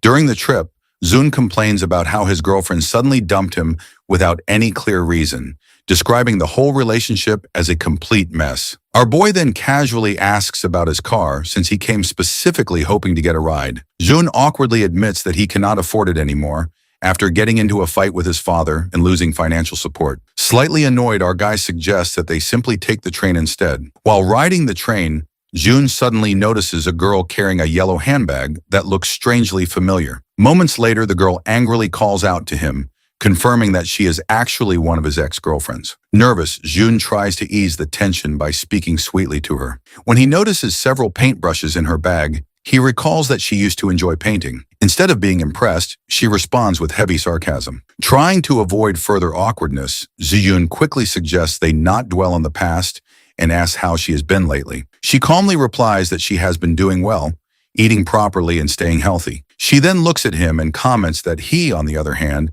does not seem to be in very good condition these days. Zen awkwardly agrees with her observation. Watching this exchange makes our guy feel strangely lonely. Even though the two claim to have broken up, the emotions in their eyes still linger, making them look more like a couple than strangers. Seeing this makes Shuqing suddenly think about Zhang waiting at home. Without thinking too much, he pulls out his phone and sends her a message confessing his feelings. Zhang gets a notification of a message as he opens the chat. It's Chu Qing's text, at which she gets annoyed over his nonsense stuff, but blushes as well. She also finds his profile picture irritating as him. Completely ignoring the main text, she asked him if he also wants her to wash his clothes, to which our guy agrees. As she checks his room to find his clothes, she sees her slippers that she wore when she first arrived. She wonders if Shuqing not only likes her hands, but also her slippers. Back there, our boy is blushing and lost in his thoughts. Jian asks him to catch the classmates first, and he'll join in the afternoon as he has something urgent to look at. Later, when Shuqing joins the mates, they ask for Jun as they were supposed to come together. Our boy mentions that he ran into his ex-girlfriend, so he'll probably be late, at which one of his classmates sarcastically comments that peasants like them won't be able to understand rich man's world. Then he asks Shuqing about his busy schedule as they haven't hung out in a while. The hero explains how he has been so busy recently and doesn't get the time to relax as it's the end of the year. On this, one of the mates mentions how he worked overtime and had to crawl his way to hang with them, at which the other one mocks him by asking him to show the performance of how he crawls. After a while, Shuqing grabs a drink and stands alone at the corner as he gets bored and misses little Yang. At the time of the dinner, a classmate notices a change in Shu Qing's self and asks about it, to which he says that he has been so tired recently, so it might be the reason. He offers our guy to join them at karaoke so he can cheer up, but he politely refuses, mentioning that he is drunk and he has to get sober up a little. As the mate leaves, our guy wonders why he liked these gatherings in the past. He wonders if he is influenced by Zhang and changes his old life into new. As the gathering gets over, suddenly the hero receives a call from Jun. As he picks up the call, Jun cries out loud and begs to save him. Half an hour later, Shu Qing reaches Jun. As he knocks on the door, Zun shows up in a towel, only crying. Shuing questions if he has been blackmailed by his ex-girlfriend. Jun explains how he gets tricked by his girlfriend when he follows her here, and she insists him to take a shower. As he got out after a shower, she was left with all his clothes. Our boy mocks him, asking if that's all, which makes Jun annoyed. He calls her ex-girlfriend evil and shameless. After that, Jun suggests heading to the karaoke together, but Shuing calmly refuses to go as from the past half a year. He didn't come out much, but Jun calls, declares him drunk, and suggests he go so he can get well. Our bro again refuses to go and asks to just have meals with the close ones occasionally. He don't feel like partying anymore and want to stay grounded. Our bro keeps lying on the hotel bed and tells Zun to go and enjoy the karaoke without him, since he wants to relax in peace. Ex-Yun informs him that he can stay in the hotel room while he recovers from the alcohol till afternoon and leaves. After Jun leaves, Shu Qing thinks about this non-partying life he has started for the person he is living together with. He thinks about how he has been planning ways to convince Yang to marry him. But he should also know that marriage is not something that simple. Our guy arrives home with his legs wobbly from being drunk and slumps his body over Yang. She manages to take him inside while he does drunk talks. By the time she realizes how drunk he is, he tilts her chin up and starts flirting with her. So she pushes him off onto the couch. She pinches her nose and asks him how drunk he is, but he refuses and says he had very little alcohol. The hero puts a bag of pork ribs, which he bought for her, and tells her it'll be tasty after stewing them. She happily picks it up, deciding to stew them the next day. When she notices him still sitting on the couch, she asks him why he isn't going to sleep in his room. So he says he will go after a while. Later, when Yang is using the computer, she comes across something named the Golden Lotus, a mature movie on the computer, and asks him about it. He lunges towards the computer from the couch and immediately deletes it. When she asks the reason for his actions, he makes up a lie, saying it's related to reincarnation, which would be so much for her to watch right now, since her knowledge is still low. Shuing can't believe how Yang learned to check the download history, and asked him why he deleted it if he could just forbid her from watching it. He replies that he has just hidden it for now, and sigh at how narrowly he dodged the bullet. After a while, Yang finds him asleep on the couch and puts a blanket over him. She looks at him closely until suddenly she is hit by the flashbacks of him getting close to her in order to flirt. She immediately pulls herself back from him and runs away to prepare dinner as a distraction from her flustered self. Quite later, Shu Qing finally wakes up from his deep sleep on the couch with a heavy head. Zhang is watching some movie on the computer while having her dinner and tells him that she has prepared porridge for him instead since she suspected he would have a hangover. He smiles to himself at the fact that she deeply cares about him in secret, like putting a blanket over him and preparing porridge for him. Shu Qing gets up from the couch and notices that Yang is watching one of the movies he had selected for her and tells him the context about it somewhat resembling her era. When he mentions things changing over time, she wonders if second Mrs. words have also become outdated over the course of time. When Yang has left the computer to take a shower before bed, Shuing sneaks up onto the chair to check out her search history once again, since he feels a bit off about her once again. However, to his surprise, when he clicks on the search engine, he finds out that her search history has been cleared. John comes out of the washroom after taking a shower with a towel over her head. Our boy can't help but have his eyes follow her as she walks from the bathroom door to the dining table across the room behind him. Intoxicated by her beauty, he tilts his head backward to look at her and says he'd be involved in a crime if he wasn't afraid of getting killed by her. Jen asks him what he'd have done to her if she was defenseless when they first met, so he answers that he'd have handed her over to the security, thinking she was a cosplaying Chunabu. She asks him if he would not have committed a crime, and it makes him shocked at the fact that she thought of him like that. While Zhang dries her hair with the help of a hair dryer, Shu Qing breaks the silence by questioning her about her feelings for him. Now she turns off the hair dryer, and after a pause, she claims not to know it. Getting a slightly different answer than he had expected, he turns around to look at her and asks if this lifestyle suits her better than the previous one. When she claims to like this lifestyle better, he tells her how he finds the world quite exciting and she will get it too when she has turned into a modern person like him. He tells her how he feels so ordinary after comparing himself to others, and this makes an awkward silence between them. When she doesn't say anything, he asks her if she doesn't have anything to say. He then tells her how basic and ordinary the life they are living together is. So if he manages to somehow pursue her and get married to her by his charms, he would be selfishly destroying the future opportunities awaiting her in the future. She looks at him and asks him why he feels so bad about being ordinary, because if it wasn't for his help, she would not even be ordinary. So when she asks him the reason for saying all this, he confesses that the thought of them being together or married frightens him and makes him confused because it feels like he should be more thoughtful of his actions instead of mindlessly following his wishes. He internally wonders if he should be slow about his advances or pursue her with all of his tricks. Thinking about it, he gets an idea to get closer to her. He tells her dramatically how his chest hurts at the place where she bumped her head, suspecting if it is some internal injury, too innocent to understand his tricks. When he asks her to rub his chest to soothe the pain, she asks him if it actually hurts that bad. He affirms over-exaggerating about her strength, so she walks over to him and rubs his chest after sitting beside him. Shuing feels so happy and talks about the saying that all encounters in life are a long overdue reunion. So if she were actually defenseless at the time when they met, the outcomes would be extremely different from how they are now. She suddenly asks if that means he'd stop tricking him, and that word annoys him. So he tells her to remove that word from her mind. Zuking thinks how the whole day he was only thinking of ways to marry her and convincing his parents in case of any unfortunate scenarios. But all she could worry about was him tricking her. He decides to keep her close for now, but when he tries to pull her towards himself, she won't budge due to having a firm sitting position as a martial artist. Shu Chung can't help but feel embarrassed, so he excuses himself instead and goes for a shower. Janong's cheeks flushed as she debated whether she should have let him pull her closer. On the flip side, in the shower, our boy thinks to himself that maybe he is now just a little far from it, or else she would not have given him such a hint. Stepping out of the shower, he spots Yong using the PC even when it's already past 10 o'clock. But she assures him that she will be sleeping after looking into something, as he figures that since the mood had already changed, he might as well do something productive. Skyscrapers weren't built out of thin air. They rose from tons of layers of hard work. So, settling onto the sofa with his laptop,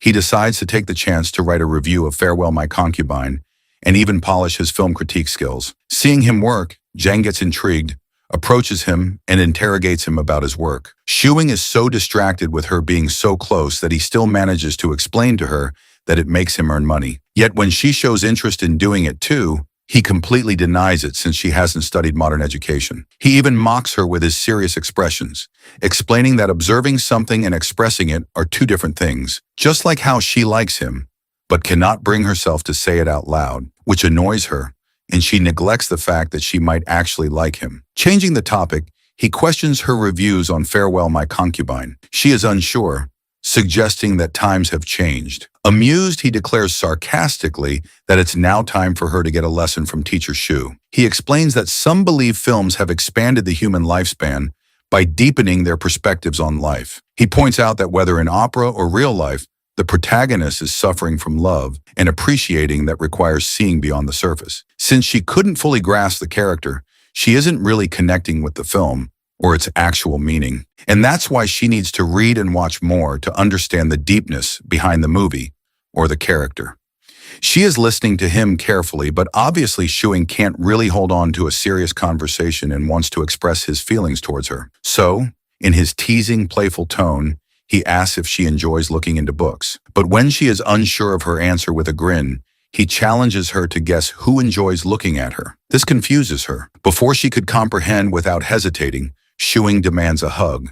And when she says nothing, he hugs her immediately, whispering into her ear that he will always be greedy for her and promising to become a gentleman for her in order to support a family. And then he goes to bed, leaving her cheeks flushed with shyness. The next morning, Shuing is looking into his savings.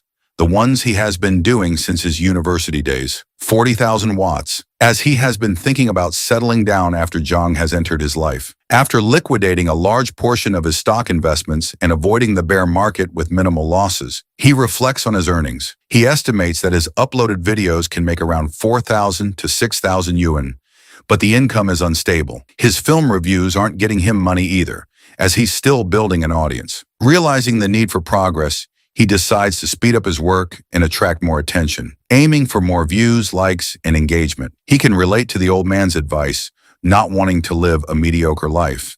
And if things go this way, he should search for a job. His thoughts are interrupted when Yang informs him about food being ready. But at the same time, she looks at all the cards and is now interested to know what these are. So Shu-Ching explains about the cards being there to store money.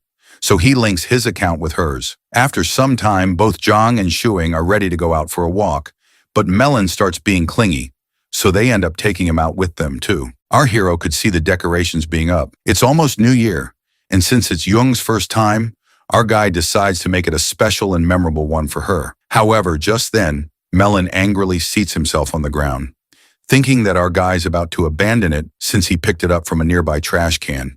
He assures him while patting him that he won't do it, and they didn't go by that lane. After that, while holding hands and talking about random stuff, they wander around, but just then, they see children playing around. Jen can't help but think how peaceful all this is, though Ching recognizes one of the kids, Auntie Chong's granddaughter, Zhen Han. As soon as Shi Han sees our boy, she quickly runs towards him and hugs him. The hero even makes her greet Zhang and Melon. Then Zhang gives Melon to Shi Han, while she and her friends play with it. Shu-Ching and Zhang sit at the corner, and he explains to her how his neighborhood is pretty nice and kind. He acknowledges the fact that An Cheng's a gossip queen, but at the same time, whenever he was locked out of his house in his childhood, she looked out for him to take him back to his home. He further elaborates he moved to this old apartment after getting admission to college, but he moved to a new house back then. Nostalgia is hitting him hard. This area is filled with his childhood memories. However, Zhang knows Shu-Ching made her greet that little girl because of some reason. So our guy confronts her rather than beating around the bush that he wants her to get to know more people. Otherwise, she'll be a loner. During the conversation, Yan suddenly runs up to them and asks if Yang is Shu-Ching's girlfriend, surprising him with how much she knows. Amused, our guy playfully turns the question back on her. Yet she becomes embarrassed and shilly explains that a girlfriend just means a female friend. This makes Ching grin, though he assures her that she can come by more to play with Melon if she wants, and even with Zhang He. As the kid leaves, our guy changes the topic, revealing that he is a hand freak, meaning he likes hands a lot. But this confuses Jing because he has been obsessed with them from the start. But deep down, our guy knows he has limited permission, and if not, he would have shown her what kind of a pervert he really is. Later on at home, Jung trains our guy in martial arts, explaining that Tang Fist focuses on empty-handed combat, speed, and targeting vital points to end a fight in one strike. Shu King is frustrated, not wanting her to demonstrate it since he hasn't learned it, but sigh, realizing he couldn't escape martial arts after all. While they are training, they hear a knock at the door. Upon opening the gate, he spots Yan Han with her homework. She wants to play with Melon. She greets Jian and immediately goes to Melon, who is sleeping. After waking it up, she is playing with it. Although the hero sees that she hasn't started her homework yet, he gives her the option to do it with Melon. Meanwhile, the little girl is doing her homework and Chang is editing on his laptop. His gaze shifts to Zhang, who is staring at Yan Han.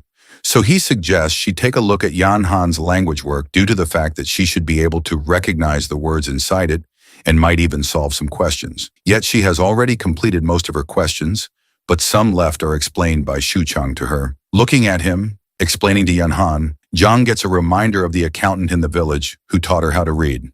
But obviously our bro is way more knowledgeable than that old man. However, it is already late, so Ching offers Yan Han to have dinner before leaving. After having dinner, Ching tells Zhang to send her home, which is just upstairs. Though the little girl insists on going alone, Ching makes Zhang go with her. At the apartment door, as soon as An Chong opens the door, Zhang freezes. But when she sees Chong being nice and friendly to her granddaughter, advising her to thank Zhang, she feels a little ease. An Chong even advises her granddaughter to complete her homework with our bro more often in order to hang out with her. After getting back to her apartment, our guy has showered and suggests she take a shower and sleep quickly as they will go out tomorrow to buy New Year's items. In that case, she is quickly leaving for a shower but stops when Ching asks her if she wants food as he is making some. So even after having dinner, they end up having supper too. Even after eating, Zhang still feels a bit hungry, but Shu Qing teases her about turning fat like melon if she keeps eating at night. He jokes about checking her stomach to see if she's full. And though she pretends she isn't, her belly indicates otherwise. Qing playfully insists on checking himself and going to sleep. He reminds her not to sneak into his room to do freaky stuff to him, since a full belly leads to impulsive desires, making her cheeks heat up because of embarrassment. The next day, both Zhang and Qing go out to buy New Year's items. That is when the hero greets Uncle Zhao, who is smoking. Before they leave, our guy advises Zhao to stay away from smoking. But that old man is already close to dying, and only cigarettes are keeping him alive. While hanging out, the hero glances at girls who are in skirts and glances at Yang, who is in thick leggings, so he gives her the option to try them out. But Zhang prefers these because they are warm, not understanding how these girls don't feel cold. However, taking her hand, he informs her to hurry up. They have a lot to do today. Since it's New Year's, firstly, he wants her to change her hair a bit. At the salon, he meets the barber, informing him about getting their hair done. Upon seating herself, she is nervous, not knowing what to do or say. So she shows her urgency to our boy to let her have a haircut like his mom's, but he quickly denies, guiding the barber according to himself. After her haircut, it is all thinned out, and her fringes are neat too. Qing can't help but grin while looking at her, because she looks prettier now. Now they are heading out to a mall to buy her some new clothes and shoes since he wants her to wear a new outfit from top to bottom on New Year's Day. As they head out, they run into a dog which looks pretty angry. So our guy suggests staying away from it and going around it by crossing the road. But Yang isn't afraid of it. It is like a small fry in front of her. So she steps forward and scares the dog away with her killing intent. However, Yang doesn't find it killing intent because according to her, the dog sensed that it can't win from her. Simultaneously, he warns her to not ever think about killing or fighting off people or animals no matter what. And he is letting it go this time, but it won't happen again. And he confirms from her if she is reminiscing about the blood-filled days from before. But Zhang finds all of this peaceful, and she would never want to fight with others if everything in her life and surroundings is stable. Then they head out to the mall, pressing forward after shopping. They got back home exhausted, but at the same time, Yang's face lit up to see all the stuff they had bought. The hero can see it on her face how happy she is, but advises her to stop looking for that time and help him get some glue to put couplets around. As not putting up these couplets during the New Year doesn't make people think that it is actually New Year's, since it is a tradition that families paste these, and if not, then it doesn't feel like a festival. After pasting those, Qing demands the feedback, but Jen finds them shorter than the others she has seen, which makes our guy shocked because he wasn't expecting her to compare the couplets. Although, as soon as she admits she prefers the longer one, a smirk forms on his face, and he confidently claims that makes him the best. After finishing with the couplets, our guy's face lights up at the sight of Auntie Chang outside their home. Delighted, he asks her to take a photo of him and Yang in front of the door, which is framed by the festive red paper. Happily, he quickly grabs Zhang's hand and poses for the picture. Meanwhile, Yang stands stiff, and her expressions are unsure as the camera clicks. After clicking and glancing at the picture, Auntie Chung comes closer and wonders aloud if they're ushering in the new year here. When our guy agrees in response, she chuckles at the thought, ushering in the new year while already living together under one roof. They will definitely be getting married very soon. Chuckling, she heads out with Yan Han, leaving those two alone. Inside the apartment, Qing puts the fish on the stove for cooking, and then both of them take a sigh of relief, especially our hero because he is very tired. He glances at their photo for a moment from before, then turns to see Yang. He is sitting beside him, quietly eating some nuts. Noticing this, he leans in and demands to have some too while blushing. Confused, she reaches to give him one. He suddenly opens his mouth, expecting her to feed him. But instead of feeding him properly, she tosses the nut straight into his mouth, shocking him. However, he shows her the picture too. John quickly notices his wicked smile in the picture, but then the hero makes her notice the seriousness on her face too, though he decides to put on some filters on the picture to make it look vintage. Not having any idea about filters, Jen looks at our guy with confused expressions. At the same time, our guy texted his family group about bringing Yang to their house and letting his mom teach how to make dumplings. Afterwards, at his parents' place, while making dumplings out of curiosity, Qing's mom interrogates her about what they generally eat at home. So Yang innocently reveals that they have porridge or noodles in the morning, while she makes some quick food for lunch and dinner. She even mentions that they have supper at times too. This shocks the hero's mother, as her son never woke up till afternoon, but now even wakes up for breakfast as well, even having 3 to 4 meals a day. But then she glances over at the beautiful girl her son has, making her realize that maybe living with a girl changes a boy. In the other room, Ching and his dad are munching on some snacks, and that is when they hear a knock. Upon opening the door, our guy spots Hyozi, who has bought some goodies for his friend's dad since at his home they couldn't finish those. Hyozi is shocked to see his friend, yet our guy acts clingy with his friend. In the meantime, his dad is frustrated to see his son's friend getting benefits from working while his son doesn't even work. So ignoring them, he walks away to sit on his sofa. The hero brings up the girl Hyozi met through matchmaking, curious about how things are with her. But it probably didn't go well since Howie brushes it off quickly, telling him to change the subject for now and assuring him to explain everything later. Their conversation is interrupted when Ching's mom thanks him for bringing all the stuff and offers him to stay for dinner as she made dumplings. Hyozi begins to deny, but as soon as he notices Jong making dumplings, he grabs our guy, annoyed by the fact that he is way too capable since Hyozi's girl wasn't even genuine, and they force things out. But at the same time, his friend's girlfriend is making food at his parents' place, though he then begins to leave, which makes our guy shocked because he expected his friend to investigate more. But what is there to even investigate when a girl is making dumplings in his home? However, before leaving, he instructs our guy to spend some time with his dad. Hyozi won't be home at New Year's because of his assigned duty somewhere else. Later on at night, at first, Jong is a little hesitant to eat. It is her first time trying out dumplings, but when Ching's mom assures her to eat up, she starts eating instantly. She finds the girl pretty pitiful, but at the same time genuine too. She is quite happy that she ate so much food. But at the same time, the dad's reaction is quite the opposite. He frowns, thinking if his son actually brought his girl to their house so that she could have that much food for free. After arriving back at their apartment, our guy is happy that Yang has finally learned how to make dumplings, though Jong needs a little more practice to be perfect at making it evenly. Sitting on the sofa being relaxed, he explains to her that in the north eating dumplings on New Year's is a must, just like sticking couplets on the walls. He explains it's like how people eat mooncakes during the Mid-Autumn Festival and rice dumplings during the Dragon Boat Festival. If they don't have dumplings for the New Year, it just feels weird. It's not only the time they live in, but also where they live that shapes how they see or differ things. Though Jong finds it fishy, thinking there is more to it. Knowing he gives off lectures and speeches just to trick her into hugging or holding his hand, so him not asking her to do it is kind of shocking and suspicious for her. Ignoring that feeling, she goes to use her computer. Yet our guy can feel her being weird, assuming that she might have been in shock to see him being that much knowledgeable. Seeing her busy on her computer, he goes for a shower. Janang is checking different websites, and that is when she encounters a video of 2 people kissing. She turns crimson red, shivering with embarrassment. Upon getting out of the shower, our guy noticed her acting super weird, but still told her to shower. Jen stutters, informing him about showering later. The hero could see the tint of red on her cheeks but doesn't understand what is wrong. He looks into her computer and finds her looking at the new, confused if that made her blush or something. Not digging deeper into it, he works for some time and then heads to his room to sleep. As he slams his door shut, Jen can't help but feel this void inside her. He didn't even touch her hands before going to sleep. Instantly, the door of his room opens again, and he wants to know if she won't shower at this time too, since it is too late. After he gets to know that she will wash her hair, he waits for her so that he can blow dry it like always. As soon as she gets out of the shower, he blow dries her hair. Noticing her being quieter than usual, he interrogates the reason behind it, assuming that she might have been upset about him not blow drying her hair earlier, assuring her to just say it without hesitating, because if she won't let him, then obviously he will not get the hint. She can't help but think of beating that teddy bear because she is so pissed at him. Yet it is obviously not the reason. So she stays quiet, thinking that he will eventually trick her into something.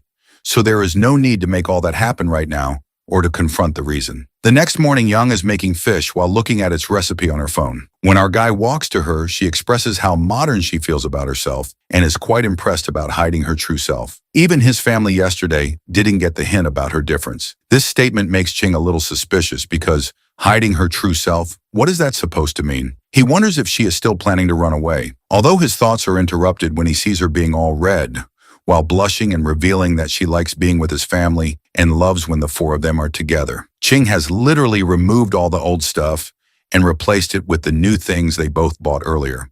And he is pretty impressed by himself. He glances over at Zhang, who is on her computer, thinking that it is like she has been reincarnated or is a newborn since it is her first New Year's ever. However, he then suddenly remembered one of her statements from last night about feeling modern. Curious about her search history, because he would have figured out what she meant, but now she is smart enough to remove it. He approaches her, and that is when she innocently points out the person on her screen, wanting to know what that is. Like a child, the hero explains to her that he is streaming to earn money. It is like him playing a game and people watching him play it. Finding it interesting, she reveals wanting to do it too. But when Ching denies because of her identity still being sensitive, she confronts her about her research, explaining that her research tells her that she can purchase a fake identity from remote places. However, our guy isn't in the agreement for anything illegal and suggests she obtain an actual identity card. Though she has no idea if there is really a way to get a proper one, our guy assures her that a solution will naturally occur once she knows how to properly live in this world. He then goes over to the sofa. While playing with Melon, he realizes that Zhang has actually improved. Before, she always listened,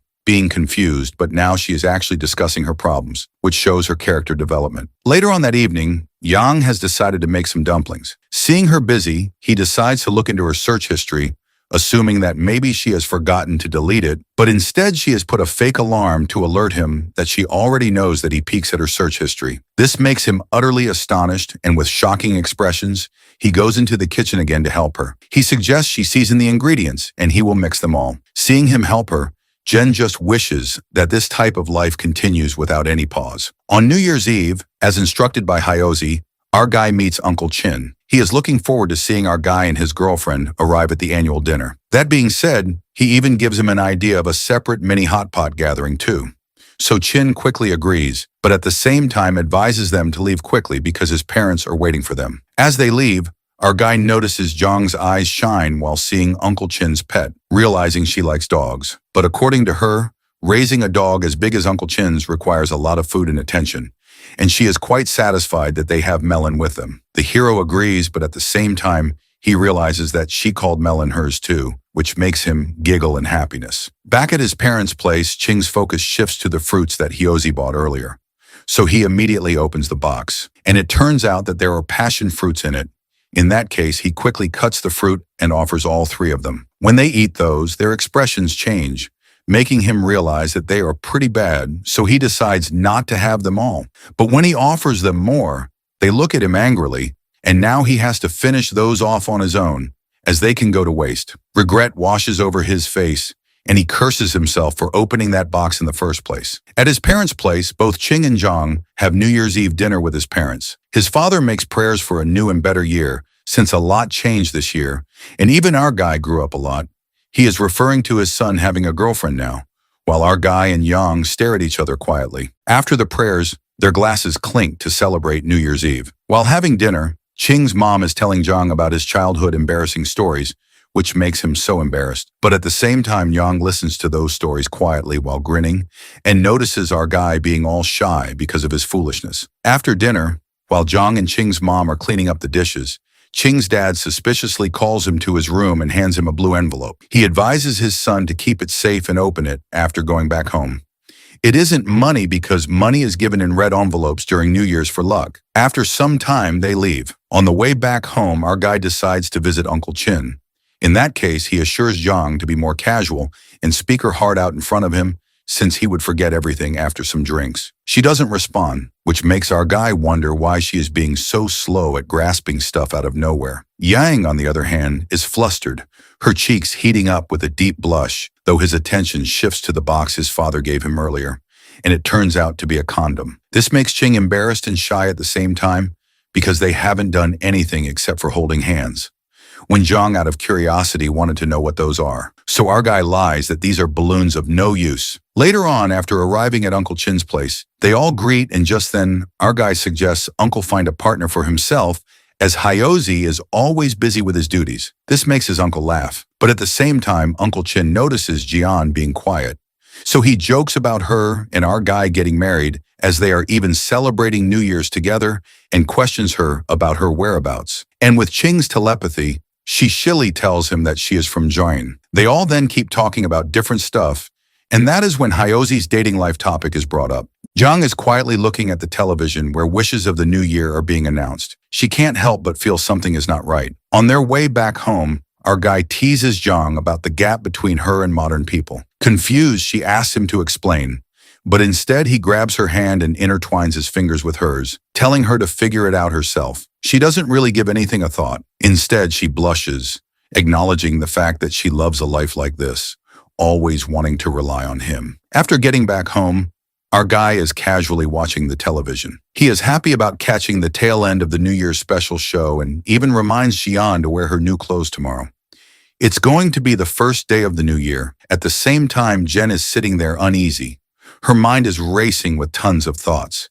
She is not understanding what to do with this guy beside her, though she quickly stands up and goes to the kitchen. The hero is all confused, not understanding what is up with her lately and why she goes to the kitchen. But suddenly, Yang comes out of the kitchen with cooking wine. She has drunk all of it. Chong grabs her wrist, making her understand not to drink. But rather than focusing on her lecture, she is more concerned if they still have a clear conscience. Annoyed, he clarifies that it is very clear. However, in the blink of an eye, he's on the sofa and she's on top of him. She pins him down without any hesitation while the countdown for the new year begins on the television. As everyone on TV wishes Happy New Year, she kisses him. This feeling of being pressed down by her is frustrating for our guy.